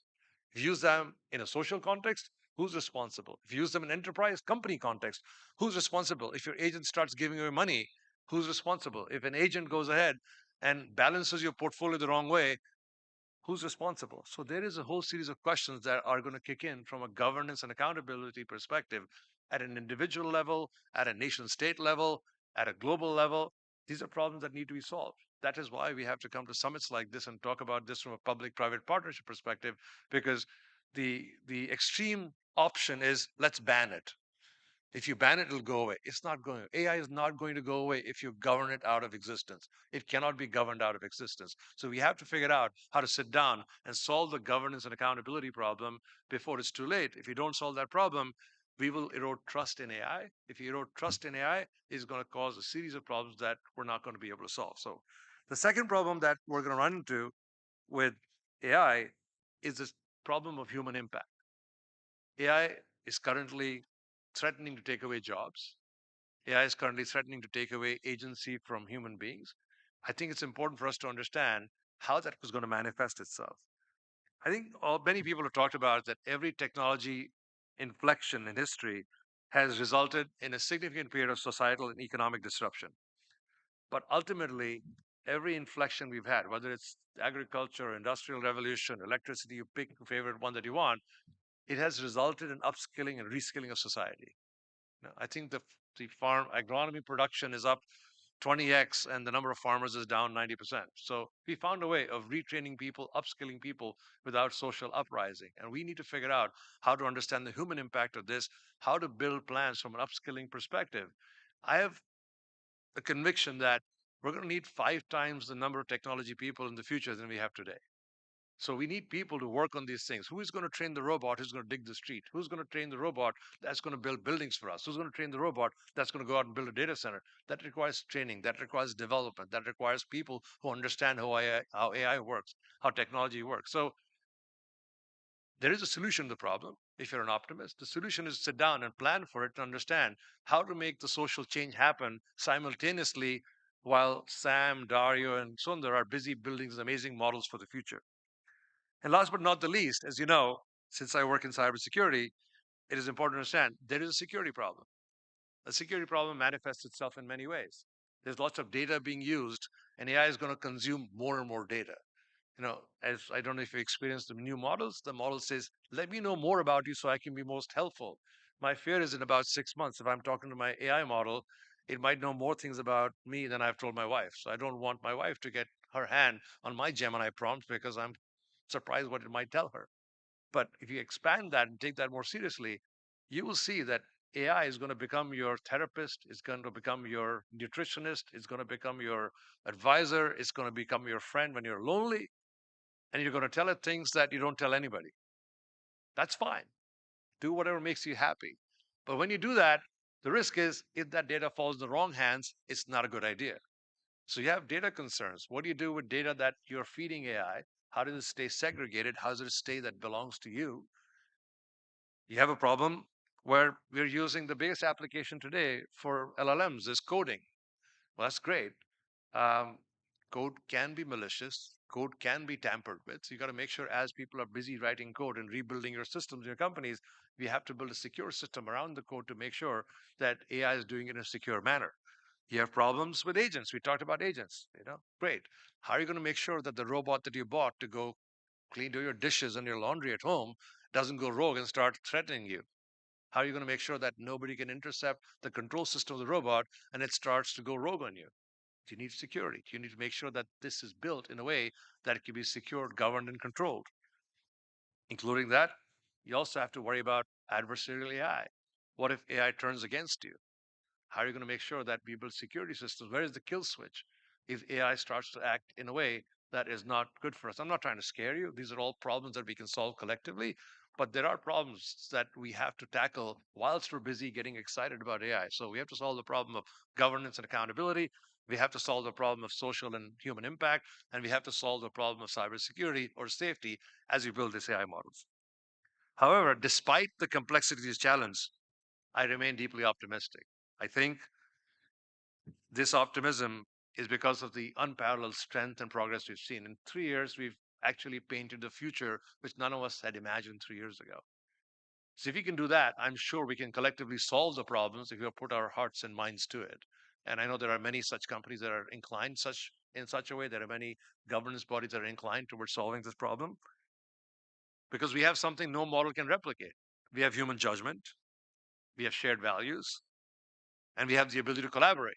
So I think that's important. That is why we come to places like this, to talk about this with each other, to collaborate, to be able to solve these problems. India has already shown the world what is possible when innovation is paired with inclusion through digital public infrastructure, systems like Aadhaar and UPI. They demonstrate how technology deployed with public good in mind and scaled across a vast population can leapfrog traditional development methodologies. I hope we can apply the same energy in India to solving the problem of AI to make it more inclusive, more fair, more social, more trustworthy. With that, thank you very much for listening. Jai Hind.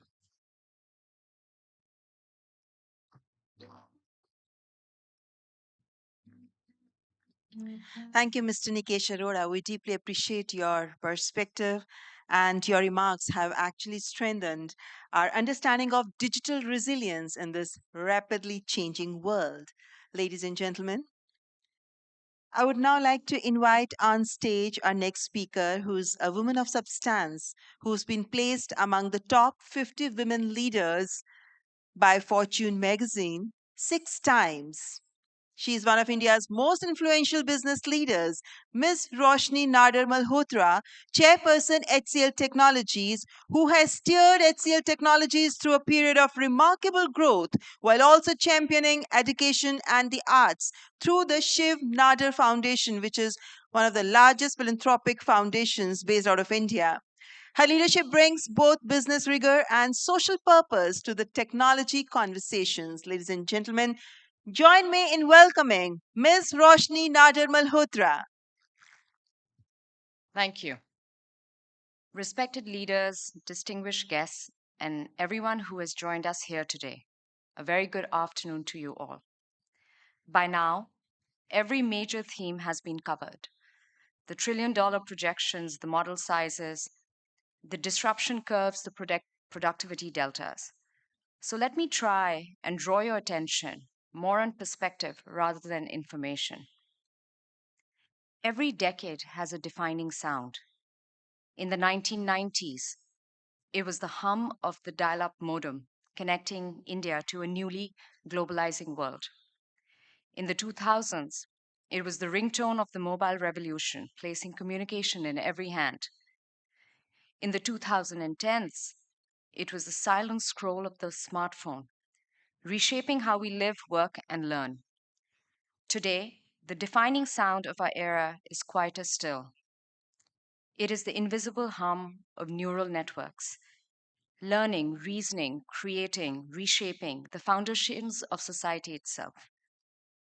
Artificial intelligence is no longer something we switch on and switch off. It is with us at all times, even when we sleep. It is an assistant, a guide, a teacher, sometimes even a companion. From the most mundane tasks to the most advanced scientific discovery, AI is becoming all-encompassing. But this is not merely another technology cycle. This is a structural shift. For the first time in history, knowledge itself is being commoditized. When knowledge becomes programmable, industries are redefined rather than merely evolving. Business models change. Individuals are empowered more than ever. Nations have an opportunity to accelerate growth and move up the order. Our generation is fortunate. We are witnessing multiple technology revolutions within a single lifetime. Yet what truly distinguishes this moment is not just scale, but speed. When knowledge and intelligence becomes abundant, judgment becomes scarce. When answers are instant, questions become valuable. The competitive edge in the AI era is not computing power, it is clarity of thinking. We began this AI journey with awe. Can machine write? Can they see? Can they reason? Can they create? Today, those questions are getting answered at an accelerated speed. So instead of telling you what AI will do, let me suggest something more uncomfortable. AI is a mirror. It will reveal who we already are. The real question is not what AI can do, but how responsibly we will deploy it, how inclusively we will scale it, and how wisely we will govern it. Technology is a game changer, but only as long as humanity remains its master. This summit, therefore, is not just about AI alone, but also about leadership. Every technological revolution eventually asks a human question. The printing press asked, what should be preserved? The internet asked, what should be connected? AI asks, what should be delegated? And that question forces another. What is uniquely human? If AI writes, calculates, diagnoses, predicts, then leadership must mean more than knowing things. It must mean deciding things. For decades, India's technology growth followed a simple question. Scale drove revenue. As delivery expanded, so did output, influence, and global credibility. That model powered corporate success and became central to India's export story. AI is reshaping that equation, shifting us from scale-led growth to intelligence-led growth. The future will not be built by doing more of the same, but by reimagining how value is created. AI carries a powerful duality. It is both deflationary and expansive. It reduces cost, time, and effort through automation, while simultaneously unlocking new markets, industries, and possibilities. As knowledge becomes commoditized, differentiation shifts. The real question is not whether disruption will come, but whether we will lead it. And I believe HCL Tech will lead it. We are evolving from a people-centric delivery model to an integrated system of software products, intelligent agents, and human expertise, delivering outcomes at scale. This is more than just a business shift. It reflects a broader national ambition to build intellectual property that creates enduring compounding value. India must move from being a tech services-led nation to an IP-led nation. Services scale with effort. IP scales infinitely. In the AI economy, value accrues to those who build and own platforms, models, and products, not just those who deploy them. That shift is not only economic, it is transformative. And this is not new for HCL or to HCL. 50 years ago, in 1976, Shiv Nadu founded HCL as one of India's earliest bootstrap technology startups. By 1978, India's first indigenous computer had been built and found a place in many homes all over India. HCL was driven by a belief in building, not adopting. That belief, that DNA, those guts, that grit continues to guide HCL Tech even today. We are moving beyond traditional delivery to a unified model where software, intelligent systems, and human expertise operate as one, driving measurable, scalable outcomes. Alongside this shift, we are building entirely new AI-led service lines. AI Factory designs and manages next-generation AI infrastructure. Physical AI brings intelligence into the real world, where systems sense, understand, act autonomously, robots with embedded decision-making, warehouses that optimize themselves, and infrastructure that anticipates failure before it even occurs. This reinvention will multiply opportunities, create new industries, new professions, and avenues of employment for India's vast talent, while expanding economic prosperity for the nation. How do we make this transition? If AI will define not just companies, but countries, then this is a strategic shift, and it requires three decisive moves. First, from scale led growth to IP led value creation. IP compounds, it strengthens competitiveness, anchors strategic autonomy, and ensures long term economic resilience. Second, from adopting to building. Deployment matters, ownership transforms. Nations that build models, platforms, and software will define the era. India has the talent, the scale, and the complexity to be the ultimate test bed. Third, from fragmented effort to national AI infrastructure. Compute must be treated as digital public infrastructure. Democratized compute can unlock innovation across startups, universities, enterprises, and institutions. When compute is accessible, innovation decentralizes. When innovation decentralizes, IP multiplies. That is how an IP nation is built, not one by champion, but by an ecosystem. But ambition without purpose is incomplete. The true test of AI is not how fast it scales, but whom it serves. Responsible AI is not a feature, it is a foundation. From awe to accountability, that is the journey. Speed is meaningless without control. Scale is unsustainable without trust. Now, at HCL, we have 226,000 HCL techies with an average age of 26 or 27, similar to the average age of our nation. So I talk to them. You've been following the T20 World Cup. You'll know that India won by 61 runs on Saturday in Colombo. What a match. And if you watched Ishan Kishan's innings, 77 or 40 balls, you saw something that is a perfect analogy for AI. In T20 cricket, when a power hitter walks in and starts clearing the boundary from ball one, the captain doesn't take her fielders off the field. She resets the field. Deeper on long on, a sweeper on the leg side, third man back. Every ball, the field has to adapt, not because the fielders are less important, but because the nature of the game has changed. The batsman is hitting harder and faster than ever before. And the only way to compete is with smarter positioning, sharper reflexes, and better anticipation. AI is the power hitter. It is clearing boundaries that used to require entire teams. But the game is not batsman versus nobody. AI is a team sport. Our job is to set the field, to position our nation where the ball is going, not where it was, to invest in the skills that AI cannot replicate, the ability to read the game, to anticipate, to make the judgment call in the moment that no algorithm would risk. India is repositioning.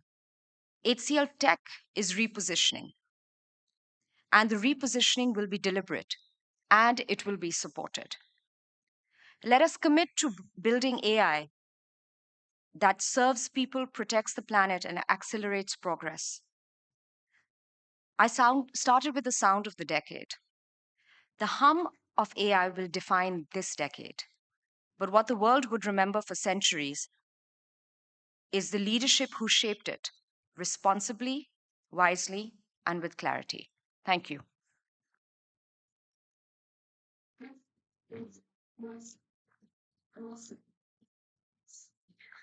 Thank you, Ms. Roshni Nader Malhotra, for your inspiring reflections and also for highlighting the transformative role of artificial intelligence, as well as the disruptive role of artificial intelligence, drawing our attention to it in shaping our future. Ladies and gentlemen, I would now like to introduce the speakers for a ministerial conversation. The speakers in this fireside conversation is Her Excellency Sina Lawson, Minister of Digital Transformation, Togo. His Excellency Nizar Patria, Vice Minister of Communications, Indonesia. His Excellency Rafat Hindi, Minister of Communications, Egypt. Minister Lawson has made Togo one of Africa's most watched digital transformation stories, building mobile first government services that reach citizens who were previously entirely excluded from the formal economy.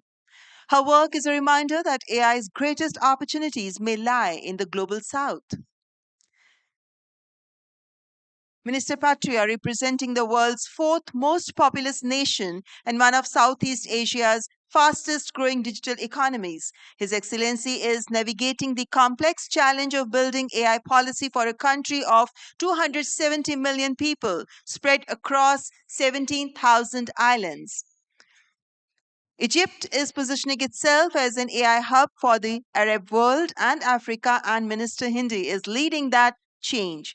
With a young population and growing digital infrastructure, Egypt's ambitions are both compelling and instructive for developing nations navigating the AI transition. Ladies and gentlemen, I would like to invite our speakers. Please, with a big round of applause, I would like to request you to please welcome the minister from Togo, from Indonesia, and also from Egypt. I request our honorable dignitaries to kindly take your place on this stage, and this conversation is being moderated by Ms. Devjani Ghosh, Distinguished Fellow Niti Aayog. I request Ms. Devjani Ghosh to kindly join us.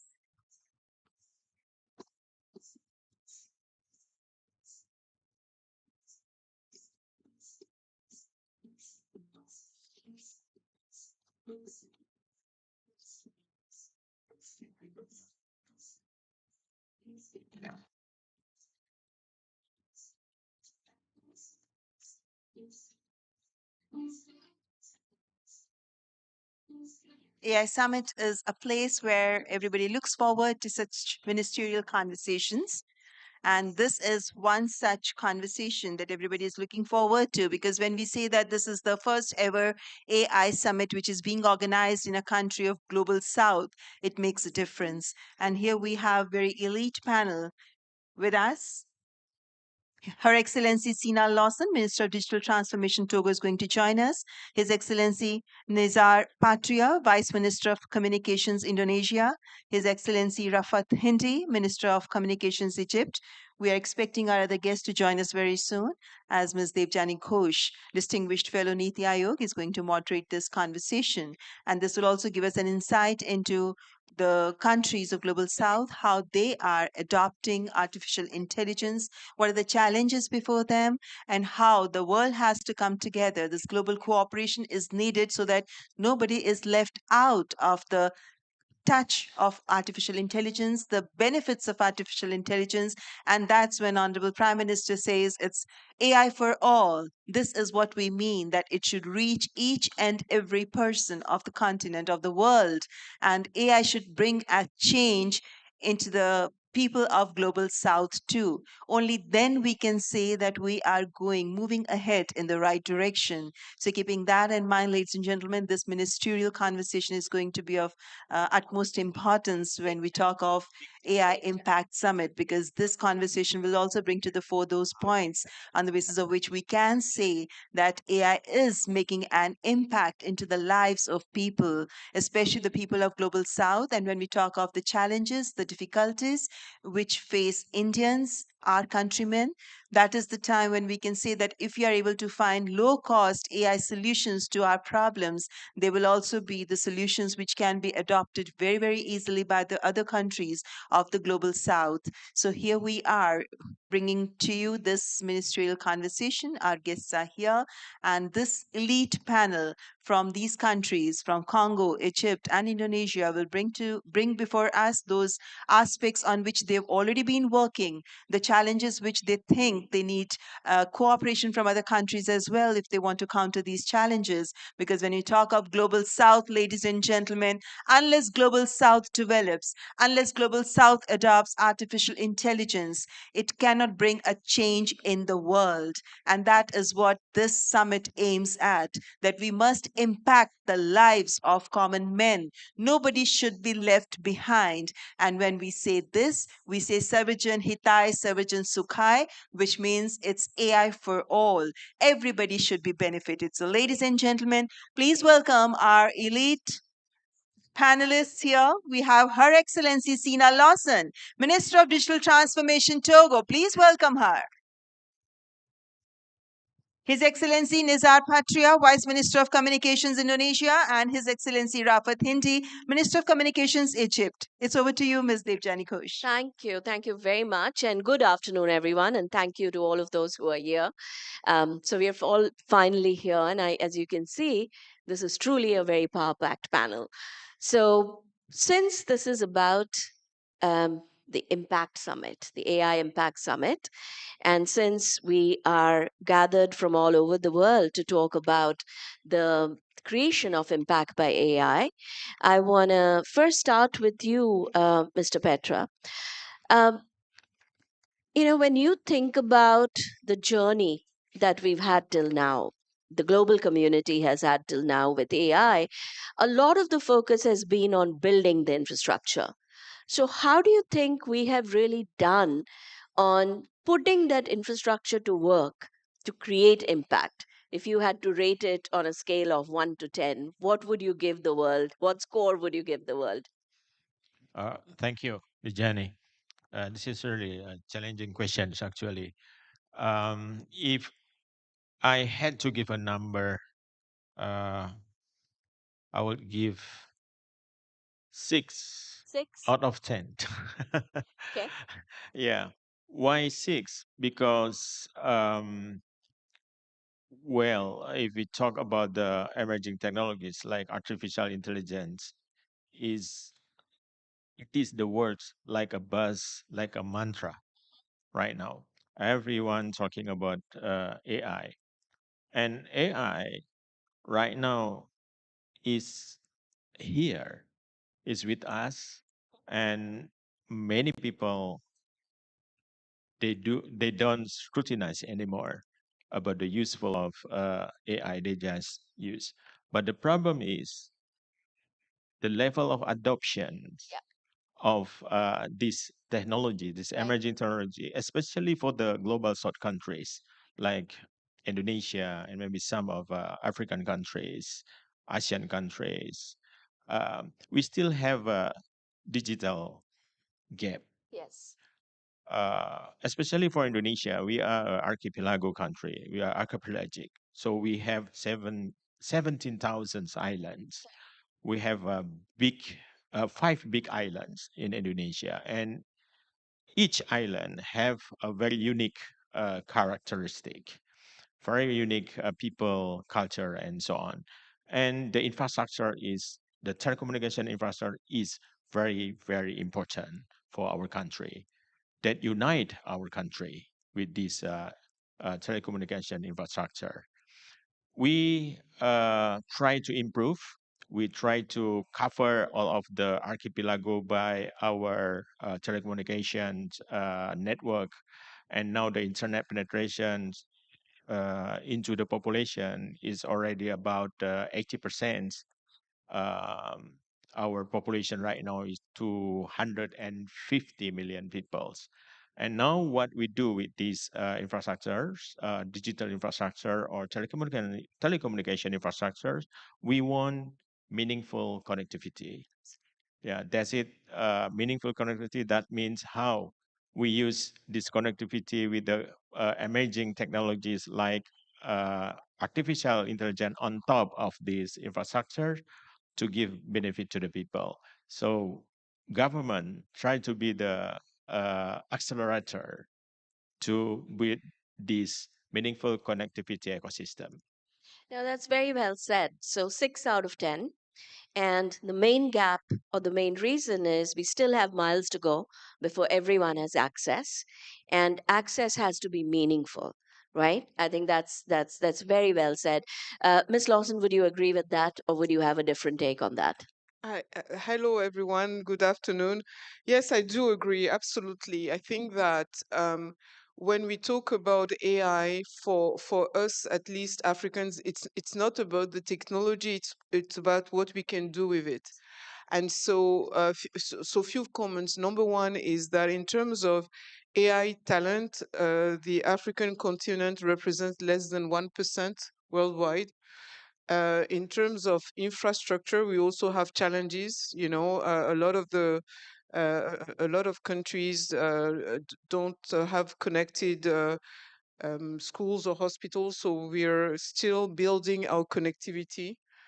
And I would say that, but if you look at few examples, few achievements that we had using AI, in terms of impact, we can see that even today it's equal to 9 out of 10. So every time we implement it in our way, solving our problems, then the number comes, you know, closer to 10 than anything. I would also say that the African Union position was to use artificial intelligence in real life use cases. So the impact for us and the sectors, the priority sectors are government, infrastructure, and the way we function. It's health, education, agriculture. So I think that if we succeed to implement AI in those sectors, then our continent will change forever. I really like that, the fact that you brought out three very important mission critical sectors rather than saying we need to go and do everything. But I think that priority is so important. And by the way, as part of the 7 working groups that was there under the AI Summit, one of the working groups, which I had the privilege of co chairing along with Indonesia and Netherlands, was economic impact and social development. And one of the things we decided that's needed right now to accelerate impact is the creation of AI Commons that brings together best practices, know-how. So that was one of the key outcome of part of the working groups that we launched. Mr. Hendy, if I may come to you, when we talk about impact, one thing we realize is it means so many different things to so many different people. Can you give us an example of something that you believe is truly um, um, a north star with respect to how impact has been created? Right, a great example of how impact has been created. Yes, thank you. In Egypt, the most meaningful impact AI has been in expanding the access to the essential public services, such as healthcare and education, in a larger scale and at nation wide.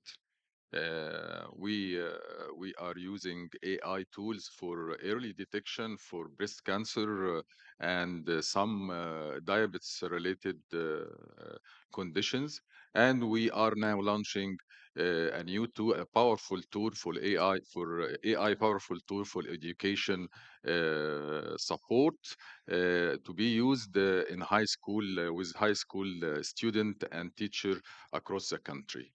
For the first time, advanced medical screening and learning support become available for underserved community.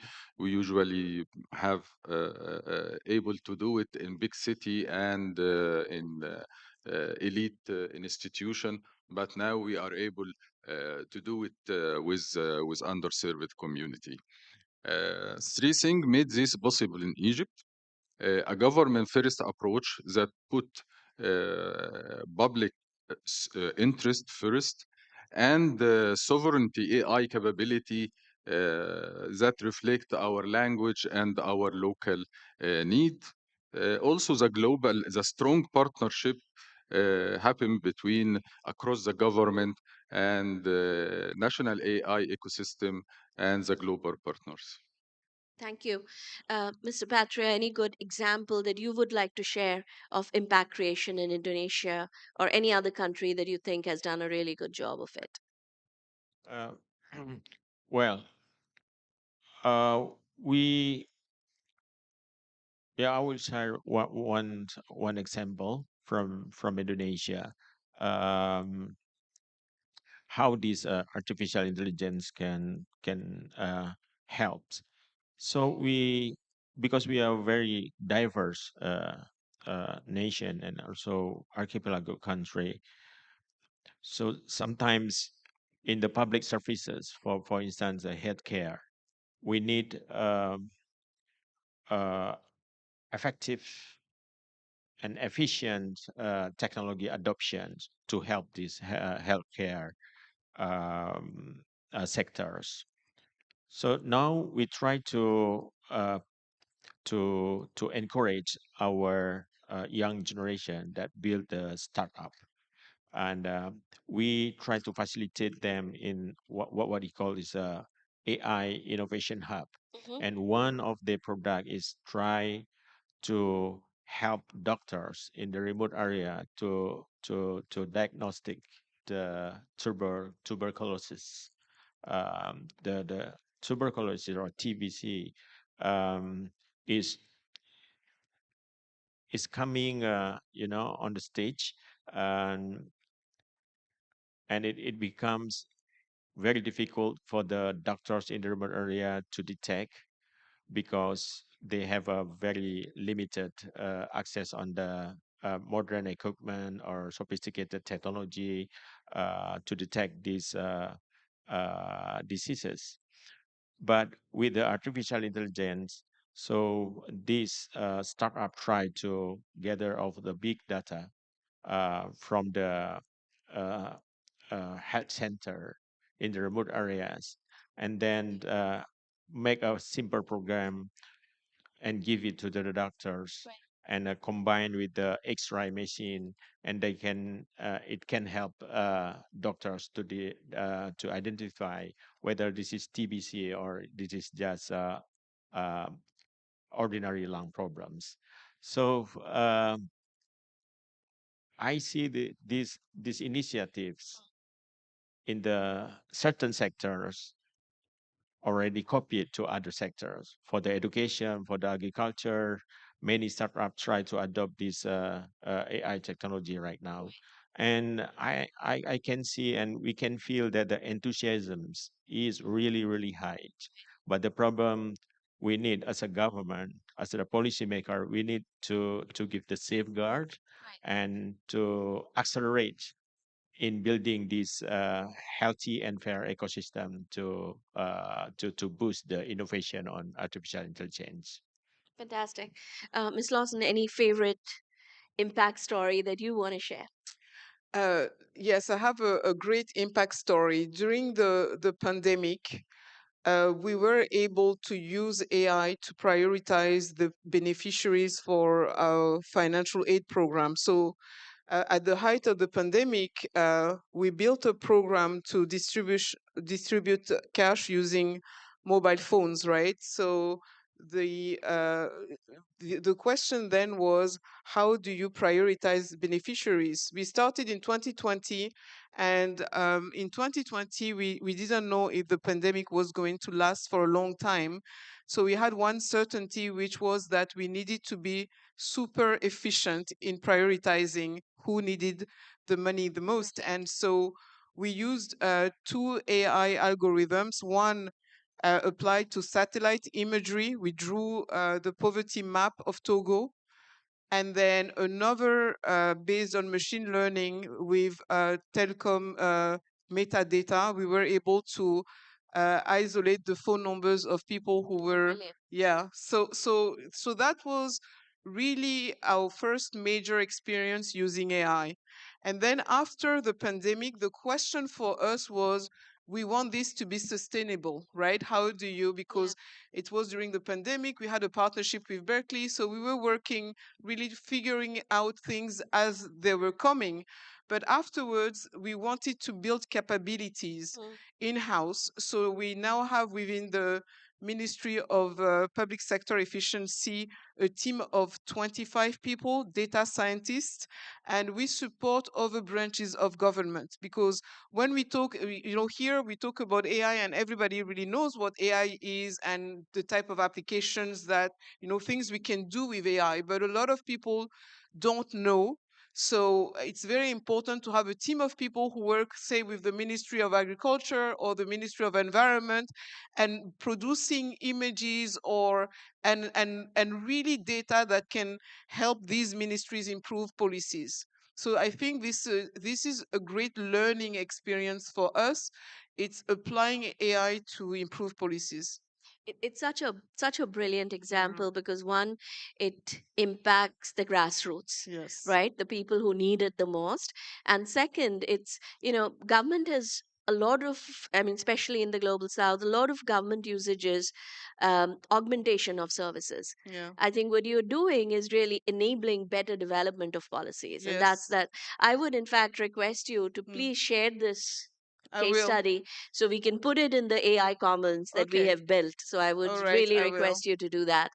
In fact, the next question is also to you, Ms. Lawson, which is, as government, what do you think is the biggest roadblock to scaling impact creation where it can reach population? Is it data? Is it infrastructure? Is it regulation? Or is it even geopolitical dynamics? So I think it's a combination of various things. We're tackling all of these things, but first it's infrastructure because that's the starting point, okay? But you also have something. When I was referring to the data lab, a lot of people don't know this universe exists, right? That you can apply, you can use AI to gather information as to when you want to design a new infrastructure, like an itinerary. For example, when we build our fiber optics network, we use satellite imagery and so on. But a lot of people just don't know it exists, right? So they can't ask. They don't know which question to ask, right? And so even if we're there, so we do a lot of outreach within government, going and saying, look, this is what we were able to do using AI and so on. So I think that what I would call institutional capacity is a roadblock because people just don't know. So it's a lot of training required. The other thing is, and I think it's also one thing that we've been working on is right now AI is in French or English, right? It's not in. It's not. We have in Togo we have 42 languages and dialects, and for AI to if we want massive AI adoption, we need to be able to provide these models in local languages. So that's one very important aspect of what we've been up to. 42 languages. Yeah. Wow. And dialects. I'm sure that yeah. Yeah. Yeah. Wow, that's So that's the challenge, but that's also the opportunity because when you think about creating impact for AI, think of education. Imagine, and that's what I imagine. Imagine a world where every school children has an AI tutor, right. being able to explain to them math and science in local languages in their own dialects. That's for me the power of AI, really. So beautifully said. So institutional capacity is one of the biggest roadblocks that you see. Mr. Petra, is there anything you want to add to that in terms of the biggest roadblocks to mass scale impact creation? Yeah, I agree with colleagues from Togo. I think it's the the problem today for the global South countries like Indonesia, and I think some of African countries and other ASEAN countries is now we are facing the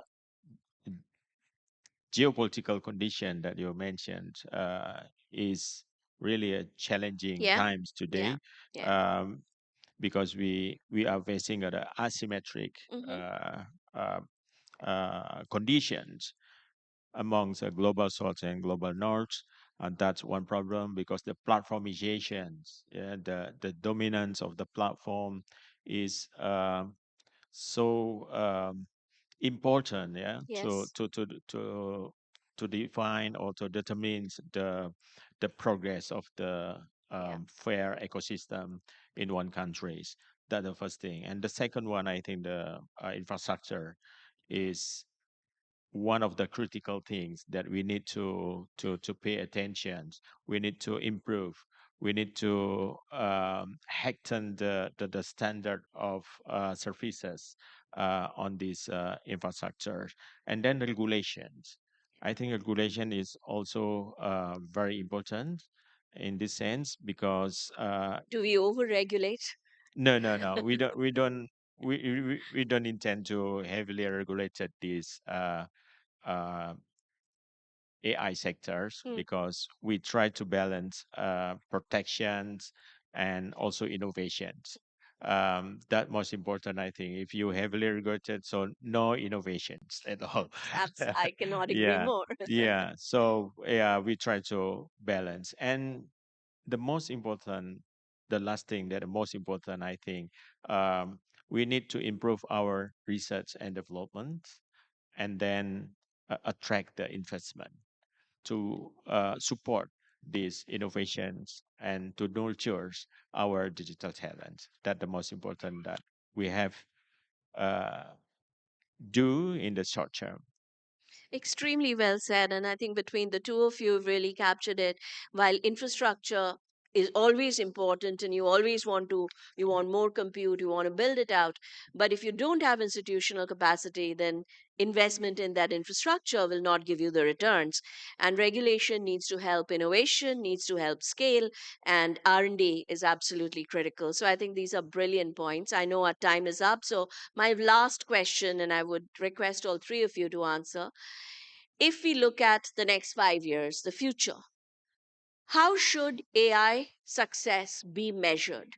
Today, we are primarily looking at how many models we are building, how big are the models. How should we be looking at AI success? What's the North Star? I'll start with you, Mr. Hendy. If I have to choose now, it would be this: the percentage of people that have access Wonderful. to high quality AI enabled services. Wonderful. Not the number of model, not the compute. The people benefits is the most important. They have to benefit from healthcare, from education, from agriculture and government. And the KPI matter for three reasons, actually. First, it shifts the focus from technology to people. And AI is advancing very fast, but access to it is not that fast. We need to make sure this happens. And this, what I can see for 2030, maybe for AI. Second, it exposes the global gaps, not hiding them. So gaps in compute, that gaps in infrastructure, in local language models. So this is very important. The third one is it's framing AI as a development tool, not a dominant tool, where compute power is shared and public service is prioritized. I think this is what I look Fantastic. forward. Yeah. So success is not the size of models or the size of your compute No. infrastructure, but how many lives we are Yeah. able to change.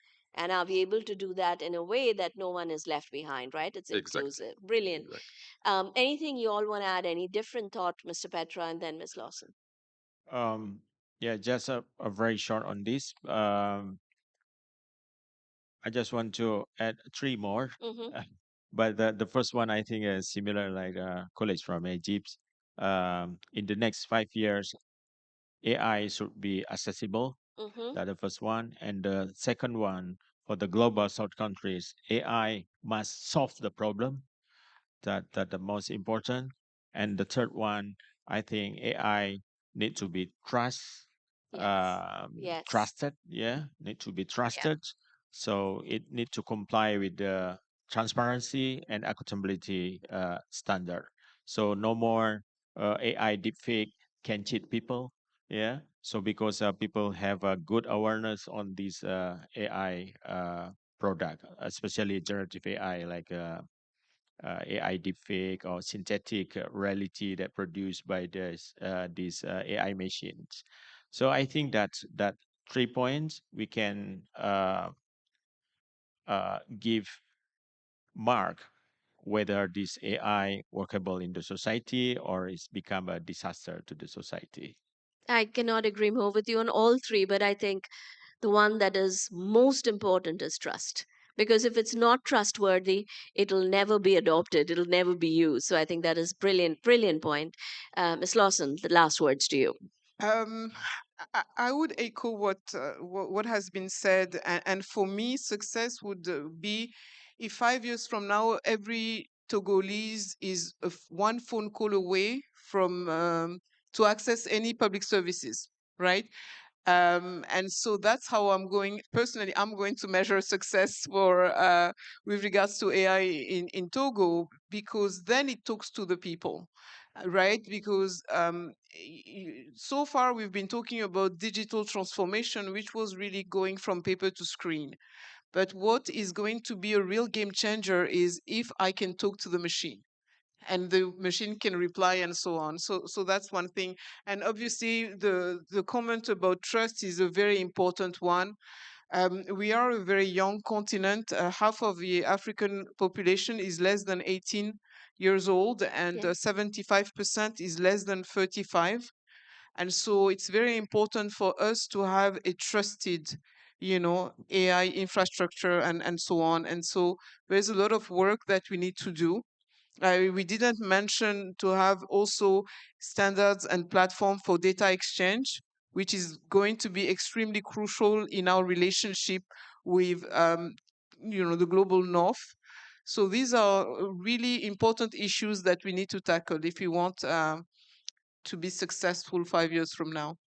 I think that's very, very well put. And this was, ladies and gentlemen, and such a powerful discussion, because what's coming out of it is how despite all the differences between countries, I think governments today are thinking very similarly about artificial intelligence. Its success, again, is not about the size of your infrastructure, but about how many lives changed. And in order to scale transformation of lives, you need to ensure your technology is trustworthy. You need to ensure it's inclusive by design. You need to invest in capacity development, innovation.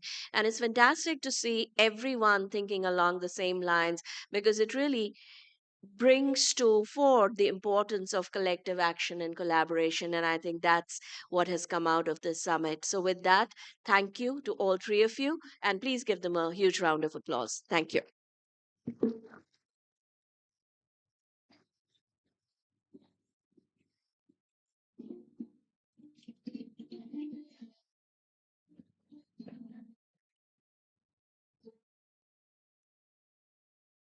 Ladies and gentlemen, I thank our elite panelists who were a part of this ministerial conversation. Her Excellency Ms. Togo, His Excellency Nizar Patria, His Excellency Rafat Hindi, honorable ministers from Togo, from Indonesia, and from Egypt. And I thank Ms. Debjani Ghosh for moderating this ministerial conversation. And now I would like to invite Mr. Lars Richer, Executive Vice President and Chief Technology Officer, NXP Semiconductors. As we all know, artificial intelligence runs on chips. And Lars Richer is at the frontier of designing the semiconductors that will power the next generation of edge AI in cars, in medical devices, in industrial systems. NXP's work on secure, efficient, real world AI hardware is essential to everything on the stage. Ladies and gentlemen, please welcome the Chief Technology Officer of NXP Semiconductors, Mr. Lars Richer.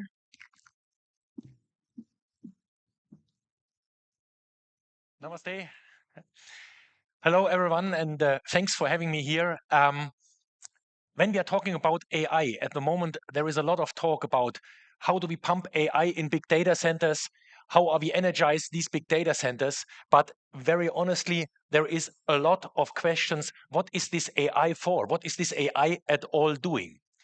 And if I'm looking at my own lifespan, I'm coming from an analog world, was born in the 1970s. Then there was some heavy digitization in there over the last 20 years when someone stuffed a laptop into a mobile phone and we called it smartphone. So we had a data display device. We could run topics that were on demand. So on demand, I need a pizza, I need an Uber, I need to switch on the climate control in my house. And now my Marcom people would say, Lars, we are entering a phase of the world that anticipates and automates. And this little world that anticipates and automates is driving megatrends around us. And these megatrends are unchanged over the last 15 years. We have demographics, changes, we have infrastructure upgrades, we have supply chain constraints, we have renewable and we have energy constraints. So out of all of these drivers, what is this modern world that anticipates and automates able to do for us? Well, jumping forward maybe 20 years, how is the cocoon that I'm living in going to look like? I will have a shelter, I will have my house, and that house is totally barrier-free.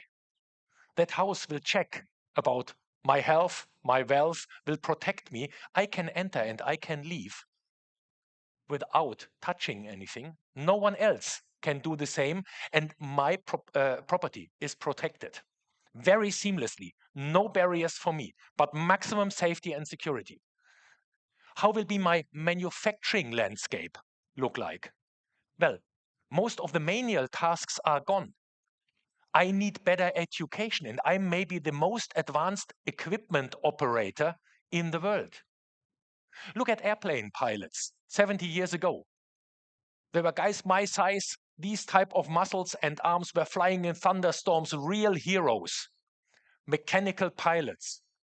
Today we have more pilots, but they are all genders, shapes, and sizes because they are operating flying intelligent robots. So when I come from Germany here to India, a pilot mechanically has to work for 30 seconds. At the end of the runway, pull up the plane, and all the rest is happening already today autonomously. And that's going to get better in the industrial world. And of course, also in the transportation world. How are cars going to look like in 20 years? Well, they are rolling cocoons, rolling robots, and these cars are rolling living rooms. You have seen this during the COVID pandemics in China, for example. A lot of people used their cars as their office extensions. Too many people in the house at home, the kids were too noisy. You go to these type of places, so you have a rolling cocoon again that is anticipating and automating what you want to do, what you want to achieve. And what does this all have in common? I mean, most of the people are asking me now, okay, Lars, nice. You are predicting that there is 50 billion of these smart connected robots out there in 10 years from now. But they have so different form factors. What does that mean? Well, simple answer. They have all the same ingredients. Each of these little robots has to sense its environment. So what's happening around me? Has to connect to the cloud to get the data. Lars wants to drive from here to Mumbai. How is the traffic situation? Getting the information from the web. And then you start thinking of a smart advice. This is where AI comes into the play. At that moment, you have to think of what is my best advice to the arms and legs to my robot. And whether these arms and legs are an automotive powertrain and a steering wheel, is a manufacturing arm, or is the wireless connection to my climate control from my smart thermostat. I don't care. Sense, think, connect, act are the ingredients for every of these 50 billion robots. Now, the only thing is that all is nothing if you cannot trust your device. Because if your fridge starts ordering 500 liters of milk for the next weekend, you go shopping alone. If your car does erratic driving, you start driving manually again. And if your thermostat sets your house on 50 degrees centigrade and your flowers are dried out and your cat is dead, you go organizing it all manually again. So, trust is the essence. And how does a nerd like me define trust? It's very simple. This is functional safety, like in automotive. Make sure that your braking system never ever fails. And make sure that your connected device, your car or whatsoever, is never ever being hacked. And then you can trust your device. You can be sure that it doesn't turn against you. So these underlying levels make sure that you are energy efficient, because otherwise you cannot be battery powered. Make sure that you are trustworthy, so safe and secure. And then make sure that you can sense, think, connect, and act. And you can build every robot in the world. And that is, of course, interesting for a semiconductor maker, because for us, volume matters in these semiconductor chips. Now, you will ask me, yeah, but Lars, we have so long already these discussions on autonomous vehicles. In 2018, the entire press community thought in 2020, my kids are going to the kindergarten without a steering wheel and without me, autonomously. That did not happen. Why? Because we have designed these robots wrong. And how do you design the robots right? Well, try to copy from nature. That normally works. And here on stage is a 90-kilo bag of water with a couple of bones, or in other words, a biological robot. And that robot has a certain architecture. That robot has different layers. That robot has a real-time system, highly functional, safe, and that is my spine. And if I stumble, the reflexes in my spine tell me already straighten your leg. In real time, highly undisturbed, very, very fast. No AI, not big AI, very deterministic system. Then I have in green my cerebellum that is working also in a highly functional, safe environment for heartbeat, stomach control, stability control. I can stand here and stand in a stable way because only the blue part is trying to find out what is the next sentence that I'm firing towards you. And green and orange are working to manage the infrastructure in a functional, safe way that is standing here in front of you. So why don't we copy these approaches into vehicles, into cars, into houses, into planes again? Well, the simple architectural constraints and building blocks that we need and we need to scale. But how big does the AI really have to be? So that AI in these systems can be comparatively tiny. If you're talking about transportation robots and how these transportation robots should look like, well, look at intelligent transportation robots, insects, for example. These insects have 100,000 neurons, and an ant is already a very, very nice, very sexy transportation device. It's not as intelligent as a human being with 90 billion neurons, but for most of the tasks, it is also not needed in this way. And Ashwini Vaishnav said it very nicely in Davos. 80% of the AI tasks around us will be on very tiny, efficient, and very, very tailor-made models at the famous edge, so in the end devices. And this is what we are designing for. So in other words, NXP is trying to building all these Lego blocks where you can start scaling small, medium, and large devices.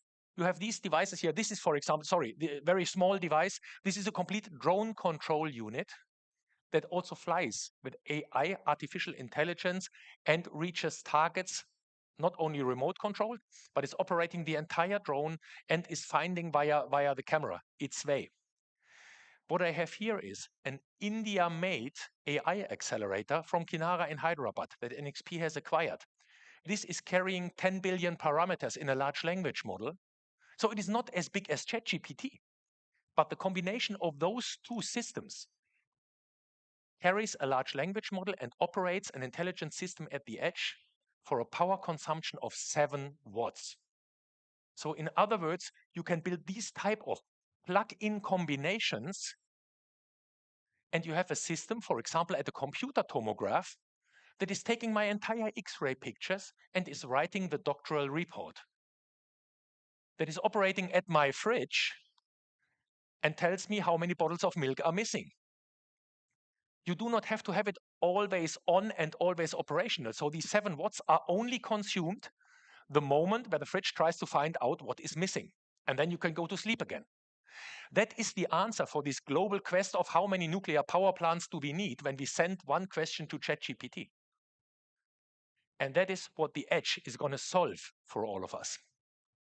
But beyond all of that, we are always talking about AI and the brain structure of these robots. Most of the cars that have created fatalities in the last 10 years, these autonomous vehicles, didn't create these fatalities on the roads because they had a bug in the brain structure. They created these issues because they were more short-sighted than I. So wouldn't it be great to have these robots with superhero senses? Wouldn't it be great if these robots out there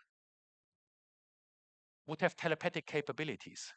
I do not need to touch anything, but the stuff around me is arranging, like Dumbledore. One move of the magic wand, everything is arranged. Wouldn't it be great to know what is ahead of your line of sight, like Yoda, telepathy? Wouldn't it be great to have X-ray vision like Superman? You look in rain, in snow, and in fog, what is around you? Wouldn't it be great for the very old ones amongst us to be like in Hitchhiker's Guide Through Galaxy? You have one bubblefish that you plug into your ear and you understand the entire universe, every language that is spoken. A German can understand Hindi without a big barrier in between.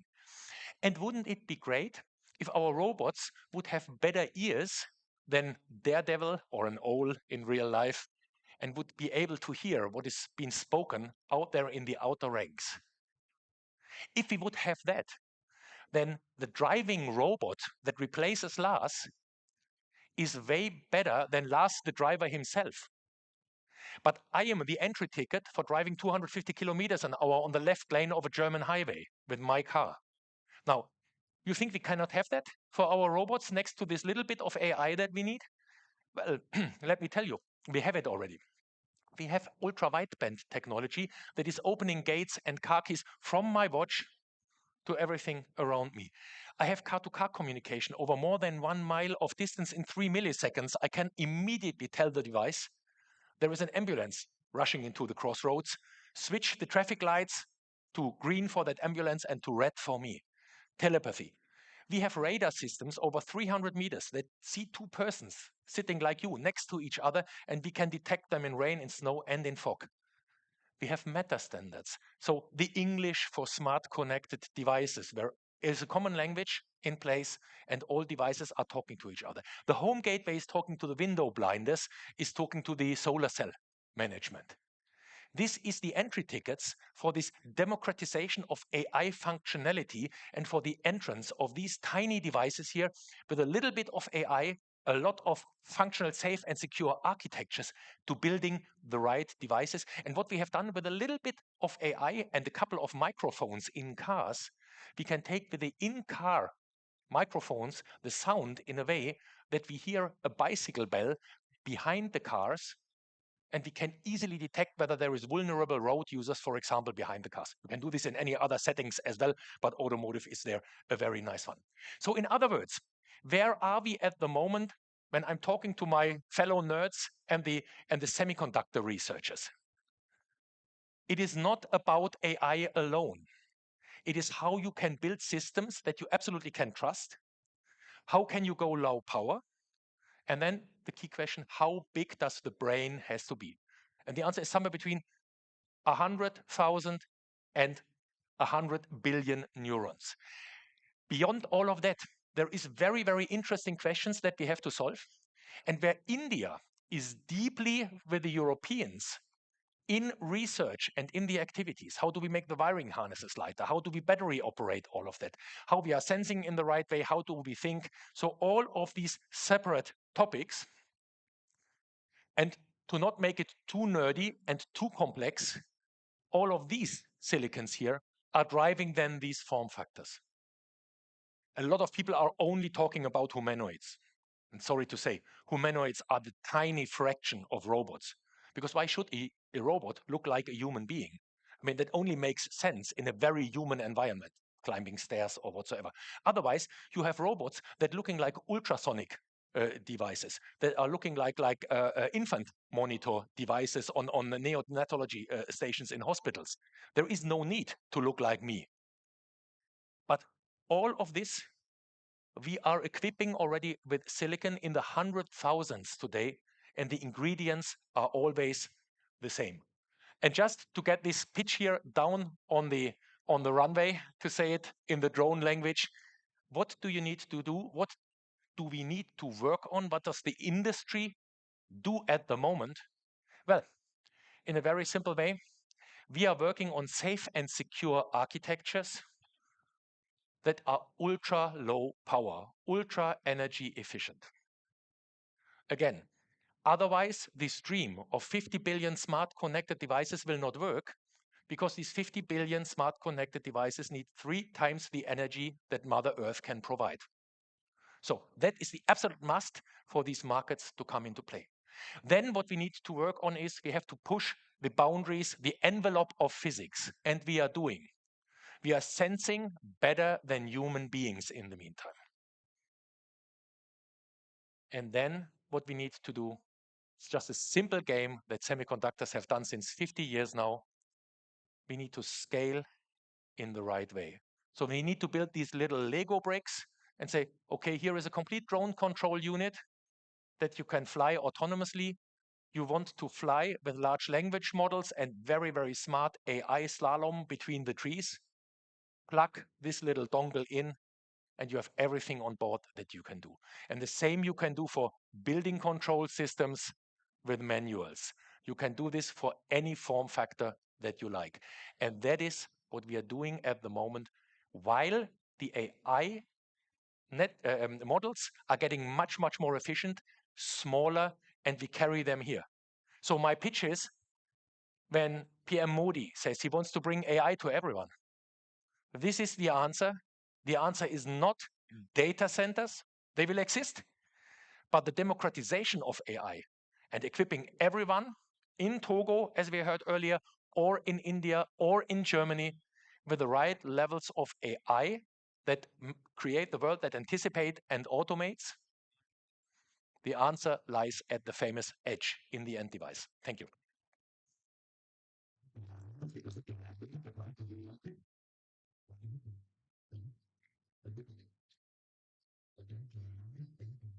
Thank you, Mr. Lasrager, for sharing your deep insights into the various aspects related to the semiconductors and artificial intelligence. Ladies and gentlemen, I would now like to invite on stage speakers for our next remarkable panel discussion. I would like to invite our esteemed speakers, Her Excellency Paula Bogante Zamora, Minister of Science and Technology, Costa Rica, His Excellency Omar Al Olama, Minister of State for AI, United Arab Emirates, Mr. Sriram Krishnan, Senior Policy Advisor for AI, White House. This discussion will be moderated by Dr. Samir Saran, President, Observer Research Foundation. Could I please request our esteemed panelists to kindly come on the stage?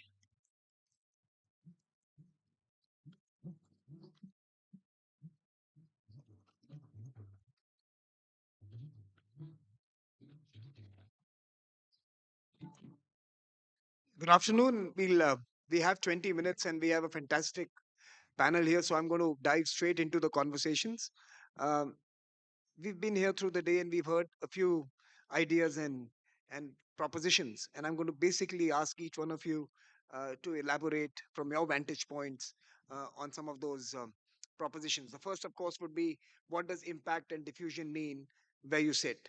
The opportunity and the challenges of AI are, of course, different and differentially experienced. So, from your vantage point, what does impact mean from your national perspective and a global perspective? And of course, the diffusion opportunity, and maybe I can start with Sriram, the diffusion opportunity that we are sitting on today. Thank you for having me. It's such an honor to be here. I want to congratulate, Prime Minister Modi and everyone for just having this fantastic event, and it's been such a privilege to be here these last few days. I know we have 20 minutes. I'll keep this very short. With the Trump administration, when we got into office about 13 months ago, we decided President Trump immediately chartered us with coming up with an AI action plan. And it came from a sense of positivity and optimism when it comes to AI. And in July last year, we set 3 priorities for what we believe America should follow. One, we want to build infrastructure. So President Trump has done a lot of work on making sure we can build data centers. We're making sure that we build grid capacity, making sure that we can build infrastructure while at the same time without having regular Americans see their power and energy bills go up. So that's infrastructure. There's a lot more there, but in the interest of time, I'll just keep going. Number 2 is innovation. At the heart of AI are amazing entrepreneurs and builders, a lot of whom you saw on stage here this morning. And we want to be sure that they can continue building these amazing models and applications and chips and everything else they do. So we've been doing a lot of work there. And I think most essentially, we've been trying to make sure they're not encumbered by red tape and bureaucracy. So President Trump signed an executive order in December, which tries to stop onerous legislation from getting in the way of innovation. And third is we want to share this technology with our allies and the rest of the world, whether it is our advanced chips from NVIDIA or AMD or Google, or whether it be the models and applications on top. We want to share our technology with our partners all over the world, and we've been spending a lot of time on that. So those are the three things that we have been focused on. Great. Minister Alul Lama, let me turn to you. Again, a powerhouse in the region, powerhouse globally now. AI, a big feature of your government, a big priority in the bilateral as well between UAE and India. How do you see the opportunity, Minister, in terms of both the ability to empower your own people, but also and region, but also others around the world, the role UAE can play here? Thank you very much. And I must say that it's very impressive to see India convene the world on such an important subject like artificial intelligence. And also hearing His Excellency Prime Minister Modi this morning emphasized how India wants to not just be a champion for the global south, but the champion for transparent AI, the champion for open source systems. And that is reassuring, especially in a world where we have haves and have nots. And if I'm going to reflect that on the UAE, we are a country that is blessed to be part of the haves, right? We are a country that has infrastructure, that is able to build artificial intelligence, and that is able to diffuse it across society. So if you look at Microsoft's AI diffusion report, the UAE ranks first globally. Locally in the UAE, the main focus is AI for quality of life improvement. If you look at it, some countries are looking for economic gains, others are looking for political advantages. We are looking for quality of life improvement because we believe that this will translate into every other domain in the future. If you look at externally, we were at a certain point of time in our history have nots. So we were a country that wasn't as rich as it was pre-oil. And in that, we understand the need to give back and the need to invest alongside and the need to create with others. And you see that the UAE played a big role in building data centers and empowering people with AI literacy and being able to use AI across Africa, Latin America, and many other continents as well. And I think we're going to continue to do that. No, Minister, I want to ask you one short question. You were the first minister of AI in the world. Yes. Like, do you have bragging rights now? Like, does everyone come and like bow to you and Actually, what saddens me is I expected by 2026 that every country will have minister of AI, and we still haven't gotten to that point yet. No, but thank you, and I know that Minister Alul Lama became a minister before he did his military service, so that's something all of us should think about. They picked the right man for the right job, so I think well done to the leadership in UAE. Minister Zamora, another small country, another beautiful country, again another country that could really transform itself using the power of AI, and of course there are headwinds that you need to encounter. So from your vantage point, how do you assess this opportunity, this challenge? Perhaps this transformative engine? So the one thing is that we need to talk about and have clear for everyone to understand is that the reality from countries that have, like Your Excellency was saying, is way different from the ones that have not, right, or don't have. I come from a small country, 5.2 million people, which is laughable from India standards. Small economy, one of the smallest countries in Latin America. And we have done a lot of things better than other Latin American countries. But truth of the matter is, depending on who do you compare, we're way lower than we have much more to improve than what we thought we had to do. AI has, one of the things that AI is bringing up to our attention is we have to do a diagnosis as to where do you stand on the road of improvement, economy improvement. And you have to face reality in the sense of this is where you need to focus on. And that's what AI is bringing up to our attention. So, and this is a homework that every country must be doing. What needs to happen next is the countries that are way ahead of the others, they need to look at us and say, how do we help you with the AI implementation? And by the way, what do I mean by that? 70% of 190 plus countries have implemented 5G. You cannot think of AI without 5G. So what are we doing to help the countries that are still launching or have 4G within their telecom networks. Right.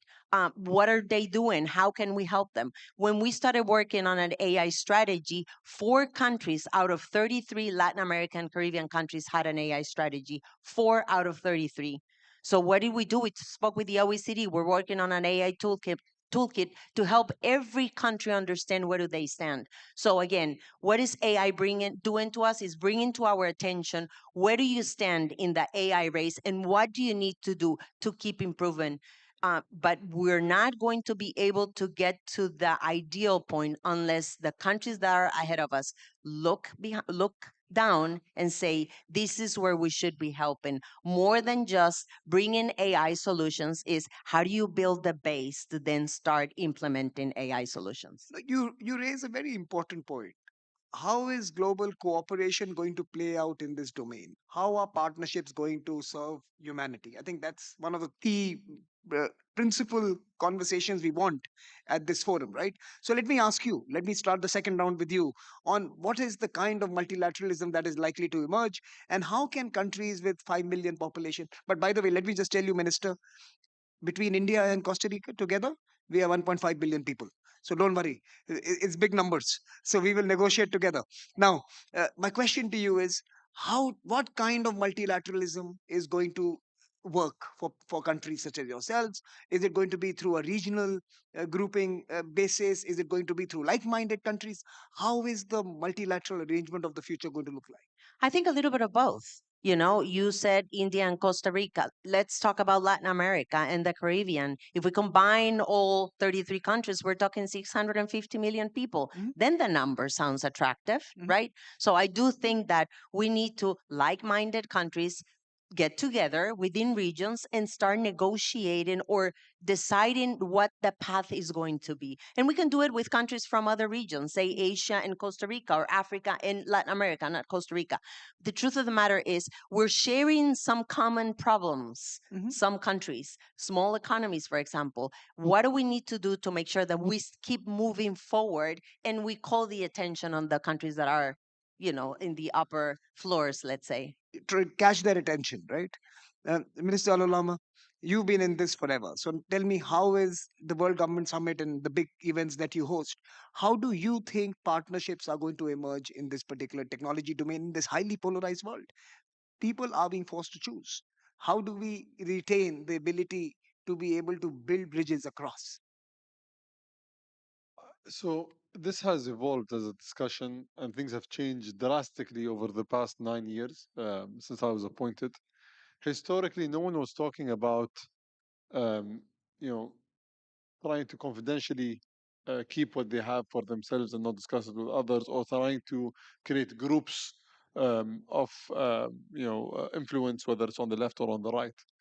But with the advent of LLMs and very powerful AI systems that can do things that historically were not even seen to be possible in the next 10 or 20 years, we're seeing a shift in narrative.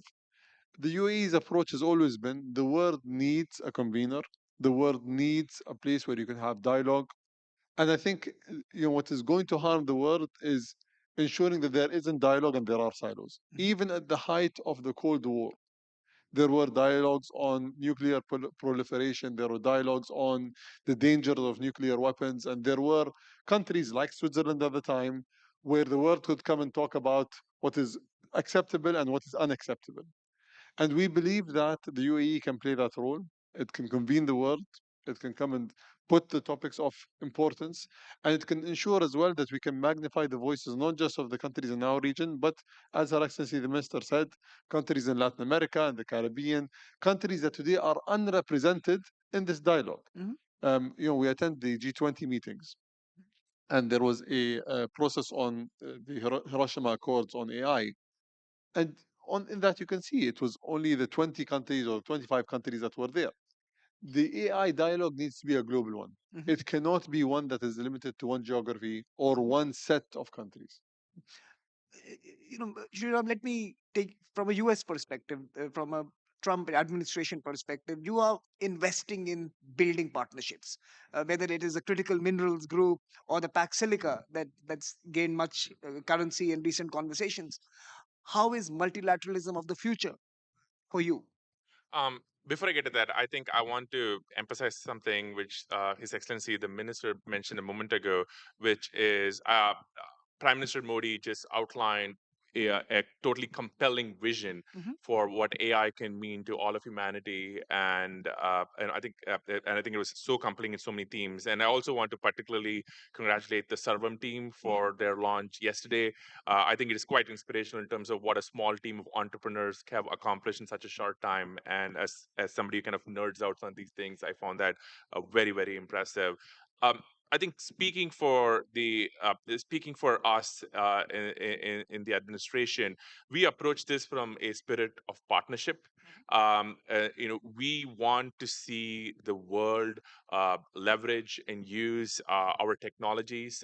You saw many of the companies represented here on stage today, whether it be our advanced semiconductor chips, whether it be people building models, or whether it be people building applications. You can kind of choose who you want to work with. If you want to build a model, you're going to be training on NVIDIA or AMD or CPU. If you want to, the whiteboard, you're probably going to be doing that on a model, whatever be your use case. And if you look at the action plan, we have put a lot of emphasis into making sure we can export our AI. And just to give you one example, we entered into this AI accelerator partnership with the UAE back in May last year as part of President Trump's visit. And I think that's kind of the template for many more to come. You mentioned Pac Silica. I think the announcement was done today. I think it's going to be formalized tomorrow. That is another partnership, headed up by my dear friend Jacob Helberg in the State Department, which is about how do we ensure supply chain security and do it with all of our allies. And we've had many amazing countries sign on to it, and I think it's a great effort. So what I would emphasize is, we are trying to approach this with a spirit of partnership, where we want to bring our technologies to our allies and to kind of really work with them together on all things AI. So let me pose the final question to this panel as we reach our 20-minute mark. I thought we should perhaps look back at the first session this morning when I thought President Macron made a very interesting speech, which had a number of issues that we could all take. We could actually have a debate on.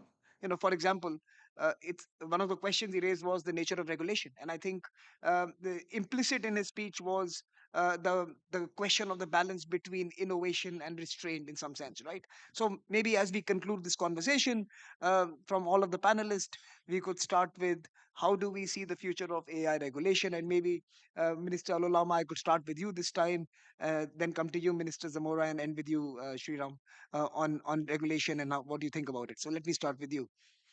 So are you commenting on President Macron's statement on regulation? No, no, or no. just I'm generally? just saying he kind of very early morning he told us about some questions that we need to answer on safety, guardrails, care, empathy.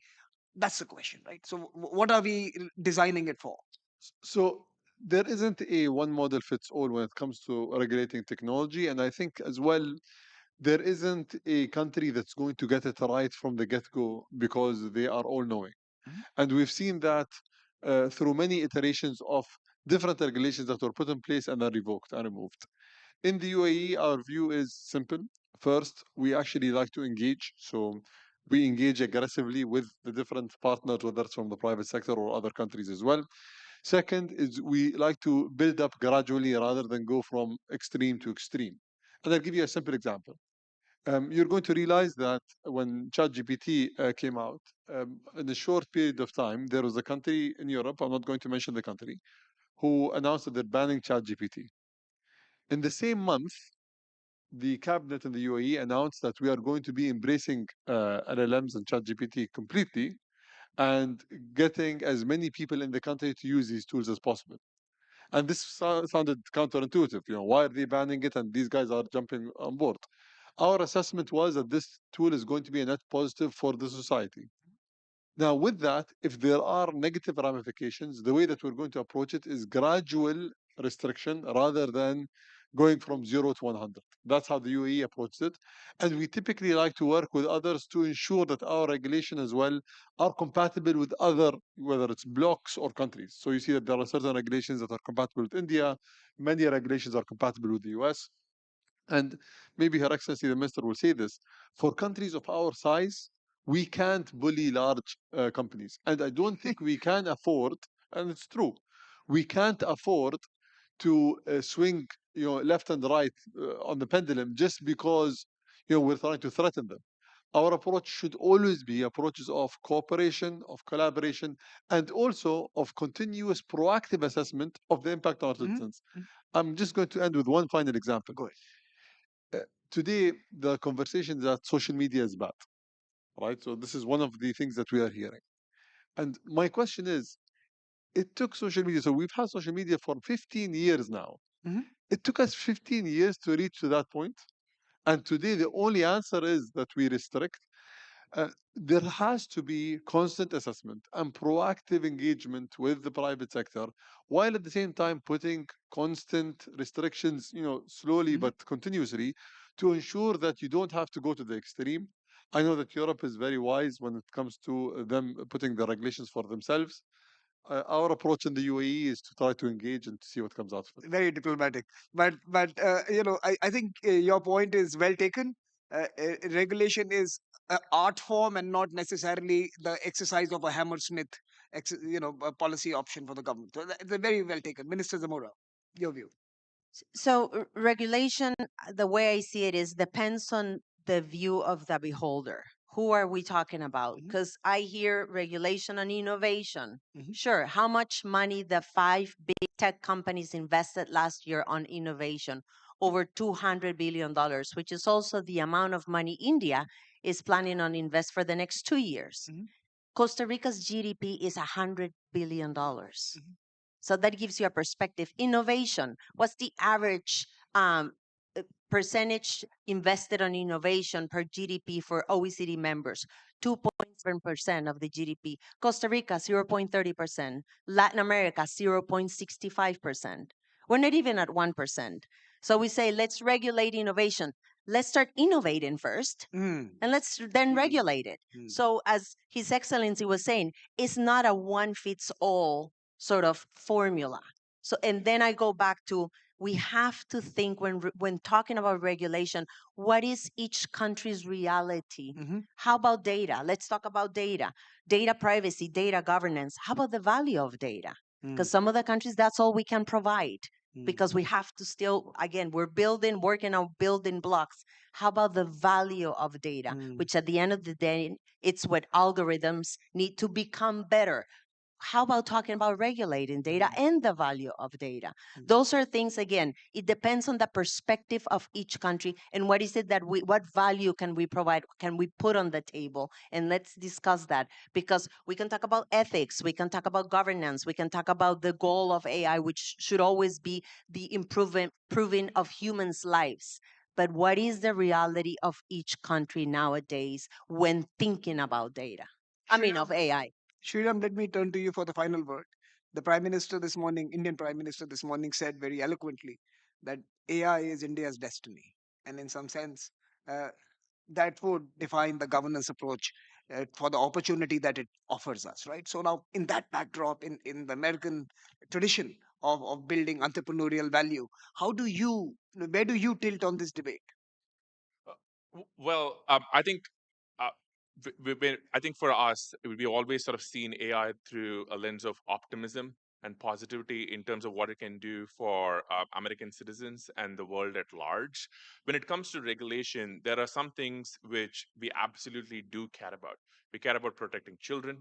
We care about protecting IP rights. We care about making sure that AI doesn't have censorship or doesn't have ideological biases embedded of any kind.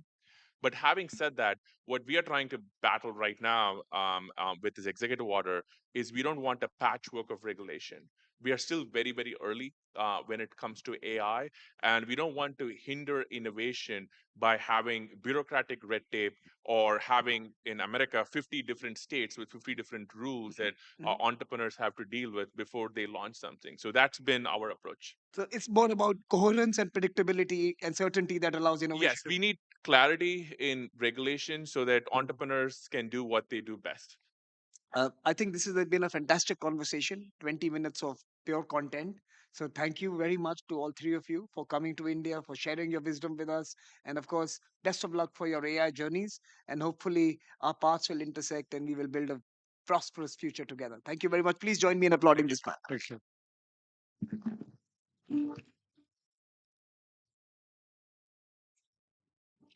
Thank you so much, Your Excellencies, for this insightful and enriching conversation. I thank Her Excellency Paula Pogante Zamora, His Excellency Omar Al Olama, Mr. Sriram Krishnan, and also Dr. Samir Saran for moderating this conversation. Ladies and gentlemen, we are honored to have the Right Honorable Rishi Sunak with us. Former Prime Minister of the United Kingdom, Mr. Rishi Sunak. He was the force behind hosting the landmark AI Safety Summit at Bletchley Park, the point where the international conversation on AI safety truly began. He understands, perhaps better than almost anyone, how technology intersects with geopolitics, with democratic institutions, and with the everyday lives of citizens. And of course, we are honored to have you here with us, sir. May I please invite former Prime Minister Rishi Sunak on the stage to share his views on the summit. Please welcome with applause the Right Honorable Rishi Sunak.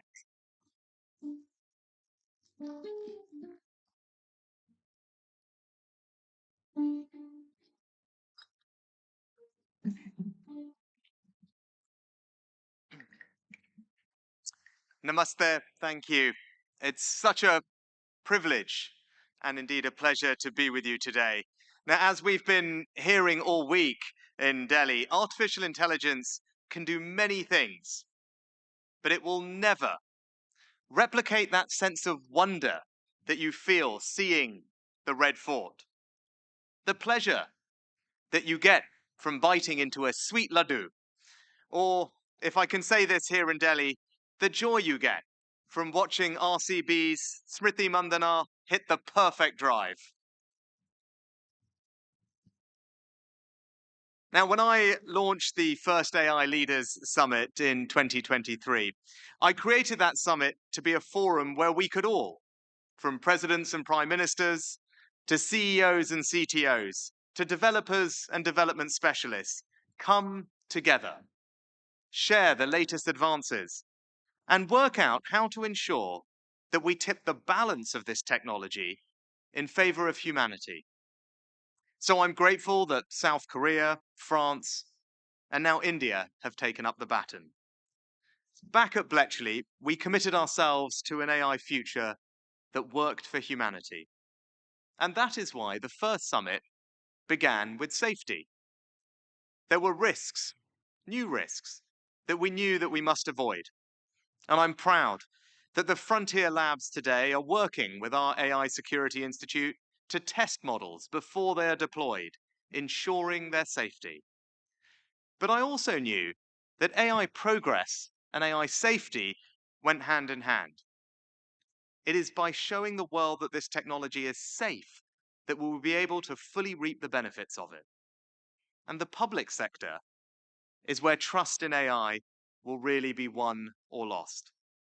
When people see faster services, better healthcare, simpler interactions with government, that's when the debate about AI becomes real rather than abstract. Now, the pace of change that we're about to see is going to be quicker than anybody realizes. I truly believe that there is nothing in our lifetimes that will be more transformative for our economies, for our societies, indeed all our lives, than artificial intelligence. But we do have to appreciate how quickly this is happening. From the invention of the telephone, it took around 75 years to get to 100 million users. It took the PC 15 years. The internet, 7 years. So how long did it take ChatGPT? 2 months.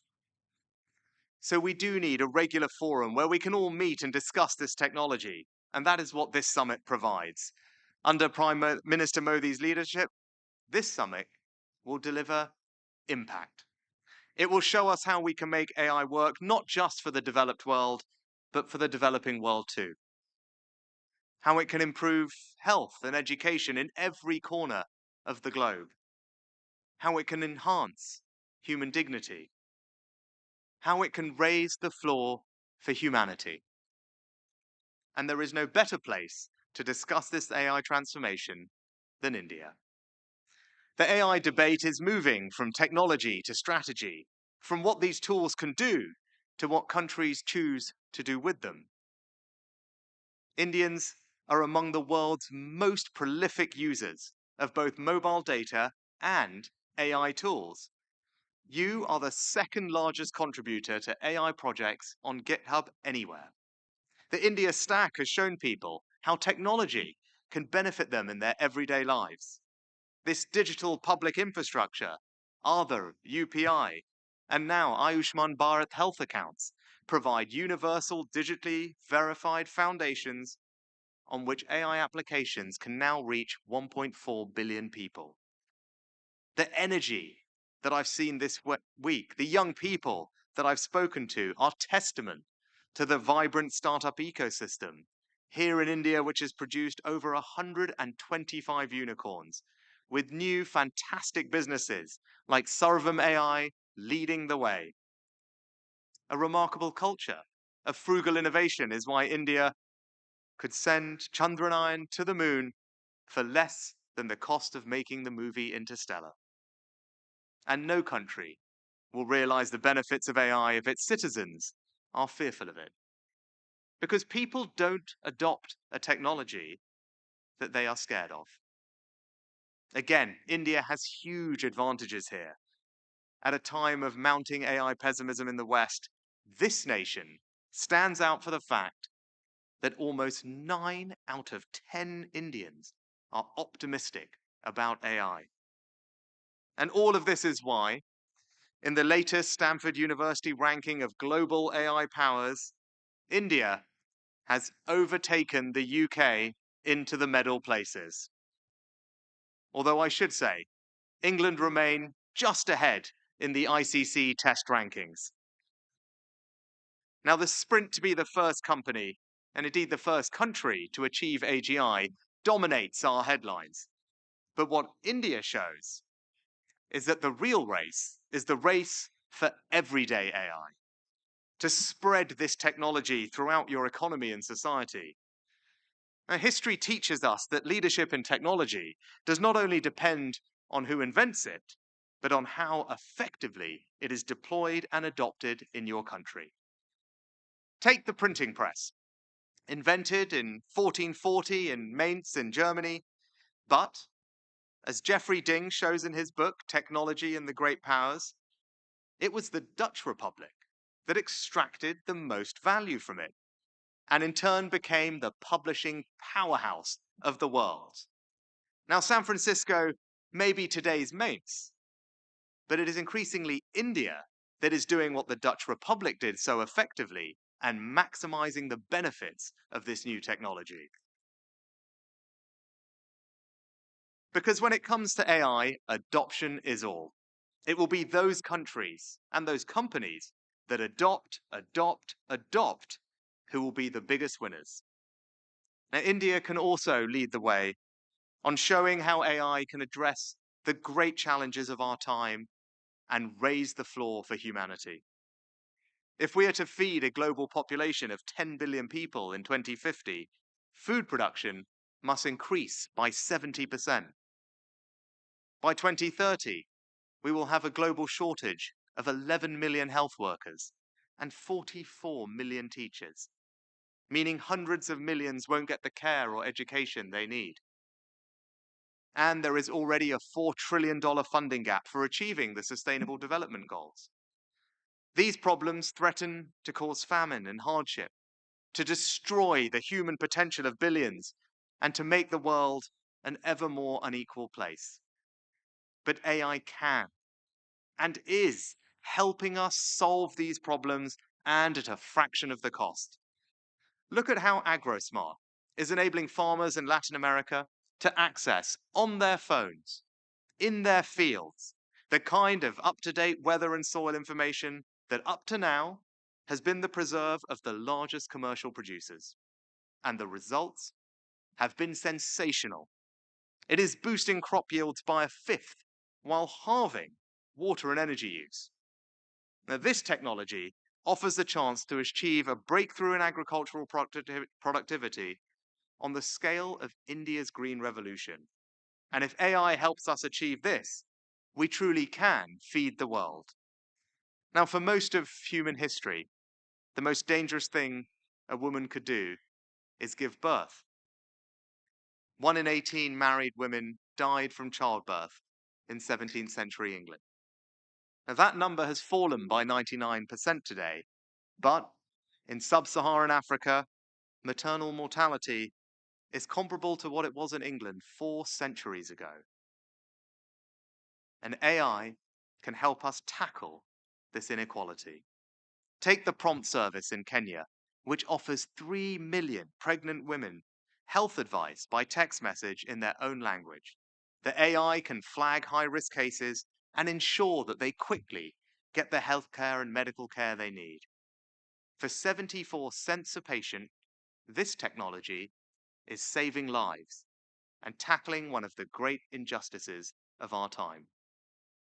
Now, no country has become healthier and wealthier without expanding education. As Kofi Annan reminded us, knowledge is power. Information is liberating. Education is the premise of progress in every society, in every family. But today, too many children lack access to quality teaching and resources. And again, AI can and is changing that. Take MindSpark, which is teaching 500,000 pupils already in India. These children are being provided with personalized lessons in just the way that the most privileged children in developed countries are. And for just a few dollars a month, their rate of learning has doubled.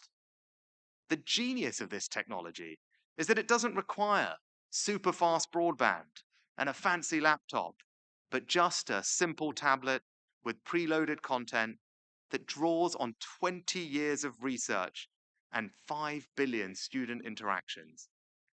Think of the dreams that are being sparked by this, the human potential that will no longer be wasted. So, in conclusion, today, we can see the Bletchley vision of an AI that favors humanity becoming a reality. We're seizing the opportunities of the greatest breakthrough of our time while giving our citizens the peace of mind that we will keep them safe. AI will deliver huge economic gains.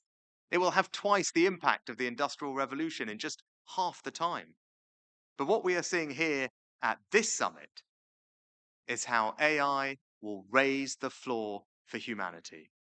Rural clinics will soon be able to offer the same level of medical expertise as big teaching hospitals. As the son of a doctor and as the parent of 2 girls blessed with the best medical care the world can provide, as the grandson of someone born in rural Tanzania, I know what a difference this will make. It will lead to an improvement in human health and happiness that we have not seen before. Farmers on their small holdings will be able to call on the combined expertise of the world's best agronomists and soil scientists. In the greatest step forward ever for equality of opportunity, every child will now have access to a personalized tutor. It won't matter if you're born in the Lutyens bungalow zone or in Ali Rajpur, you will, thanks to this technology, have the same educational opportunities. It will be the greatest democratization of knowledge ever. Friends, this is the new world that we are entering. Never before in human history will so many people receive a boost to their quality of life. That will be this technology's greatest achievement. And that will be your legacy. Thank you.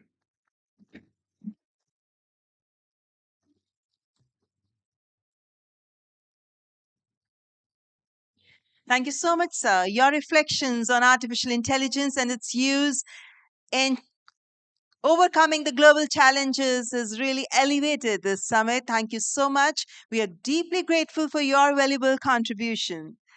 Ladies and gentlemen, I would like to now invite Mr. Bejul Somaiya, Managing Director, Lightspeed Venture Partners, one of the most respected technology investors in Asia.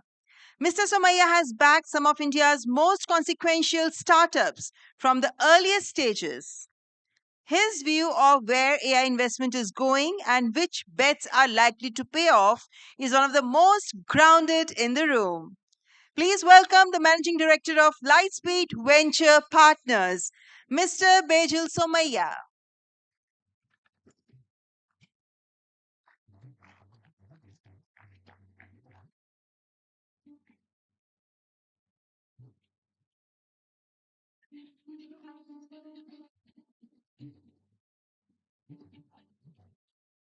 Thank you very much.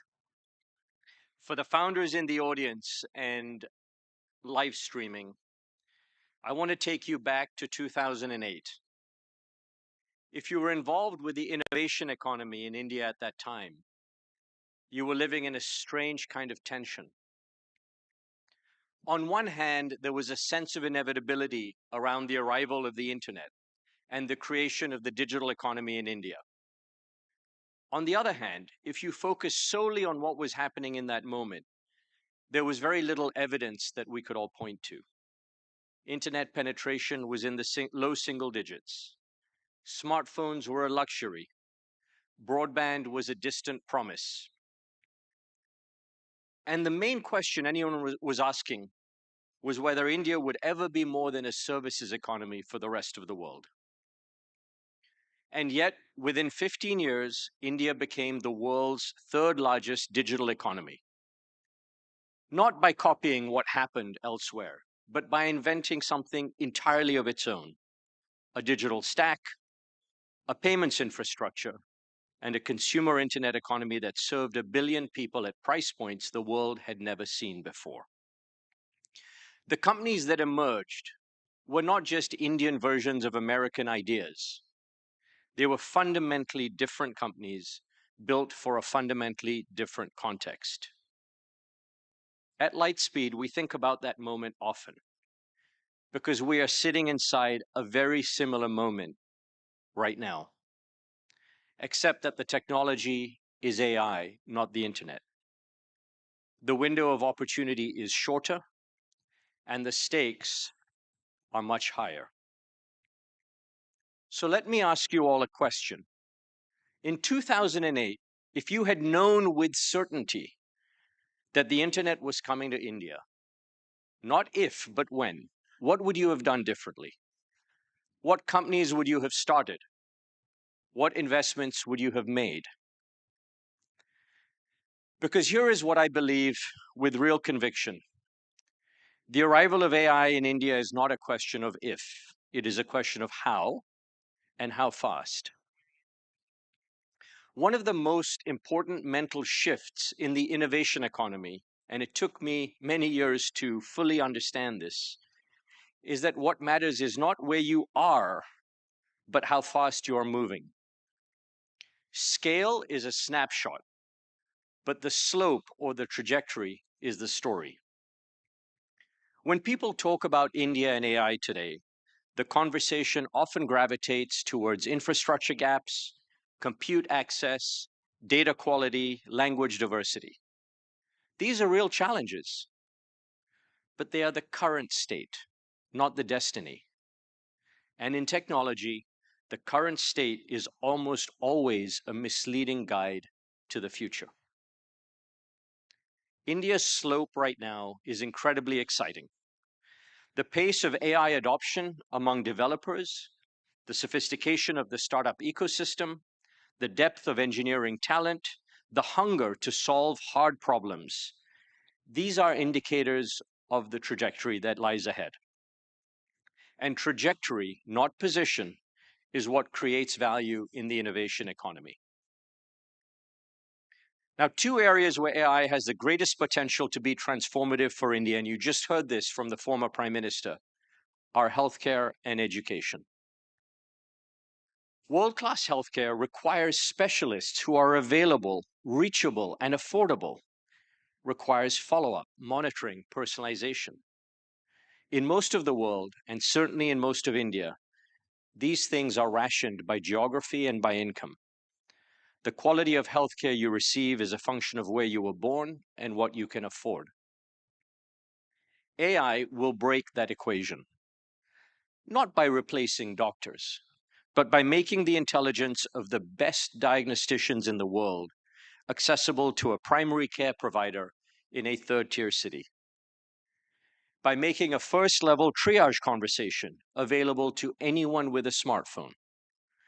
By turning the enormous volume of health data generated across India into insights that improve outcomes at population scale.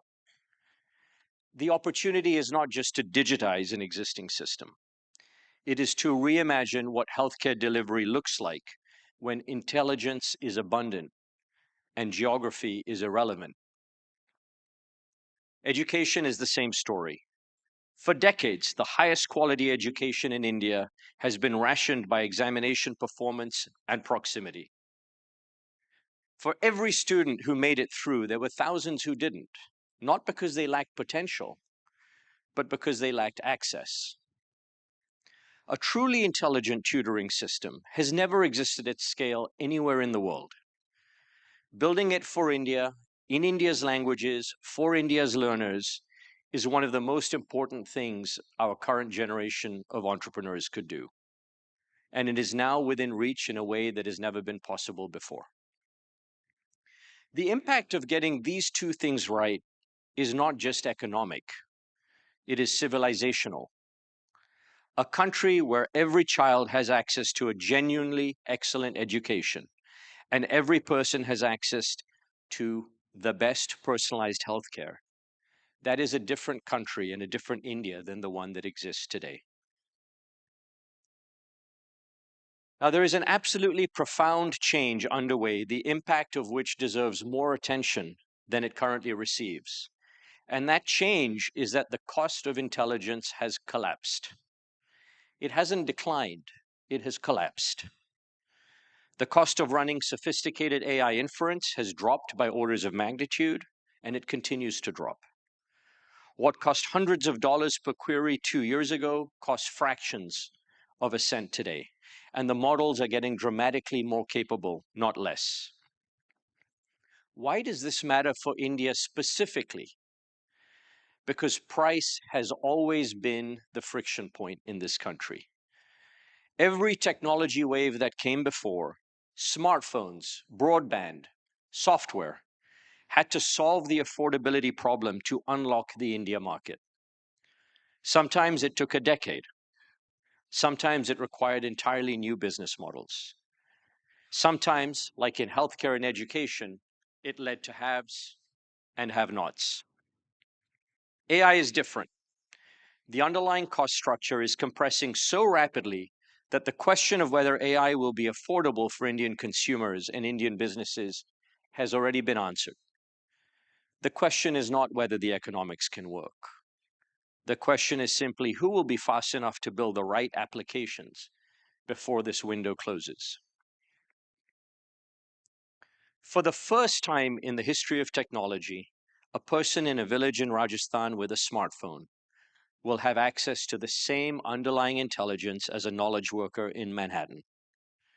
Not an inferior version, not a stripped-down version. The same intelligence delivered through applications built for their context, in their language, at a price point they can afford. That is not a small thing. That is a compression of centuries of knowledge inequality into a very short window of time. And there is a deeper implication of this cost compression that we have not yet fully appreciated, one that is specific to India in a way that is different than most other countries. And that is that we have historically operated with a scarcity mindset. For good reason. Scarcity was our lived reality. Scarcity of capital, scarcity of infrastructure, scarcity of opportunity. But perhaps the deepest and most consequential scarcity of all was the scarcity of talent. Talent is the raw material of innovation. It is the thing that you cannot substitute or work around. You can raise more capital, you can build more infrastructure, but you cannot conjure on demand a great engineer, a great product thinker, or a great operator. And in India, the talent pool, while deep in absolute terms, has always felt insufficient relative to the scale of our ambition. The best people were oversubscribed. The gap between what founders wanted to build and what they had the human capital to execute has been a constant constraint. How many companies have been slowed or never started because a founder could not find the right 10 people? This is the constraint that AI is dissolving. When intelligence becomes abundant, when a founding team of 5 can do the work that previously required 50, when every developer has a sophisticated coworker available at all times, when customer support and legal analysis and financial modeling and content creation can be augmented dramatically, the talent bottleneck changes in character. It doesn't disappear. Judgment, creativity, domain expertise, leadership, these remain scarce and human. But the leverage available to every unit of talent expands enormously. A first-time founder in Bangalore or Hyderabad or Pune, building with AI tools available today, has access to a level of organizational leverage that a well-funded startup in Silicon Valley didn't have just 3 years ago. The playing field is meaningfully more level than it has ever been. Now, this mindset shift is not trivial. Scarcity thinking is deeply ingrained in how we hire, how we plan, how we measure organizational capacity. We have to move from how many people do we have to what is the effective intelligence that is now available to our team. But this is the frame we need for the world that we're entering. The founders and leaders who truly understand this and act on it early will build fundamentally different organizations. Leaner, faster, more ambitious in scope than those of us who carry the old constraints into a new environment. Now, I want to be direct about one thing because I think that many of us right now are focusing on the wrong part of the stack. While the foundation models, the large language models, the reasoning engines are largely being built outside India, with the exception of Sarvam, this will not be the primary area of opportunity in India. The primary opportunity area here is in the application layer. That is how this technology diffuses into the economy, making it real for businesses, for consumers, for institutions. And this requires building applications that understand specific workflows, languages, cultural contexts, and very specific regulatory environments. It requires the kind of close to the ground insight that comes from being inside a market, not just observing from the outside. And this is exactly what Indian entrepreneurs are uniquely good at. The history of the Indian consumer internet is a history of taking global ideas and rebuilding them from first principles for a market that global players fundamentally misunderstand. And that skill and that instinct is exactly what the AI application layer demands. Now, I want to close with something that I mean sincerely, not as a formality. That everyone that is listening to this is not just a spectator about what is happening in India. You are the protagonists for it. And that is not a comfortable position because protagonists carry weight. They make decisions under uncertainty. They move before things are obvious. They make mistakes and endure criticism. But those are the people that shape our future. In 2008, a small number of entrepreneurs and investors in India looked at a world with very limited internet penetration in India and decided that the trajectory and the potential was more important than the current scale. They built companies that didn't yet have customers on infrastructure that didn't yet exist for a market that hadn't yet arrived. Most people thought they were too early, and some of them were. But the ones who got it right created something unlike anything we had seen before. So we have been here before, and Indian founders have shown emphatically that they know what to do. The only question is whether we will move with the conviction and intensity that this moment deserves. I believe we will. Thank you.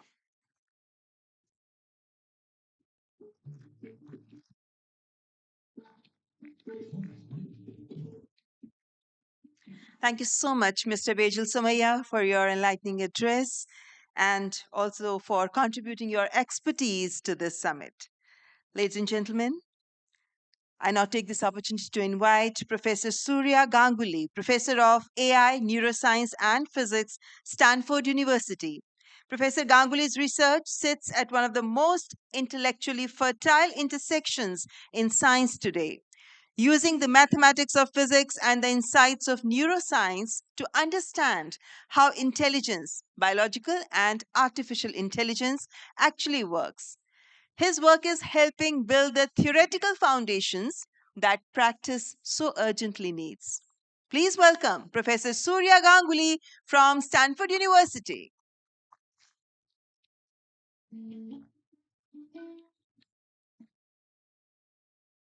Thank you.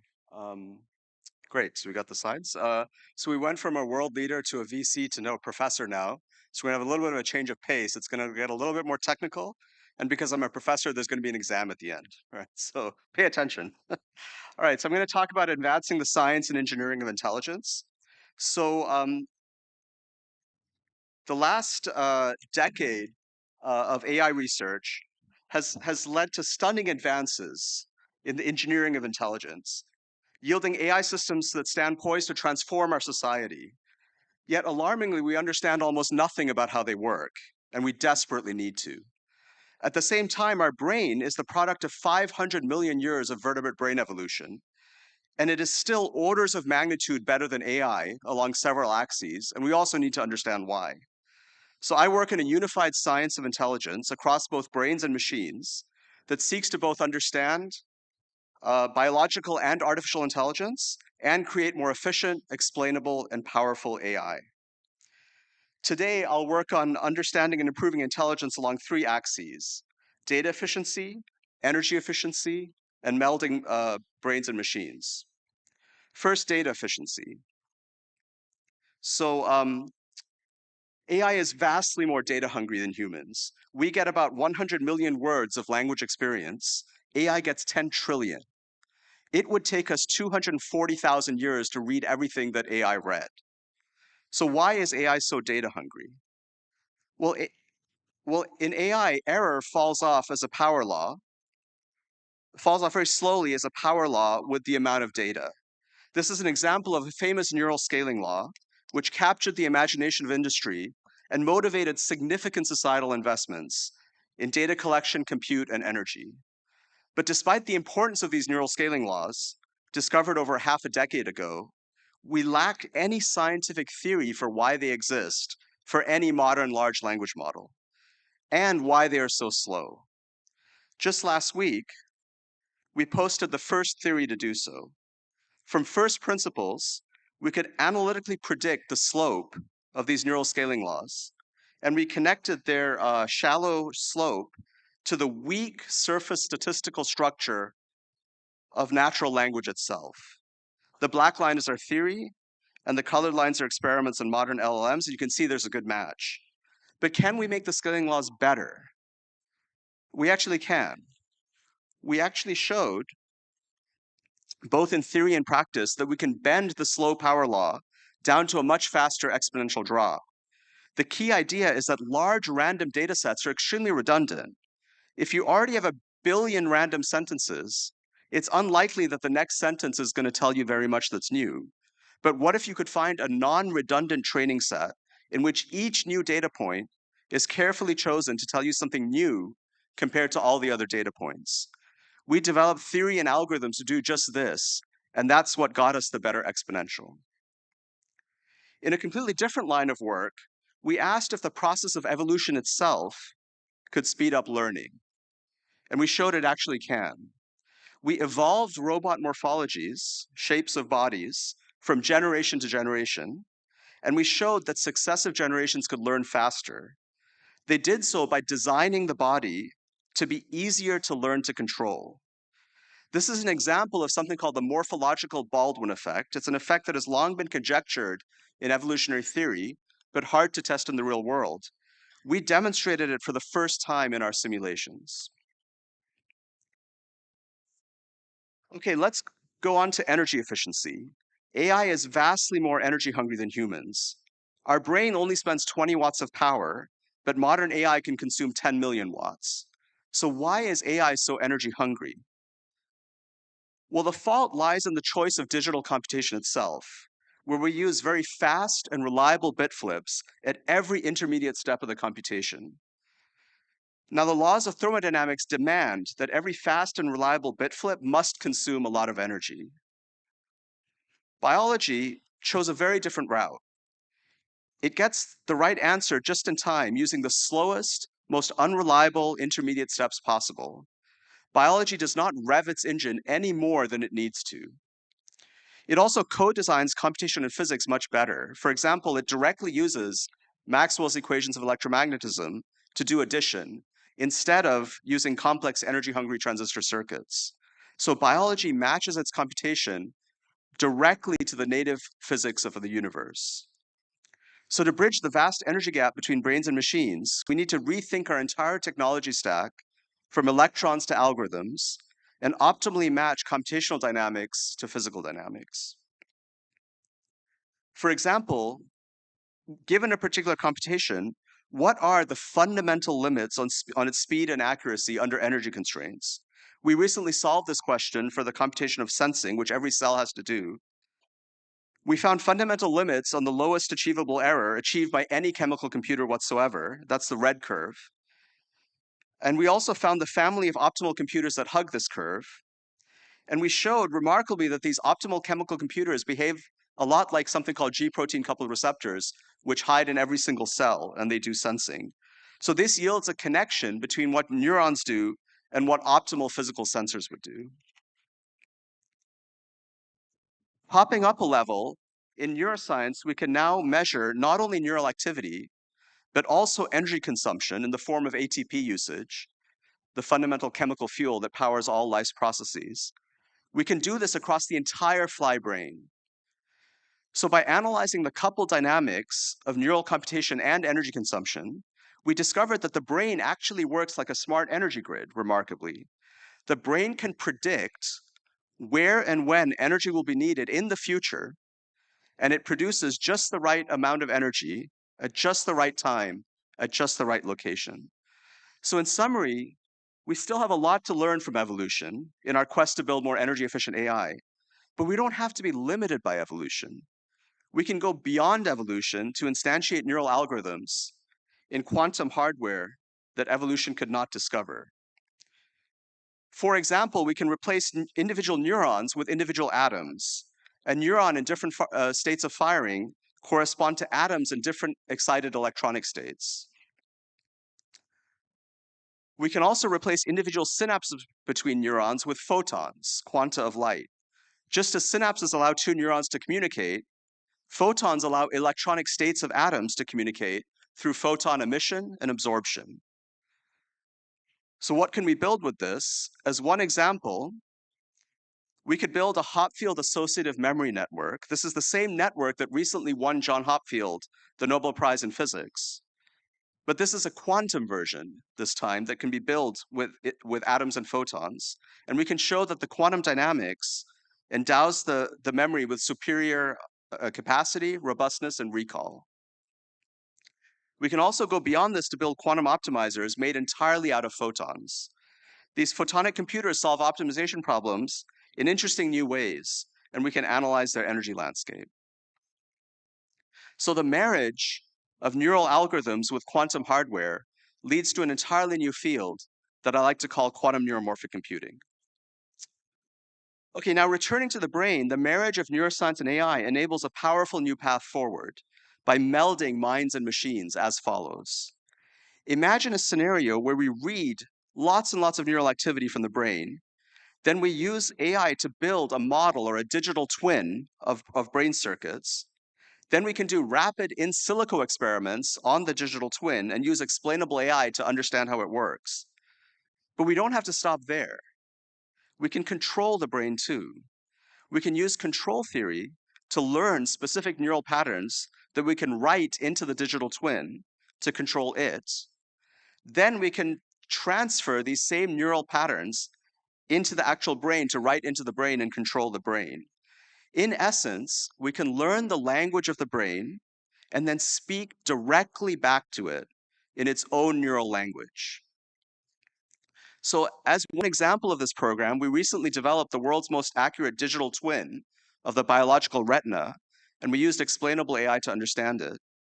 And in silico, we could reproduce 2 decades worth of experiments in a matter of days. So this shows a general path forward to dramatically accelerating neuroscience discovery using AI.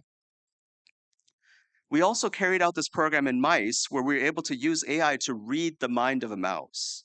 We could look directly at neural activity in the brain of a mouse, and we could decode what it was seeing at the low level of resolution that mice can see. This shows that we can learn the native language of the visual brain. But we can go further than that to write to the mind of a mouse. By writing in carefully designed neural activity patterns, we could make the mouse hallucinate a particular percept. In fact, we could control the mouse brain so well that we only needed to stimulate 20 neurons in the mouse brain to do this. So in essence, we could control what the mouse saw by writing directly into the brain using the native language of its brain itself. We also applied this to epilepsy. We also carried out this program in epilepsy, where we built a digital twin of the epileptic brain. Our twin could reproduce actual epileptic seizure dynamics across the entire brain. We then used explainable AI to understand how these seizures were starting. Then we used control theory to be able to control the seizure amplitude in the digital twin. Then we injected these same control signals into the actual brain and controlled seizure amplitude in the actual brain. This shows how to meld brains and machines to control epilepsy. Building on all this, we're actually creating a new startup called Metamorphic. It will work closely with the Enigma project at Stanford University, and together, Enigma and Metamorphic will scale up the construction of digital twins to encompass the entire primate brain, starting with the visual brain. Such scaled up digital twins offer a powerful path forward to building robust biohybrid AI systems that are taught directly by brain data and to treat brain disease in new AI-driven ways. More generally, the possibilities of melding brains and machines are limitless, both to advance AI and to understand, cure, and augment the brain. To close, what I think we really need is a unified science of intelligence that spans both brains and machines to help us understand both biological and artificial intelligence and create more efficient, explainable, and powerful AI. Importantly, this pursuit must be done out in the open and shared with the world, and it must be done with a long time horizon.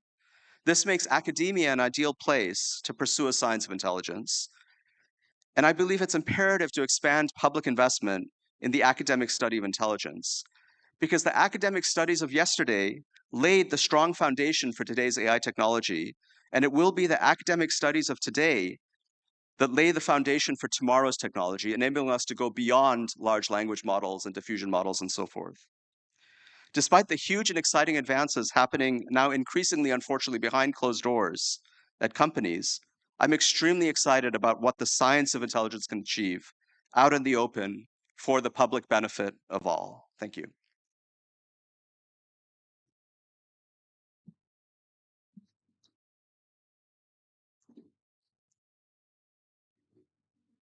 Thank you so much, Professor Ganguly. We sincerely appreciate your thoughtful address, which highlighted the cutting edge technology, the research, and also its transformative potential across various industries. It was more like biology meets IT, the technology.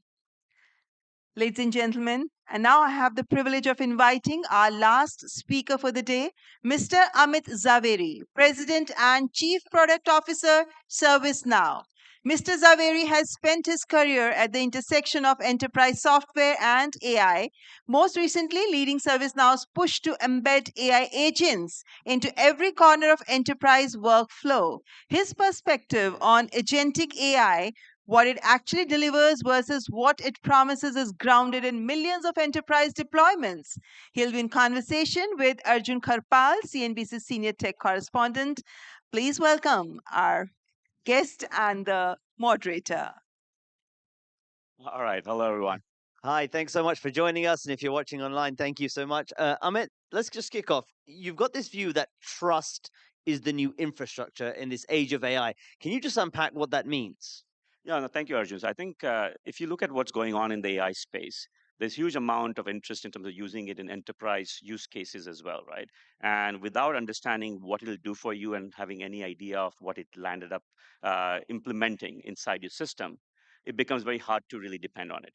So that's why without trust and safety and understanding of what's happening in your underlying environment, it becomes very hard to expect to use AI in a lot of these enterprise use cases because your companies will not be able to do any auditing, compliance, visibility, and you wouldn't really be able to really not run business without any kind of understanding of what's going on. So trust has to be a big part of it. And trust, I guess, in the enterprise sense of the word, probably has lots of different definitions, right? We're talking about trust amongst employees, for example, but also from the cyber perspective, from the security and safety perspective, you were just mentioning there. So it's worth digging into some of these. How do you design some of these in the enterprise? Let's start with perhaps the human element at this point, because there's a lot of concern from people right now about potential job losses and the impact AI could have on their roles as well. So from the human perspective, how do you design trust within the organization? Yeah, no, I think it's still something which I think the industry is still trying to figure out, to be honest. The way to think through this one is one, everybody has to accept that AI is useful and there's a lot of opportunity to embed that in terms of your day-to-day lives. Second, I think there is a reality that this thing is transforming how world works and it's moving very fast. So once you understand the principles and the value of it, then you start building together in terms of what the cultural shifts needs to be, how people need to work together, and how do you help them understand the value while keeping their jobs very important and be able to bring them into the conversation. So the huge amount of cultural shift inside the company, as well as be able to kind of educate everybody in terms of what it delivers for you. So what we've been doing at ServiceNow, for example, we've been retraining our employees and giving them access to a lot of the AI capabilities, making sure they get to see what it does for their day-to-day life at the employee productive level and see that, okay, you know what, I can do my job faster, better, more efficiently, and free up more of my time to do other things which I couldn't get to. Second thing after that, once you get them reskilled, is to really now take it to the enterprise level, not just an employee. Like now, how do you improve your processes? And the processes which are cutting across multiple departments, can I make that thing work faster? Can I get much better understanding of how it operates? And can you land up freeing up a lot of the human painful work you used to do, right? A lot of the repetitive tasks. I would say we used to call it skull crushing task, which is making it so difficult in the day-to-day life that they can't really get anything done beyond that. So if you remove those barriers, people start trusting that, oh, this is helping me. It's getting my job done better. And it's also getting me more understanding of new technologies. And you start accepting that in your day-to-day work environment and take that to the next level because you start innovating. So it's a step process, I would say. And what we have done today at ServiceNow, we've seen the adoption go up a lot. Be it in engineering, be it in finance, be it in customer support, be it in go-to-market, because they started playing with these technologies and bringing it to the day-to-day work environment. And from there, they've been starting to now innovate and come up with new ideas to how make their jobs better and how do you make the customer's life better long term. Does that set them up then for success when, inevitably we will see the changing nature of work? And also, we've already seen some companies, make layoffs and blame it on AI. Whether that's true or not is another debate. But certainly, there will be changing nature of work, and organizations are rethinking the workforce. So by doing the reskilling, is this setting employees up? I think you're right. I mean, with any technology transformation, there's always worries about job losses. This is not the first time a technology shift has created that anxiety. It has happened with the cloud when cloud happened, it happened with the web when the transformation happened towards that. I think the difference here is the speed sometimes and the uncertainty of understanding what it does to you as an individual in some cases. But I think the worry, lot of the news out there is saying because of AI, we reduce our staffing. Some of them are just using that as an excuse I've seen so far. If you look at our business, our AI business has grown significantly. And we have been able to add more people because we were able to expand our TAM. We were able to get into a lot more new segments of market because of the investment. We've been able to reinvest a lot of that money we save because of AI into a lot of new areas. And that is one thing which I think a lot of companies are starting to realize. You take out a lot of the mundane tasks and move into the high value tasks, you can increase your top line. Sure, you help on the bottom line with AI. There is a lot of work you can now outsource to autonomous AI agents and agentic workflows instead of having to do it by humans. But the humans are now able to do a lot of other things you couldn't and get into a lot of new segments. And our business has grown significantly because we've been able to now take that savings and invest into a lot of new areas. You mentioned agentic there, and I'm glad you did, because the other part of this trust equation is what you were mentioning earlier around safety and security as well. Given the excitement around agentic AI and how much businesses want to adopt this, is there enough focus being put right now on the vulnerabilities from a cyber perspective when it comes to agentic AI? I would say that's probably the biggest concern for companies when they think about AI and agentic, right? If you look at early last year, when we used to go and talk about agentic workflows or AI, most of the companies were worried about not having any kind of visibility, worried about vulnerabilities, worried about security, worried about control. And once we started introducing them the capability of controlling some of this implementation and having security profiles around the AI implementation, a lot more companies started adopting AI. Right, in late last year, I would say middle of last year and late last year, the volume of our agentic workflows being adopted by customers went up by 55 times, 55x. Because what happened was they start feeling comfortable that one, they have visibility into all the AI systems. Second, they have ability to secure it because you don't want to lose access to your data or get it accessed externally without any kind of permissions. And once you start giving them that comfort factor, they're starting to see the benefit of taking agentic AI and implementing that into the businesses, be a workflow around case management, incident management, triaging, be able to resolve issues. And that is a very, very valuable things for them. But once only can do that once you have the security part of it. So for example, we've been investing aggressively in the security space. Our security business itself is $1 billion plus, but we've been adding now for AI agents. The AI agents are changing roles every second you call them based on what requirements you have. So how do you manage the permissions? How do you manage their identity? So we bought recently a company called Veza, which does access graphs for non-human identities, which makes it much more valuable to our customers because now they know that those agents are guaranteed to not do something nefarious, or they won't have access to data you're not allowed to have. And whenever you change the roles, they're only getting to do things based on the roles. So it's a very important part of it. And I think agentic AI and things like that will not be adopted if you don't have a right kind of security technology as part of this implementation. It cannot be on the side. It has to be part of the product. There's certain tech companies who will sort of talk up the capabilities of agentic AI right now and talk up how enterprises are adopting AI. But from your perspective, has the adoption of AI from enterprises been faster, slower, or about right than you had anticipated? I think there was a lot of expectation early last year. Everybody thought that agentic AI and AI agents will be proliferated across every enterprise.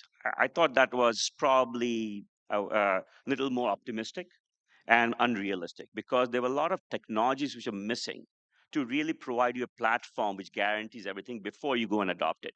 A lot of those things started happening, I think I would say middle last year, and now the volume of adoption has gone up. But it is probably more thoughtful than probably experimental the way it was before. A lot of people were experimenting with it, but they were not wanting to put it in production because of the security things you talked about, trust and safety and compliance. Now, with a lot of the things customers are seeing from vendors like us, where we're providing AI control tower, for example, to make sure you have visibility and control, they're feeling more comfortable. So the volume is starting to go up. Use cases are getting much more defined. And what I've seen so far is that once you implement one or two use cases, you start seeing ROI, then the next more use cases become very, very fast. So you have to make it easy to be adopted. You have to provide the security and everything else around it, and then get them to see the ROI. And once you get the ROI, I think the customers all feel that this is something valuable to them and is something they want to invest in. I mean, can I get your take on a comment we had on CNBC this week? I was speaking to the CEO of Mistral AI in Yep. Europe, and it was around this conversation happening in financial markets right now around software. Yeah. And how much are these agentic AI systems going to do the job of software that enterprises currently pay for, and these SaaS businesses? And he said, he believes that 50% roughly of current software being used by enterprises could shift to AI. I just wanted to get your take on that, given how embedded you are in this industry. No, I think that there's a lot of this debate about what is AI going to do to the software industry. I think AI is going to be a synergetic part of any software you're going to build going forward, and it's already happening now, has to be with AI mindset and AI as part of the platform and the foundation. The companies which are going to suffer are the companies who are not adopting AI fast enough, right? So any vendor who's thinking about AI as a side thing or something which is coming later, I think it'll be very difficult to really justify customers buying that product. Companies like us and others who are starting to we have been doing that for a few years, where they've been making AI part of the foundation, part of the platform, are already accelerating that adoption because customers, one, see value. Second, I think they do believe that this is going to be very competitive advantage to them as well. And so we see a lot of synergy. We do a lot of partnership with OpenAI, Anthropic. We work with Mistral. We work with Google and Gemini, because I think there's a synergy between what the foundational models and AI technology provides and all the things you have to do around it. That's what software industry can do. So what we're doing is we're building on top of it, but it's like 5 to 10% of IP comes from those models. 90, 80, 90% comes from technology we build, because you have to build a lot of context around enterprise use cases. You have to understand what it means. You have to understand why an exception happened, how you handle it. Models are basically telling them what to do, but they don't know why. The why part, the context part, comes from technologies and software we build. And the companies who are going to do that much more better, understand domain, understand expertise, and have a lot of experience, will win in this market. And that's the difference, I think. I mean, we've got about a minute left. I just wanted to get your take on the future. If we were sat here in a year's time at another AI summit, what do you think are going to be the key things we'd be speaking about? I think we still will be talking about security and risk, as definitely, because there's a lot of work still to be done.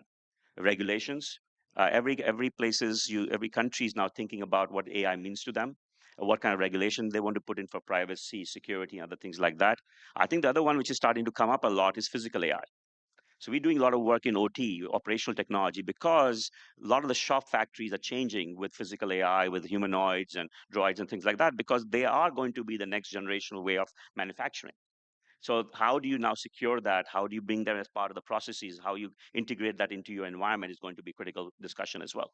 Fantastic. Amit, thanks for your insights. So incisive. Appreciate your time. Thank you so much. Round of applause for Amit Zavri of Service. Thank you, everyone.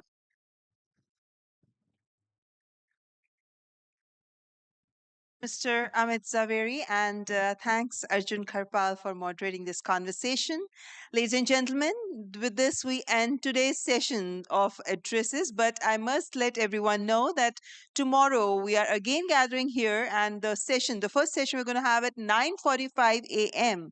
And just make sure that everyone is seated here by 9:30 a.m. because tomorrow we have a great lineup of speakers.